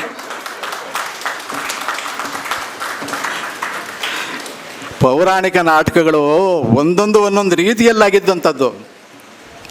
ಮಾಸ್ಟರ್ ಹಿರಣ್ಣಯ್ಯನವರು ನಿಮಗೆಲ್ಲ ಗೊತ್ತಿರೋಂಥವ್ರು, ಬೇಕಾದಷ್ಟು ಸತಿ ಇಲ್ಲಿ ಬಂದು ಹೋದಂಥವ್ರು. ಮಾಸ್ಟರ್ ಹಿರಣ್ಣಯ್ಯನವ್ರ ತಂದೆ ಮತ್ತು ಅಚ್ಯುತರಾವ್ ಅಂತ 3 ಜನ ಇದ್ದಂತಹವರು. ಹಿರಣ್ಣಯ್ಯನವ್ರ ತಂದೆ ಒಂದು ಪಾತ್ರವನ್ನು ವಹಿಸಬೇಕಾಗಿತ್ತು. ಹಿರಣ್ಣಯ್ಯನವರ ತಂದೆ ಅಂದರೆ ಕೆ ಹಿರಣ್ಣಯ್ಯನವರು, ಕಲ್ಚರ್ಡ್ ಕಮಿಡಿಯನ್ ಹಿರಣ್ಣಯ್ಯನವರು ಮತ್ತು ಮಾಸ್ಟರ್ ಹಿರಣ್ಣಯ್ಯನವರು. ಕಲ್ಚರ್ಡ್ ಕಮಿಡಿಯನ್ನ ಅವರು ವಹಿಸ್ತಾ ಇದ್ದಂತಹ ಪಾತ್ರ ನಾರದನ ಪಾತ್ರ. ಆ ನಾರದ ಅನ್ನೋದಕ್ಕೆ ಒಂದು ಹಿನ್ನೆಲೆ ಏನಂದರೆ, ಆ ನಾಟಕದ ಹಿನ್ನೆಲೆ ಏನಂದರೆ, ಅನಸೂಯೆಯ ಪಾತಿವ್ರತ್ಯವನ್ನು ಪ್ರಶ್ನಿಸುವಂತಹ ಒಂದು ಸಂದರ್ಭ. ನಾರದ ಭೂಮಿಗೆ ಬರ್ತಾನೆ. ನಾರದ ಭೂಮಿಗೆ ಬಂದು ಅನಸೂಯೆಗೆ ನನಗೆ ಬಡಿಸು ಅಂತ ಕೇಳ್ತಾನೆ. ಊಟ ಬಡಿಸ್ಬೇಕು, ಕೂತ್ಕೊಳ್ತಾನೆ. ಅವಳು ಊಟ ಬಡಿಸ್ಲಿಕ್ಕೆ ಅಂತ ಇನ್ನೇನು ತಯಾರಾದಾಗ, ನೀನು ಹುಟ್ಟುಡುಗೆಯಲ್ಲಿ ಬಂದು ಬಡಿಸಬೇಕು, ನೀನು ಹುಟ್ಟು ಉಡುಗೆಯಲ್ಲಿ ಬಂದು ಬಡಿಸಬೇಕು, ಯಾವುದೇ ವಸ್ತ್ರವನ್ನು ತೊಡುವಂತಿಲ್ಲ, ನೀನು ಹಾಗೆಯೇ ಬಂದು ಬಡಿಸಬೇಕು. ಪಾತಿವ್ರತ್ಯ ಟೆಸ್ಟ್ ಮಾಡಬೇಕಲ್ಲ, ಇದಕ್ಕಿಂತ ದೊಡ್ಡ ಟೆಸ್ಟ್ ಏನಿದೆ? ಅವಳು ಆ ಥರ ಬಂದುಬಿಟ್ರೆ ಬೇರೆ ಗಂಡಿನ ಮುಂದೆ ಪಾತಿವ್ರತ್ಯ ಹೋದಂತಾಯ್ತಲ್ಲ. ಅವಳು ಒಳಗಡೆ ಹೋದ್ಲು, ಅಡುಗೆ ಮನೆಗೆ ಹೋಗಿ ಕೂತ್ಕೊಂಡು ಯೋಚನೆ ಮಾಡಿದ್ಲು, ಓಹೋ ಇಲ್ಲೇನೋ ಇದೆ, ಸಾಮಾನ್ಯವಾದ್ದಲ್ಲ ಇದು, ಏನೋ ಟೆಸ್ಟ್ ಮಾಡೋಕ್ಕೆ ಬಂದಿದ್ದಾರೆ, ಯಾರೋ ಬಂದಿದ್ದಾರೆ, ನೋಡೋಣ ಅಂದ್ಬಿಟ್ಟು ಒಂದು ಹೆಣ್ಣು ಇನ್ನೊಂದು ಹೆಣ್ಣಿನ ಮುಂದೆ ವಿವಸ್ತ್ರಳಾದರೆ ಪರವಾಗಿಲ್ಲ ಅನ್ನುವಂಥದ್ದು ಒಂದು ಕ್ಲಾಸ್ ಅದರಲ್ಲಿ. ತಕ್ಷಣವೇ ತನ್ನ ತಪೋಶಕ್ತಿಯಿಂದ ಅವಳು ನಾರದನನ್ನು ನಾರದಿ ಆಗಿ ಮಾಡಿಬಿಟ್ಲು. ನಾರದಿಯಾಗಿ ಮಾಡಿದ್ದಷ್ಟೇ ಅಲ್ಲದೆ ಬಂದ್ಲು, ಬಡಿಸಿದ್ಲು, ಎಲ್ಲ ಆಗೋಯ್ತು. ಆದರೆ ನಾರದಿ ಆಗಿದ್ದು ತಿರ್ಗ ನಾರದ ಮಾಡೋಕ್ಕೆ ಅವಳ ಕೈಲೂ ಆಗಲ್ಲ. ಆಯಿತು, ಇದನ್ನೇನು ಮಾಡೋದು? ಹೆಂಡ್ತಿ ಮಾಡಿದ ತಪ್ಪನ್ನು ಗಂಡನೇ ಸರಿ ಮಾಡ್ತಾನೆ ನೋಡೋಣ ಅಂತ ಅತ್ರಿ ಮುನಿಗಳ ಹತ್ರ ಹೋದಾಗ ಅವರು ಯಾಕೆ ಬಂದಿರೋದು ನಾರದಿ ಅದು ಇದು ಕೇಳಲೂ ಇಲ್ಲ. ನಮಸ್ಕಾರ ಮಾಡಿದ ತಕ್ಷಣ ನಿನಗೆ 60 ಮಕ್ಕಳಾಗಲಿ, 60 ಮಕ್ಕಳಾಗಲಿ ಅಂದ್ಬಿಟ್ರು. ಆ 60 ಮಕ್ಕಳೇನೆ ಪ್ರಭವ ವಿಭವ ಎಲ್ಲ ಸಂವತ್ಸರಗಳಿವೆಲ್ಲ ಅವು. ಇಲ್ಲೂ ಕೆಲಸ ಕೆಡ್ತು, ಇನ್ನು ಬ್ರಹ್ಮ ಒಬ್ಬನೇ ಗಟ್ಟಿ ನನಗೆ ಅಂತ ಬ್ರಹ್ಮನ ಮುಂದೆ ಬರ್ತಾನೆ. ಬ್ರಹ್ಮನ ಮುಂದೆ ಬಂದಾಗ ನಾರದಿ ಕಮ್ ನಾರದ ಬ್ರಹ್ಮನ ಮುಂದೆ ಬಂದಾಗ ಬ್ರಹ್ಮನು ಇವಂದು ಏನು ಅಂತಾನೆ ಕೇಳದೆ ನಮಸ್ಕಾರ ಮಾಡಿದ ತಕ್ಷಣ ನಿನಗೆ ಪ್ರಸವದಲ್ಲಿ ವೇದನೆ ಆಗದೇ ಇರುವಂತೆಯೇ 60 ಮಕ್ಕಳು ಪ್ರಸವವಾಗಲಿ ಇದು ಕೊಟ್ಬಿಟ್ಟ. ಇದು ಇಲ್ಲಿವರೆಗೂ ಬಂದಂಥದ್ದು ನಾಟಕ. ಬ್ರಹ್ಮ ಎಲ್ಲ ಕೊಟ್ಟಿದ್ದಾಗಿದೆ ವರಗಳನ್ನು. ಈ ನಾರದಿ ಬ್ರಹ್ಮದೇವ ಎಲ್ಲವನ್ನೂ ತಿಳಿದ ನೀನು ಹೀಗೆ ಮಾಡುವುದೇ? ನನಗೇಂತ ಮಕ್ಕಳು, ನಾನು ಗಂಡಸನ್ನು ಹೆಂಗಸಾಗಿ ಪರಿವರ್ತಿಸಿ ಅದಕ್ಕೆ 60 ಮಕ್ಕಳು ಎಂದು, ಅದಕ್ಕೆ ಪ್ರಸವ ವೇದನೆ ಬೇಡ ಎಂದು, ಏನು ನಾಟಕ ನಿನ್ನದು ಬ್ರಹ್ಮದೇವ?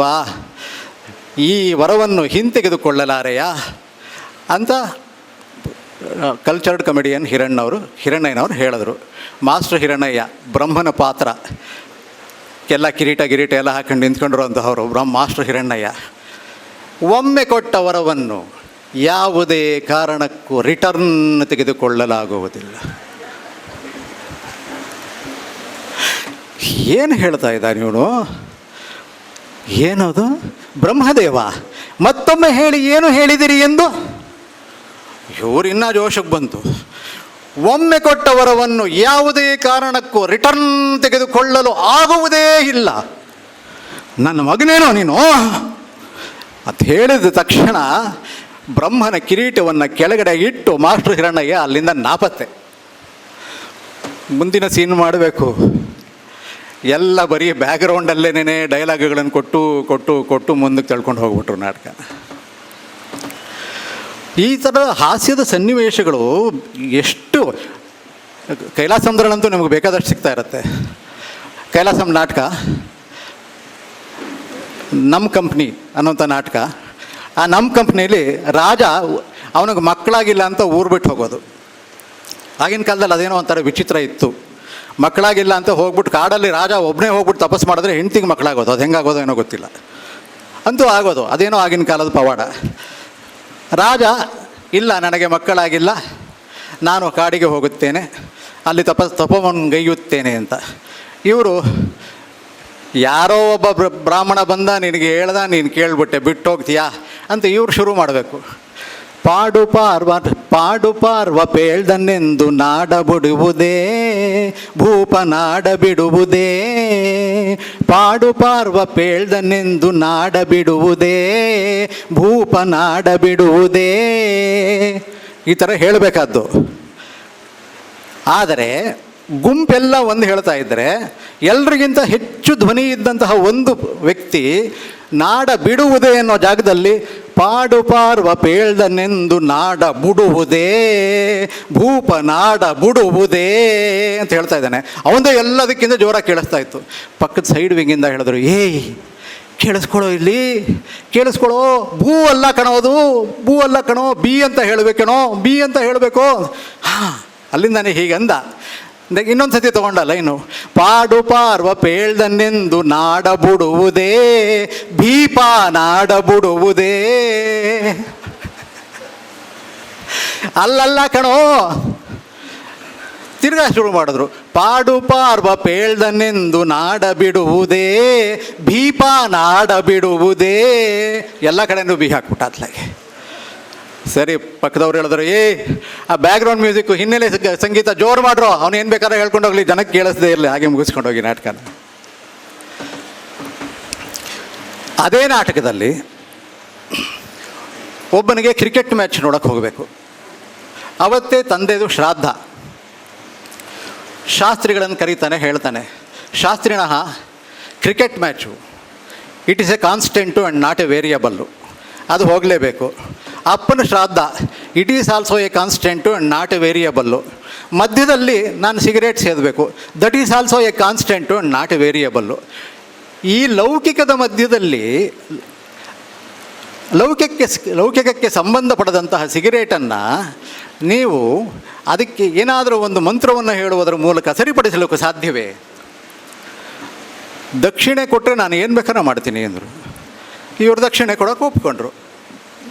ದಕ್ಷಿಣೆ ತೊಗೊಂಡ ತಕ್ಷಣ ಅವ್ರು ಹೇಳಿದ್ರು, ತಗೋ ಅದನ್ನು, ಸಿಗರೇಟ್ ತಗೋ, ಅದರಿಂದ ಅದು ಒಂದು ತೊಗೊಳ್ತಾ ಇದ್ದಂಗೆ ಶುರು ಮಾಡಿದ್ರು. ತಂಬಾಕು ಪತ್ರಂ ನಿದಾಯ, ಅದರಲ್ಲಿ ಒಂದನ್ನು ತೆಗೆದುಕೊಳ್ಳುವುದು, ಮುಖೇ ನಿಕ್ಷಿಪ್ಯ, ಬಾಯಲ್ಲಿ ಇಟ್ಟುಕೊಳ್ಳುವುದು, ಅಗ್ನಿಂ ಸ್ಪೃಶಾವ್ಯ, ಬೆಂಕಿಯನ್ನು ಹಚ್ಚುವುದು, ವಾಯುಮಾಕರ್ಷತಃ, ವಾಯುವನ್ನು ಒಳಗೆ ಎಳೆದುಕೊಂಡು ಅಗ್ನಿಂ ಸ್ಪೃಶಾವ್ಯ, ಅಗ್ನಿಯನ್ನು ಹಚ್ಚಿಸಿ, ಆಮೇಲೆ ಹೋಗುವಂತಹ ಧೂಮ ಇರುತ್ತಲ್ಲ, ಆ ಧೂಮಕ್ಕೆ ಇದಂ ಅಗ್ನಯೇ ಜೋ ಧೂಮಃ ಅಗ್ನಯೇ ಸ್ವಾಹ ಅಗ್ನಯೇ ಇದಂ ನಮಮ.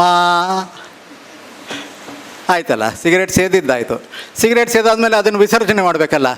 ಶಾಸ್ತ್ರಿಣ ಸೇದಿದ್ದೇನೋ ಆಯಿತು, ಅದಕ್ಕೆ ಮಂತ್ರ ಹೇಳಿದ್ರಿ, ಇದು ಏನು ಮಾಡೋದು, ಇದನ್ನು ಕೆಳಗಡೆ ಹಾಕೋಬೇಕಲ್ಲ, ಏನು ಮಾಡೋದು ಅಂದರು. ಅದಕ್ಕೋ ತಗೋ, ಯಾವುದನ್ನು ಮಂತ್ರದಲ್ಲಿ ಶುರು ಮಾಡಿದೀವೋ ಅದನ್ನು ಮಂತ್ರದಲ್ಲೇ ಎಂಡ್ ಮಾಡಿಬಿಡೋಣ. ಇದಂ ತಂಬಾಕು ಪತ್ರ ಜೀರ್ಣ ಅವಶಿಷ್ಟಂ ನಾರಾಯಣಂ ನಮಸ್ಕೃತ್ಯ ಪಾದತಲೆ ವಿಸರ್ಜಯಾಮಿ.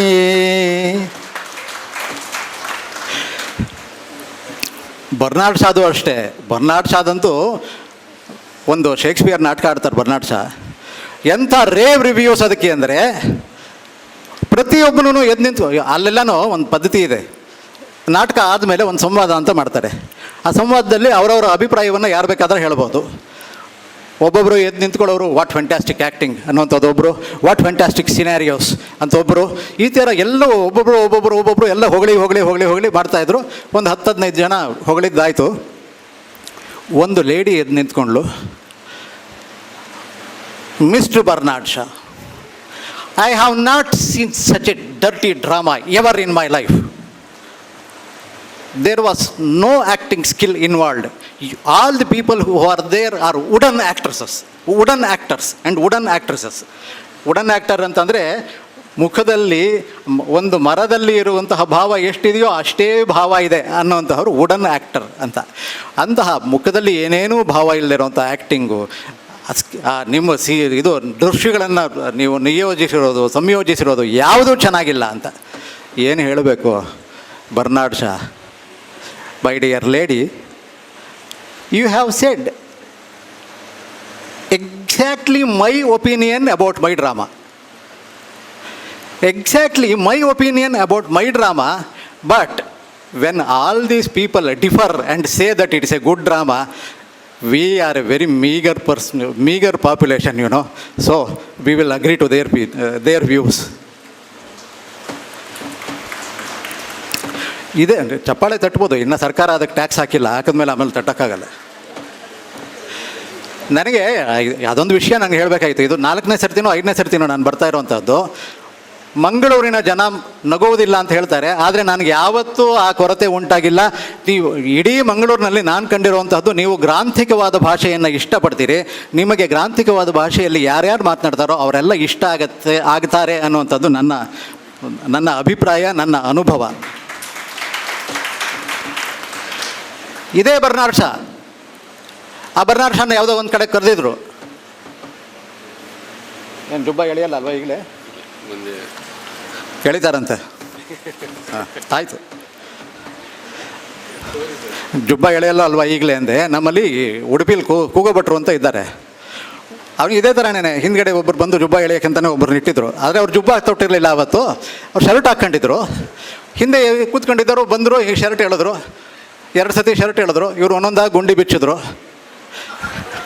ಆಮೇಲೆ ಅವ್ನಿಗೆ ಇನ್ನೊಂದು 2 ಸತಿ ಎಳೆಯೋ ಅಷ್ಟೊತ್ತಿಗೆ ಅವ್ನ ಕೈಗೆ ಶರ್ಟ್ ಕೊಟ್ಬಿಟ್ಟು, ನಾನು ಬನ್ನಿನಲ್ಲೇ ಭಾಷಣ ಮಾಡ್ತೀನಪ್ಪ, ನೀನು ಕೂತ್ಕೊಂಡಿದ್ದೆ. ಜುಬ್ಬ ಒಂದು ಸ್ವಲ್ಪ ಕಷ್ಟ ಆಗತ್ತೆ ಅಷ್ಟೇ. ಅದೇ ಬರ್ನಾರ್ಡ್ ಶಾನ್ ಕರೆದ್ರು. 2 ನಾಟಕ ಸಂಸ್ಥೆಗಳು ಕರೆದುಬಿಟ್ಟು ನಮ್ಮ ನಾಟಕ ವಿಮರ್ಶೆ ಮಾಡಿ ಅಂದರು. ನನ್ನ ಸ್ನೇಹಿತರಾಗಲೇ ಯಾರೋ ಒಬ್ಬರು ಭಾಷಣ ಮಾಡ್ತಾಯಿದ್ದಾಗ ಒಳ್ಳೆ ಸೊಗಸಾದ ನಿದ್ದೆ ಹೊಡೆದ್ರು. ಆಗಲ ಆ ಬರ್ನಾರ್ಡ್ ಶಾನು ಅದೇ ಕೆಲಸನೇ ಮಾಡಿದ್ದು. ಹೋದರು, ನಾಟಕಕ್ಕೆ ಹೋದರು, ಕೂತ್ಕೊಂಡ್ರು, ಹೈ ಕ್ಲಾಸಾಗಿ ನಿದ್ದೆ ಹೊಡೆದ್ಬಿಟ್ರು. ಅವ್ರು ಬಂದರು, ಸಂಘಟಕರು, ನಾಟಕ ಮಾಡಿಸ್ತಂಥವ್ರು. Mister Bernard Shaw, we called you here for your opinion about the drama. Bernard Shaw ಹೇಳಿದ್ರು, who says that sleeping is not a opinion. ಅದೇ ಬರ್ನಾರ್ಡ್ ಶಾ ಬೇರೆ ಇನ್ನೊಂದು ಕಂಪನಿ ವಿಮರ್ಶೆ ಕರೆದ್ರು. ಬರ್ನಾರ್ಡ್ ಶಾ ಎದ್ದಿದ್ರು, ಅವತ್ತು ನಿದ್ದೆ ಮಾಡಿರಲಿಲ್ಲ. ಪೂರ್ತಿ ನಾಟಕ ನೋಡಿದ್ರು. ಎದ್ದೋಗೋವಾಗ you need to change the ending ಅಂದರು. ಏನು ಮಾಡಬೇಕು?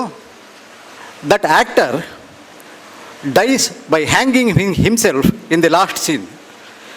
Instead of hanging himself in the last scene, let him shoot himself.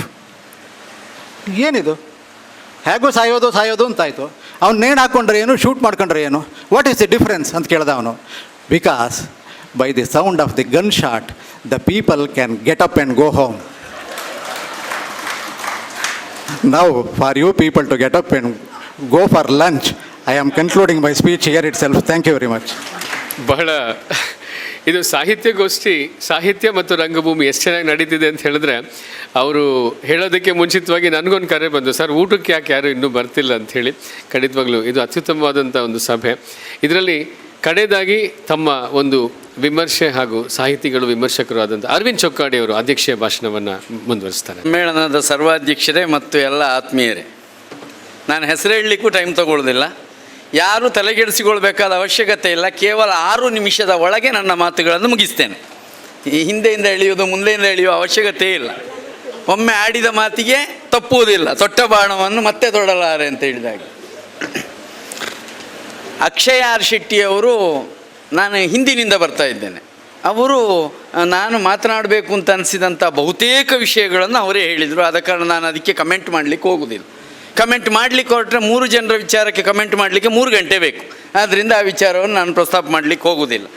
ಎರಡನೇದಾಗಿ ರವಿರಾಜ್ ಅವರು ಈ ರಂಗಭೂಮಿ ಇಲ್ಲಿ ದಕ್ಷಿಣ ಕನ್ನಡದ ಭಾಗದಲ್ಲಿ ಹೇಗೆ ಬೆಳೆಯಿತು, ಮಂಗಳೂರಲ್ಲಿ ಹೇಗೆ ಬೆಳೆಯಿತು ಅನ್ನೋದು ಬಹಳ ವಿಸ್ತಾರವಾದ ಸಿದ್ಧತೆಯನ್ನಿಟ್ಟುಕೊಂಡು ಅವರು ಮಂಡಿಸಿದ್ದಾರೆ. ಅತಿ ಕಡಿಮೆ ಸಮಯದಲ್ಲಿ ಅಷ್ಟು ವೇಗವಾಗಿ ಹೇಳಿದ್ದಕ್ಕಾಗಿ ಅವರಿಗೆ ವಿಶೇಷವಾಗಿ ಅಭಿನಂದಿಸ್ತೇನೆ. ನಂತರ ಶಶಿಧರ ಬಾರಿಘಾಟ್ ಅವರು ಯುವ ಜನತೆಗೆ ಸಂಬಂಧಪಟ್ಟ ಹಾಗೆ ಬಹಳ ಮುಖ್ಯವಾದಂಥ ಅಂಶ ಏನು ಅಂತೇಳಿ ಹೇಳಿದರೆ, ಯುವ ಜನತೆ ಕನ್ನಡ ಭಾಷೆಯಲ್ಲಿ ಅದಕ್ಕೆ ಸಿದ್ಧರಾಗಬೇಕಾದ ಅವಶ್ಯಕತೆ ಏನಿದೆ ಅನ್ನುವಂಥದ್ದು, ಮತ್ತು ನಾಟಕ ಈ ರಂಗಭೂಮಿಯ ಮುಖಾಂತರ ಅವರಲ್ಲಿ ಬೆಳೆಯುವಂಥ ಕೌಶಲಗಳ ಬಗ್ಗೆ ಹೇಳಿದ್ದಾರೆ. ಬಹಳ ಮುಖ್ಯವಾದಂಥ ಅಂಶ ಅದು. ಈ 3 ಒಟ್ಟು ಭಾಷಣಗಳಲ್ಲಿ ತೆಗೆದುಕೊಳ್ಬೇಕಾದಂಥ ಬಹಳ ಮುಖ್ಯವಾದ ತಾತ್ಪರ್ಯಗಳು ಈ ಅಂಶಗಳು ಅಂತ ಹೇಳುವಂಥದ್ದು. ಅದರ ಮೇಲೆ ಚರ್ಚೆಗಳನ್ನು ಎಷ್ಟು ಬೇಕಾದರೂ ಬೆಳೆಸ್ಬೋದು. ನಾನು ಆ ವಿಷಯಗಳ ಕಡೆಗೆ ಹೋಗೋದಿಲ್ಲ. ಇಲ್ಲಿ ರಂಗಭೂಮಿಯ ಹಿನ್ನೆಲೆ ಬಂದಾಗ ನಾನು ಅಂದುಕೊಂಡಂಥ ಕೆಲವು ಅಂಶಗಳನ್ನು ನಿಮ್ಮ ಮುಂದೆ ಇಡ್ತೇನೆ. ಒಂದು, ಈ ಅಭಿನಯ ಅನ್ನುವಂಥದ್ದು ಅದು ಪ್ರಾಣಿಗಳಿಂದ ಮನುಷ್ಯನನ್ನು ಬೇರ್ಪಡಿಸುವಂಥ ಬಹಳ ಮುಖ್ಯವಾದಂಥ ಸಾಧನ. ಅಭಿನಯ ಅನ್ನೋದು ಇದು ಆದಿಮ ಮಾನವನಿಂದಲೇ ಪ್ರಾರಂಭ ಆದಂಥದ್ದು, ಹಳೆ ಶಿಲಾಯುಗದ ಮನುಷ್ಯನಿಂದಲೇ ಪ್ರಾರಂಭ ಆದದ್ದು. ತುಂಬ ಸುಲಭ. ಹೇಗೆ ಅಂತ ಹೇಳಿದರೆ ನೋಡಿ, ಈಗ ನನಗೆ ಕುಡಿಲಿಕ್ಕೆ ನೀರು ಬೇಕು ಅಂತ ಅನಿಸಿದರೆ ಹೀಗೆ ಹೇಳಿದರೆ ಸಾಕು, ಗೊತ್ತಾಗ್ತದೆ ಅವನಿಗೆ. ಅವನೇನು ನೀರು ಅಂತ ಹೇಳಬೇಕಾಗಿಲ್ಲ. ಪಕ್ಕನೆ ಗೊತ್ತಾಗದಿದ್ದರೆ ನೀರಿನ ಬದಲಿಗೆ ಬೀರು ತಂದಾನು, ಆಮೇಲೆ ಇದಲ್ಲ ಮತ್ತೊಂದು ಅಂತ ಹೇಳಿದರೆ ನೀರೇ ತರ್ತಾನೆ, ಏನು ಸಮಸ್ಯೆ ಇಲ್ಲ. ಈ ಅಭಿನಯ ಅನ್ನುವಂಥದ್ದು ಮನುಷ್ಯನಿಗೆ ಉಳಿದ ಪ್ರಾಣಿಗಳಿಗಿಂತ ಭಿನ್ನವಾಗಿ ಇರುವಂಥದ್ದು. ಉಳಿದ ಪ್ರಾಣಿಗಳು ಸಹಜವಾಗಿ ಪ್ರತಿಕ್ರಿಯೆ ಕೊಡ್ತವೆ, ಮನುಷ್ಯ ಅಭಿನಯದ ಮೂಲಕವೂ ಪ್ರತಿಕ್ರಿಯೆ ಕೊಡ್ತಾನೆ. ಈ ಮಕ್ಕಳ ರಂಗಭೂಮಿಯ ಬಗ್ಗೆ ಒಂದು ಮಾತನ್ನು ಇಲ್ಲಿ ಶಶಿಧರ್ ಅವರು ಹೇಳಿದರು. ಮಕ್ಕಳಿಗೆ ರಂಗಭೂಮಿ ಚಟುವಟಿಕೆಯನ್ನು ಕಲಿಸಬೇಕು ಪ್ರಾರಂಭದಲ್ಲೇ. ಮಕ್ಕಳಿಗೆ ಸಹಜವಾಗಿ ಅವರಿಗೆ ಅಭಿನಯ ಕೌಶಲ ಬಂದಿರ್ತದೆ, ತೀರಾ ಬಾಲ್ಯದಲ್ಲೇ ಬಂದಿರ್ತದೆ. ಆಮೇಲೆ ಬೆಳೀತಾ ಬೆಳೀತಾ ಭಾಷೆಯ ವಿಕಾಸ ಆಗ್ತಾ ಹೋದ ಹಾಗೆ ಈ ಅಭಿನಯದ ಕ್ರಮಗಳು ಇದನ್ನು ಕಡಿಮೆ ಮಾಡ್ಕೊಳ್ತಾ ಹೋಗ್ತಾರೆ ಅಂತ ಹೇಳುವಂಥದ್ದು. ಇಲ್ಲಿ ಸಾಹಿತ್ಯ ಮತ್ತು ರಂಗಭೂಮಿಯ ಅಂಶವನ್ನು ಪ್ರಸ್ತಾಪ ಮಾಡಿದ್ದಾರೆ. ಅದರ ಮೂಲ ಪರಿಕಲ್ಪನೆ ಅದೇ ಇದೆ. ಸಾಹಿತ್ಯ ಮತ್ತು ರಂಗಭೂಮಿಯಲ್ಲಿ ಸಾಹಿತ್ಯ ಅನ್ನುವುದು ರಂಗಭೂಮಿಗೆ ಪೂರಕವಾಗಿಯೂ ಬರ್ತದೆ, ಪರಸ್ಪರ ಪೂರಕವೂ ಹೌದು, ಪರಸ್ಪರ ಮಾರಕವೂ ಹೌದು. ಅದನ್ನು ಕೂಡ ನಾವು ಗಮನಿಸಬೇಕು ಅಂತ ಹೇಳುವಂಥದ್ದು. ನಾನೊಂದು ಉದಾಹರಣೆ ಕೊಡ್ತೇನೆ. ವ್ಯಾಸರ ಶಾಕುಂತಲೆ ಅತ್ಯಂತ ಸಶಕ್ತವಾದಂಥ ಒಂದು ಕ್ಯಾರೆಕ್ಟರ್. ಅದು ಒಂದು ಆಡಳಿತಾತ್ಮಕ ಡಿಸಿಷನನ್ನೆಲ್ಲ ತಗೊಳ್ಳುವಂಥ ಶಕುಂತಲೆ. ಕಾಳಿದಾಸನ ಶಕುಂತಲೆ ಆದಾಗ ಅಲ್ಲಿ ಸೌಂದರ್ಯ ಮಾತ್ರ ಬಹಳ ಮುಖ್ಯ ಆಗ್ತದೆ. ಅಲ್ಲಿ ರಂಗದ ಮುಖಾಂತರ ಏನನ್ನು ಕನ್ವೆ ಮಾಡಬೇಕೋ ಅದಕ್ಕಾಗಿ ಮಾತ್ರ ಅಲ್ಲಿ ಸಾಹಿತ್ಯ ಬಳಕೆಯಾಗಿರ್ತದೆ ಅನ್ನುವಂಥದ್ದು.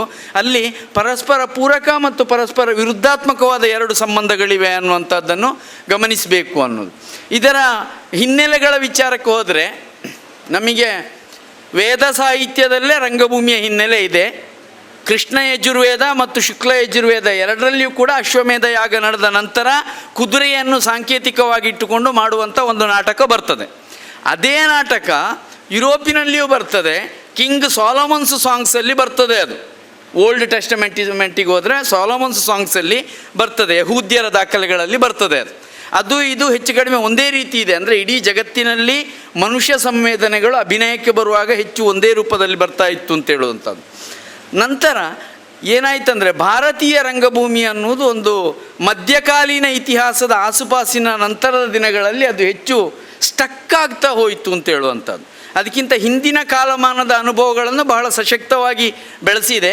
ಈಗ ಭಾಸ, ಕಾಳಿದಾಸ ಇಂಥ ಅನೇಕ ಹೆಸರುಗಳನ್ನು ನಾವು ಹೇಳ್ಬೋದು, ಅರ್ಶನ ಪ್ರಶ್ನಾವಳಿ ಇತ್ಯಾದಿಗಳನ್ನು ತಗೊಳ್ಬೋದು. ಆದರೆ ಆಧುನಿಕ ಕಾಲಮಾನಕ್ಕೆ ಬಂದಾಗ ಹೆಚ್ಚು ಸಂಕೀರ್ಣವಾದ ಅನುಭವಗಳನ್ನು ಅಭಿವ್ಯಕ್ತಿಪಡಿಸುವುದಕ್ಕೆ ಭಾರತೀಯ ರಂಗಭೂಮಿ ಅನ್ನೋದು ತುಂಬ ಹಿನ್ನಡೆಯನ್ನು ಪಡೆಯಿತು. ಆಮೇಲೆ ಅದು ಬೆಳೀಲಿಕ್ಕೆ ಶುರುವಾದದ್ದು ಸುಮಾರು 300-400 ವರ್ಷಗಳ ಹಿಂದೆ. ಈ ಪಾರ್ಸಿಗಳು ಇಲ್ಲಿಗೆ ಬಂದು ನಾಟಕವನ್ನು ಇಲ್ಲಿ ತಂದ ಮುಖಾಂತರ ಅದು ಬೆಳೀಲಿಕ್ಕೆ ಪ್ರಾರಂಭವಾಯಿತು ಅಂತೇಳಿ ಹೇಳುವಂಥದ್ದು ಒಂದು ಬಹಳ ಮಹತ್ವದಂಥ ಅಂಶ. ಇಲ್ಲಿ ಗ್ರೀಕ್ ದೇಶದಲ್ಲಿ ನಮಗೆ ಅದರ ಹೆಚ್ಚು ಸಶಕ್ತವಾದ ಮನೋಭೂಮಿಕೆಯನ್ನು ಕಾಣಬಹುದು. ಯಾಕೆಂದರೆ ಅಲ್ಲಿ ಸಿಟಿ ಸ್ಟೇಟ್ಸ್ ಇದ್ದವು. ನೀವು ವೇದಗಳಲ್ಲಿ ಅದನ್ನು ಕಾಣಬಹುದು. ಯಾಕೆಂದರೆ ಅದು ಗಣರಾಜ್ಯಗಳಿಂದ ರಚನೆ ಆಯಿತು. ಸಾಮ್ರಾಜ್ಯಗಳು ಬಂದಾಗ ಅದರ ಸ್ವರೂಪಗಳೇ ಬದಲಾಗ್ತಾ ಹೋದವು. ಸಾಮ್ರಾಜ್ಯಗಳು ಹೆಚ್ಚು ಮನುಷ್ಯನ ಒಳಮುಖವನ್ನು ಹೆಚ್ಚು ತೆರೆಯದೆ ಹೊರಮುಖವನ್ನು ಮತ್ತು ಪ್ರಭುತ್ವಕ್ಕೆ ಅನುಕೂಲಕಾರಿಯಾದಂಥ ಅಂಶಗಳನ್ನು ತೆರೆಯುತ್ತಾ ಹೋಯಿತು. ಅದನ್ನು ಮತ್ತೆ ರಿವೈಸ್ ಮಾಡಿದಂಥದ್ದು ನಮ್ಮ ಪಾಶ್ಚಿಮಾತ್ಯ ನಾಟಕಗಳು ಭಾರತಕ್ಕೆ ಬರಲಿಕ್ಕೆ ಪ್ರಾರಂಭ ಆದ ಮೇಲೆ ಅದು ಹೊಸ ಆವಿಷ್ಕಾರವನ್ನು ಕಂಡುಕೊಂಡಿತ್ತು ಅಂತೇಳಿ ಹೇಳುವಂಥದ್ದು ಇಲ್ಲಿ ಗುರುತಿಸಬೇಕಾದ ಮಹತ್ವದ ಮತ್ತೊಂದು ಅಂಶ. ಇನ್ನು ತುಳುನಾಡಿನ ಭಾಗಕ್ಕೆ ಬಂದರೆ ನಾವು ನಮ್ಮ ರಂಗಭೂಮಿಯ ಮೂಲಗಳನ್ನು ದೈವಾರಾಧನೆಯಲ್ಲಿ ಕಾಣಬಹುದು. ಅದು ಮೇಡಮ್ ಅವರು ಪ್ರಸ್ತಾಪ ಮಾಡಿದರು ಅದನ್ನು. ದೈವಾರಾಧನೆಯಲ್ಲಿ, ಆಮೇಲೆ ಯಕ್ಷಗಾನ ಬಯಲಾಟದಲ್ಲಿ ಅದು ಬಹಳ ಸಮೃದ್ಧವಾಗಿಯೇ ಬೆಳೆದು ಬಂತು. ಆಮೇಲೆ ರವಿರಾಜ್ ಅವರು ಪ್ರಸ್ತಾಪ ಮಾಡಿದಂಥ ರಂಗಭೂಮಿ ನಾಟಕಗಳ ಒಂದು ದೊಡ್ಡ ಹಿನ್ನೆಲೆ ಇಲ್ಲಿ ಇದೆ. ಅದರ ಜೊತೆಗೆ ದೇವದಾಸ್ ಕಾಪಿಕಾಡ್ ಅವರು ಮುಂತಾದವರು ಅದು ಪಾರ್ಸಿಗಳಿಂದ ಬರುವಾಗ ಹಾಸ್ಯದ ರೂಪದಲ್ಲೇ ಇತ್ತದು. ಆ ಹಾಸ್ಯದ ರೂಪವನ್ನು ಯಥಾರೀತಿ ಬಳಸಿಕೊಂಡದ್ದು ತುಳು ರಂಗಭೂಮಿಯೇ. ಉಳಿದ ಕಡೆ ಬೇರೆ ರೀತಿಯಲ್ಲಿ ಬಂತದು. ಮತ್ತು ಸಿನಿಮಾದಲ್ಲಿಯೂ ಕೂಡ ಬಂತು. ನೀವು ಬಹಳ ಹಳೆಯ ಸಿನಿಮಾಗಳನ್ನು ನೋಡಿದರೆ ಆರ್ ನಾಗೇಂದ್ರ ರಾವ್ ಅಥವಾ ಬಿ ಆರ್ ಪಂತುಲು ಅಥವಾ ಇವರು ಸುಬ್ಬಯ್ಯ ನಾಯ್ಡು ಇಂಥವರ ಸಿನಿಮಾಗಳನ್ನು ನೋಡಿದರೆ ಪ್ರಾರಂಭದಲ್ಲಿ ನಾಟಕವೇ ಸಿನಿಮಾವಾಗಿ ಕನ್ವರ್ಟ್ ಆದದ್ದು ನಮಗೆ ಗೊತ್ತಾಗ್ತದೆ. ಅದು ಆ ಹಳೆಯ ತಲೆಮಾರಿನ ಸಿನಿಮಾಗಳನ್ನು ನೋಡಿದರೆ ಈ ನೆಲೆಗಳಲ್ಲಿ ನಾವು ರಂಗಭೂಮಿಯನ್ನು ಗುರುತಿಸ್ಬೋದು ಅಂತೇಳಿ ಹೇಳುವಂಥದ್ದು. ಹಾಸ್ಯವನ್ನು ಅದೇ ರೀತಿಯಲ್ಲಿ ಉಳಿಸ್ಕೊಂಡು ಬಂದಿರುವಂಥ ತುಳು ರಂಗಭೂಮಿ ಅನ್ನೋದು ಗಮನಿಸಬೇಕು. ಗಂಭೀರ ರಂಗಭೂಮಿಯ ಕೆಲಸಗಳು ಇಲ್ಲಿ ಆಗಿವೆ. ಯಕ್ಷಗಾನ ಬಯಲಾಟ ಬಹಳ ಪ್ರಧಾನವಾದದ್ದು ರಂಗಭೂಮಿಯ ವಿಕಾಸದಲ್ಲಿ. ಆದರೆ ಅದು ಏನು ಮಾಡಿದೆ ಅಂದರೆ, ಯಕ್ಷಗಾನ ಬಯಲಾಟ ಅನ್ನುವಂಥದ್ದು ಹೊರಮುಖಿಯಾದ ಚಲನೆಯನ್ನೇ ತಗೊಳ್ತಾ ಹೋಯಿತು. ಮನುಷ್ಯನ ಅಂತರಂಗದ ಸಮಸ್ಯೆಗಳನ್ನು ಮತ್ತು ಸಂಕೀರ್ಣತೆಗಳನ್ನು ವಿವರಿಸುವುದಕ್ಕೆ ಅದು ಬಹಳ ಹಿನ್ನಡೆಯನ್ನು ಅನುಭವಿಸಿತು ಅನ್ನುವಂಥದ್ದನ್ನು ಕೂಡ ನಾವು ಗಮನಿಸಬೇಕಾಗ್ತದೆ ಅನ್ನುವಂಥದ್ದು. ಭವಿಷ್ಯದ ದಿನಗಳು ಈಗ ಹೇಗೆ ಹೋಗ್ತದೋ ಹಾಗೆ ರಂಗಭೂಮಿಯ ಚಟುವಟಿಕೆಗಳು ಮುಂದುವರಿತಾನೆ ಹೋಗ್ತವೆ. ಯಾಕೆಂದರೆ ಬುದ್ಧಿವಂತರು ವಿಪರೀತ ಜಾಸ್ತಿ ಆಗ್ತಾ ಹೋದಾಗ ಅಲ್ಲಿ ಕಲಾತ್ಮಕ ಅಭಿವ್ಯಕ್ತಿ ಕಡಿಮೆ ಆಗ್ತಾನೂ ಹೋಗ್ತದೆ. ಆಮೇಲೆ ಒಂದು ಹಂತ ನಂತರ ಇದು ಜಾಸ್ತಿ ಆಯಿತು ಅಂತ ಅನ್ನಿಸ್ತದೆ. ಮತ್ತು ನಾವು ಹಿಂದಕ್ಕೆ ಬಂದು ಹೊಸ ರೂಪವೊಂದರಲ್ಲಿ ಅದನ್ನು ನಾವು ಬೆಳೆಸಿಕೊಳ್ತಾನೆ ಹೋಗ್ತೇವೆ. ಆ ರೀತಿಯಲ್ಲಿ ಮುಂದುವರಿತದೆ. ಹಾಗೆ ಮುಂದುವರಿಯುವ ನೆಲೆಯಲ್ಲಿ ನಾವು ಏನು ಮಾಡಬೇಕು ಅನ್ನುವಂಥ ಒಂದು ಅರ್ಥಪೂರ್ಣವಾದ ಈ ಚರ್ಚೆಯನ್ನು ನಡೆಸಿಕೊಟ್ಟ ಮೂವರಿಗೂ ಕೂಡ ನಾನು ಅಭಿನಂದನೆಗಳನ್ನು ಸಲ್ಲಿಸ್ತೇನೆ ಮತ್ತು ನಿಮಗೆಲ್ಲರಿಗೂ ನನ್ನ ಮಾತುಗಳನ್ನು ಕೇಳಿದ್ದಕ್ಕಾಗಿ ವಂದನೆಗಳನ್ನು ಸಲ್ಲಿಸ್ತೇನೆ. ಜೊತೆಗೆ ಸರ್ವಾಧ್ಯಕ್ಷರು ಒಂದು ಪ್ರಸ್ತಾವನೆಯನ್ನು ಕೊಟ್ಟಿದ್ದಾರೆ ಬೆಳಗ್ಗೆ, ಕನ್ನಡ ಭಾಷೆ ಮತ್ತು ಇಂಗ್ಲೀಷು ಇತ್ಯಾದಿ. ಅವರಿಗೆ ನಾನು ಒಂದು ಖಾತ್ರಿಯನ್ನು ಕೊಡ್ತೇನೆ, ಎಲ್ಲಿವರೆಗೆ ನಾನು ಬದುಕಿರ್ತೇನೋ ಅಲ್ಲಿವರೆಗೆ ಕನ್ನಡವನ್ನು ಚೆನ್ನಾಗಿ ಇಟ್ಟಿರ್ತೇನೆ ನಾನು. ಯಾಕೆ ಅಂತಂದರೆ ಇಂಗ್ಲೀಷು ಬರುವುದಿಲ್ಲ. ಸಮ್ಮೇಳನ ವಿಷಾದದ ಸಂಗತಿಯನ್ನು ಪ್ರಸ್ತಾಪನೆ ಮಾಡ್ತೇನೆ. ನಿನ್ನೆ ದಿವಸ ರಂಗಭೂಮಿಯಲ್ಲಿ ವಿಶೇಷವಾದಂತಹ ಸಾಧನೆ ಅಂತ ಮಾಡಿದಂತಹ ಹಲವಾರು ನಾಟಕಗಳಿಗೆ ಬೆಳಕಿನ ವ್ಯವಸ್ಥೆ ನೀಡಿ ಬೆಳಕು ನೀಡಿದಂತಹ ಇಸ್ಮಾಯಿಲ್ ಅವರು ನಿನ್ನೆ ದಿವಸ ಒಂದು ಅವಘಡದಲ್ಲಿ ತೀರಿಕೊಂಡಿರುತ್ತಾರೆ. ಈ ಹಿನ್ನೆಲೆಯಲ್ಲಿ ನಮ್ಮ ರಂಗಭೂಮಿಯ ವಿಶೇಷವಾದಂಥ ಒಂದು ನಾವು ಟೀಮ್ ಇಟ್ಕೊಂಡು ಈ ಸಮ್ಮೇಳನ ಮಾಡುತ್ತಿರುವ ಕಾರಣ ನಾವೆಲ್ಲ ಒಂದು ನಿಮಿಷ ಅಗಲಿದ ಆತ್ಮಕ್ಕೆ ಶಾಂತಿ ಕೋರೋಣ ಅಂತ ಎಲ್ಲರಿಗೂ ಕೇಳಿಕೊಳ್ತಾ ಇದ್ದೀನಿ. ಧನ್ಯವಾದಗಳು. ಎಂದೆಂದಿಗೂ ನೀ ಕನ್ನಡವಾಗಿರು, ಕನ್ನಡವೇ ಸತ್ಯ, ಕನ್ನಡವೇ ನಿತ್ಯ ಎಂದು ಹೇಳುತ್ತಾ ನೆರೆದಂತಹ ಎಲ್ಲ ಕನ್ನಡ ಸಹೃದಯರಿಗೆ ನಮಸ್ಕಾರಗಳನ್ನು ತಿಳಿಸುತ್ತಾ, ಮಂಗಳೂರು ತಾಲೂಕು ಕನ್ನಡ ಸಾಹಿತ್ಯ ಸಮ್ಮೇಳನದ ಕನ್ನಡ ನುಡಿ ಹಬ್ಬದ ಸಂಭ್ರಮದ ಸಲುವಾಗಿ ಆಯೋಜಿಸಿದಂತಹ ಸಾಹಿತ್ಯ ಮತ್ತು ರಂಗಭೂಮಿ ಎಂಬ ಮೊದಲ ಸಾಹಿತ್ಯ ಗೋಷ್ಠಿಯ ಅಧ್ಯಕ್ಷೀಯ ಸ್ಥಾನವನ್ನು ಅಲಂಕರಿಸಿದಂತಹ ಹಿರಿಯ ಸಾಹಿತಿ ಹಾಗೂ ವಿಮರ್ಶಕರಾದಂತಹ ಶ್ರೀ ಅರವಿಂದ ಚೊಕ್ಕಾಡಿ ಅವರಿಗೆ ಮಂಗಳೂರು ತಾಲೂಕು ಕನ್ನಡ ಸಾಹಿತ್ಯ ಪರಿಷತ್ನ ಪರವಾಗಿ ಆತ್ಮೀಯ ಧನ್ಯವಾದಗಳು. ರಂಗಭೂಮಿ ಮತ್ತು ಯುವಜನತೆ ಎಂಬ ವಿಷಯದ ಬಗ್ಗೆ ನಮ್ಮ ಯುವ ಮನಸ್ಸುಗಳಿಗೆ ಉಪಯುಕ್ತವಾದ ವಿಚಾರಗಳನ್ನು ನೀಡಿದಂತಹ ದೂರದ ಬೆಂಗಳೂರಿನಿಂದ ಮಂಗಳೂರಿಗೆ ಆಗಮಿಸಿದಂತಹ ಹಿರಿಯ ರಂಗಕರ್ಮಿ ಶ್ರೀ ಶಶಿಧರ ಭಾರಿಘಾಟ್ ಅವರಿಗೆ ತಾಲೂಕು ಕನ್ನಡ ಸಾಹಿತ್ಯ ಪರಿಷತ್ನ ಪರವಾಗಿ ನಲ್ಮೆಯ ಧನ್ಯವಾದಗಳು ಸರ್. ಸಾಹಿತ್ಯ ಮತ್ತು ರಂಗಭೂಮಿ ಎಂಬ ವಿಷಯದ ಬಗ್ಗೆ ನಮ್ಮ ಅನುಭವದ ಮಾತುಗಳನ್ನು ಹಂಚಿಕೊಂಡಂತಹ ಬೆಸೆಂಟ್ ಮಹಿಳಾ ಕಾಲೇಜಿನ ಸಹಾಯಕ ಪ್ರಾಧ್ಯಾಪಕರಾದ ಶ್ರೀ ರವಿರಾಜ್ ಎಸ್ ಅವರಿಗೆ ತುಂಬು ಹೃದಯದ ಧನ್ಯವಾದಗಳು. ತುಳು ರಂಗಭೂಮಿಯ ಬಗ್ಗೆ ಉತ್ತಮ ಮಾಹಿತಿಯನ್ನು ತಿಳಿಸಿಕೊಟ್ಟಿರುವ ಶ್ರೀಮತಿ ಅಕ್ಷಯ ಆರ್ ಶೆಟ್ಟಿ ಅವರಿಗೂ ತಾಲೂಕು ಕನ್ನಡ ಸಾಹಿತ್ಯ ಪರಿಷತ್ನ ಪರವಾಗಿ ನಲ್ಮೆಯ ಧನ್ಯವಾದಗಳು. ರಂಗಭೂಮಿಯಲ್ಲಿ ಹಾಸ್ಯ ಎಂಬ ವಿಷಯದ ಬಗ್ಗೆ ಬೆಂಗಳೂರಿನ ತಿಮ್ಮ ಸೇನೆಯ ಪ್ರಸಿದ್ಧ ರಂಗಕರ್ಮಿ ಶ್ರೀ ರಾಮನಾಥ್ ಅವರಿಗೆ ಪ್ರತ್ಯೇಕವಾಗಿ ಧನ್ಯವಾದಗಳನ್ನು ಗೌರವದಿಂದ ನೀಡುತ್ತಿದ್ದೇನೆ. ಗೋಷ್ಠಿಯಲ್ಲಿ ಉಪಸ್ಥಿತರಾದ ಸಮ್ಮೇಳನದ ಸರ್ವಾಧ್ಯಕ್ಷರಿಗೆ ಗೌರವದ ವಂದನೆಗಳು ಹಾಗೂ ಆರಂಭದಲ್ಲಿ ಸ್ವಾಗತ ಹಾಗೂ ಇಡೀ ಕಾರ್ಯಕ್ರಮವನ್ನು ನಿರೂಪಣೆಗೈದಂತಹ ಸ್ವಾಗತ ಕೋರಿದಂತಹ ನಮ್ಮ ಮಾತೃ ಸಂಸ್ಥೆಯವರಾದ ಶ್ರೀ ದಯಾನಂದ್ ಕಟೀಲ್ ಸರ್ ಅವರಿಗೂ ಹಾಗೆಯೇ ಮುರಳೀಧರರಾವ್ ಭರದ್ವಾಜ್ ಅವರಿಗೂ ಧನ್ಯವಾದಗಳನ್ನು ತಿಳಿಸ್ತಾ ಧನ್ಯವಾದ ಕಾರ್ಯಕ್ರಮಕ್ಕೆ ಕೊನೆ ಹಾಡ್ತಾ ಇದ್ದೇನೆ. ಎಲ್ಲರ ಅಲ್ಲಿ ಮನವಿ ಏನು ಅಂತ ಹೇಳಿದ್ರೆ, ನಮ್ಮ ದೂರದ ಒಂದು ಅಣ್ಣಿಗೇರಿ ಅನ್ನೋ ಒಂದು ಪ್ರದೇಶದಿಂದ ಅಣ್ಣಿಗೇರಿ ತಾಲೂಕು ಅಧ್ಯಕ್ಷರಾದ ರವಿರಾಜ್ ವರ್ಣೇಕರ್ ಅವರು, ಶ್ರೀಮತಿ ಲಲಿತಾ ಸಾಲೆಮಠ್, ಗೌರವ ಕಾರ್ಯದರ್ಶಿ ಅಣ್ಣಿಗೇರಿ ಹಾವೇರಿಯಿಂದ ಬಂದಿರತಕ್ಕಂಥ, ದಯಮಾಡಿ ವೇದಿಕೆ ಮೇಲೆ ಬರಬೇಕು. ಹಾಗೆ ಮೋಹನ್ ಪಾಲೇಕರ್, ದೈವಜ್ಞ ಸಮಾಜದ ಮುಖಂಡರು, ಅವರು ಕೂಡ ವೇದಿಕೆ ಮೇಲೆ ಬರಬೇಕು. ಒಂದು ಕಾರ್ಯಕ್ರಮ ನಮ್ಮ ತಾಲೂಕು ಅಧ್ಯಕ್ಷರಾದಂಥ ಶ್ರೀಮಾನ್ ರೇವಣ್ಕರ್ ಅವರಿಗೆ ಅವರೊಂದು ಸಣ್ಣ ಸನ್ಮಾನವನ್ನು ಇಟ್ಕೊಂಡಿದ್ದಾರೆ. ಅವರ ಸರ್ವಾಧ್ಯಕ್ಷರ ಅನುಮತಿಯೊಂದಿಗೆ ಇಲ್ಲಿ ನಡೆಸ್ಕೊಡ್ತಾ ಇದ್ದೀವಿ. ಹಾಗೆ ನಮ್ಮ ಗೌರವ ಕಾರ್ಯದರ್ಶಿಗಳಾದ ಮುರಳೀಧರ್ ಚುಂತಾರವರು, ಹಾಗೆ ಗಣೇಶ್ ಪ್ರಸಾದ್ ಜಿ ಅವರು, ಮೀನಾಕ್ಷಿ ಮೇಡಮ್ ಅವರು ದಯಮಾಡಿ ವೇದಿಕೆಗೆ ಅವರ ಜೊತೆ ಬರಬೇಕು. 1 ನಿಮಿಷಗಳ ಅವಕಾಶ. ನಮ್ಮ ಅಧ್ಯಕ್ಷರಿಗೆ ಒಂದು ಸನ್ಮಾನವನ್ನು ಅಣ್ಣಿಗೇರಿ ತಾಲೂಕಿನಿಂದ ಬಂದು ಹಾವೇರಿಯಿಂದ ನಮ್ಮ ಮೇಲೆ ಪ್ರೀತಿಯನ್ನಿಟ್ಟು ಇಲ್ಲಿ ಬಂದಿದ್ದಾರೆ. ರವಿರಾಜ್ ವರ್ಣೇಕರ್ ಅಣ್ಣಿಗೇರಿ ತಾಲೂಕು ಅಧ್ಯಕ್ಷರು, ಹಾಗೆ ಶ್ರೀಮತಿ ಲಲಿತಾ ಸಾಲೆಮಠ್, ಹಾಗೆ ಮೋಹನ್ ಪಾಲೇಕರ್ ಅವರು ಕೂಡ ಇಲ್ಲಿ ನಮ್ಮ ಜೊತೆ ಇದ್ದಾರೆ. ನಮ್ಮ ಒಂದು ಮಂಗಳೂರು ತಾಲೂಕು ಘಟಕವನ್ನು, ಕನ್ನಡದ ಸಾರಥ್ಯವನ್ನು ವಹಿಸಿರ್ತಕ್ಕಂತಹ ಶ್ರೀಮಾನ್ ಮಂಜುನಾಥ್ ಶ್ರೀಪಾದ್ ರೇವಣ್ಕರ್ ಅವರಿಗೆ ಗೌರವದ ಸನ್ಮಾನವನ್ನು ನೀಡಿ ಗೌರವಿಸ್ತಾ ಇದ್ದಾರೆ. ಅವರಿಗೆ ಧನ್ಯವಾದಗಳು. ಕಲಿಯೋಕೆ ಕೋಟಿ ಭಾಷೆ, ಹಾಡೋಕೆ ಒಂದೇ ಭಾಷೆ ಕನ್ನಡ. ಕನ್ನಡ ಕಸ್ತೂರಿ ಕನ್ನಡ, ಹುಟ್ಟಿದರೆ ಕನ್ನಡ ನಾಡಲು ಹುಟ್ಟಬೇಕು, ಮೆಟ್ಟಿದರೆ ಕನ್ನಡ ಮಣ್ಣ ಮೆಟ್ಟಬೇಕು. ಬದುಕಿದು ಝಟಕ ಬಂಡಿ, ಇದು ವಿಧಿ ಓಡಿಸುವ ಬಂಡಿ. ಬದುಕಿದು ಝಟಕ ಬಂಡಿ, ವಿಧಿ ಗುರಿ ತೋರಿಸುವ ಬಂಡಿ. ಎಲ್ಲರಿಗೂ ನಮಸ್ಕಾರಗಳು. ನಾನು ರೇವತಿಯಾರ್. ಇಂದು ಕನ್ನಡ ಸಾಹಿತ್ಯ ಸಮ್ಮೇಳನದ ಶುಭ ದಿನದಂದು ನಾನು ನನ್ನ ಭಾಷೆ, ನನ್ನ ಉಸಿರು, ನನ್ನ ಪ್ರೇಮ, ನನ್ನ ಕನ್ನಡದ ಬಗ್ಗೆ ಒಂದೆರಡು ಮಾತುಗಳನ್ನಾಡಲು ಇಚ್ಛಿಸುತ್ತೇನೆ. ಎಲ್ಲರಿಗೂ ಕನ್ನಡ ಭಾಷೆ ಒಂದು ಭಾಷೆಯಾಗಿ ಕಾಣಬಹುದು, ಆದರೆ ಕನ್ನಡ ಕೇವಲ ಭಾಷೆಯಲ್ಲ, ಅದು ಹೃದಯದ ಮಿಡಿತ. ಕನ್ನಡ ಭಾಷೆಗೆ ಸಾವಿರಾರು ವರ್ಷಗಳ ಇತಿಹಾಸವಿದೆ. ಕ್ರಿಸ್ತಶಕ 450ರಲ್ಲಿ ಕಂಡುಬಂದ ಹಲ್ಮಿಡಿ ಶಾಸನವು ಕನ್ನಡ ಬರವಣಿಗೆಯ ಪ್ರಪ್ರಥಮ ಉದಾಹರಣೆಯಾಗಿದೆ. ರಾಜ ನೃಪತುಂಗ ಅಮೋಘ ವರ್ಷ ರಚಿಸಿದ ಕವಿರಾಜ ಮಾರ್ಗ ಕನ್ನಡದಲ್ಲಿ ರಚನೆಗೊಂಡ ಮೊದಲ ಕೃತಿಯಾಗಿದೆ. ನಮ್ಮ ಕನ್ನಡ ಭಾಷೆಗೆ ಒಂದಲ್ಲ ಎರಡಲ್ಲ ಸಾವಿರಾರು ವರ್ಷಗಳ ಇತಿಹಾಸವಿದೆ. ನಮ್ಮ ಕನ್ನಡ ಭಾಷೆಗೆ 8 ಜ್ಞಾನಪೀಠ ಪ್ರಶಸ್ತಿಗಳು ದೊರಕಿವೆ. ಇವು ನಮಗೆ ಹೆಮ್ಮೆ ಅಲ್ಲವೇ? ನಮ್ಮ ಸಂಸ್ಕೃತಿ ಸಂಸ್ಕಾರಕ್ಕೆ ಎಂದಿಗೂ ಬೆಲೆ ಕಟ್ಟಲಾಗುವುದಿಲ್ಲ. ನಮ್ಮ ಸಂಸ್ಕೃತಿ ಸಂಸ್ಕಾರವನ್ನು ಉಳಿಸುವುದು, ಬೆಳೆಸುವುದು ನಮ್ಮ ಆದ್ಯ ಕರ್ತವ್ಯ. ಕನ್ನಡ ಭಾಷೆ ಈಗಿನದಲ್ಲ, ರನ್ನ ಜನ್ನ ಪೊನ್ನ ಪಂಪರ ಕಾಲದಿಂದ ಹರಿದು ಬಂದ ಭಾಷೆ ನಮ್ಮ ಕನ್ನಡ. ಕನ್ನಡ ನಮ್ಮ ಹಿರಿಮೆ, ಕನ್ನಡ ನಮ್ಮ ಮಾತೃಭಾಷೆ, ಕನ್ನಡ ನಮ್ಮ ಉಸಿರು. ನಾವು ಜೀವಿಸುತ್ತಿರುವ ನೆಲ ಕನ್ನಡ, ಉಸಿರಾಡುವ ಗಾಳಿ ಕನ್ನಡ, ಕುಡಿಯುವ ನೀರು ಕನ್ನಡ, ಎಲ್ಲೆಲ್ಲಿಯೂ ಕನ್ನಡ, ಎಂದೆಂದಿಗೂ ಕನ್ನಡ. ನಮ್ಮೆದೆಯೊಳಗೆ ನುಡಿಯೊಳಗೆ ಕನ್ನಡ. ಎಲ್ಲಾದರೂ ಇರು, ಎಂತಾದರೂ ಇರು, ಎಂದೆಂದಿಗೂ ನೀ ಕನ್ನಡವಾಗಿರು ಎಂಬಂತೆ ನಾವು ಪ್ರಪಂಚದ ಯಾವುದೇ ಮೂಲೆಯಲ್ಲಿದ್ದರೂ ಕನ್ನಡವನ್ನು ಉಳಿಸಿ ಬೆಳೆಸುವ ಸಂಸ್ಕೃತಿ ಪ್ರತಿಯೊಬ್ಬನ ಕನ್ನಡಿಗನದಾಗಲಿ. ಜೈ ಕನ್ನಡ ಭುವನೇಶ್ವರಿ. ವಂದನೆಗಳು.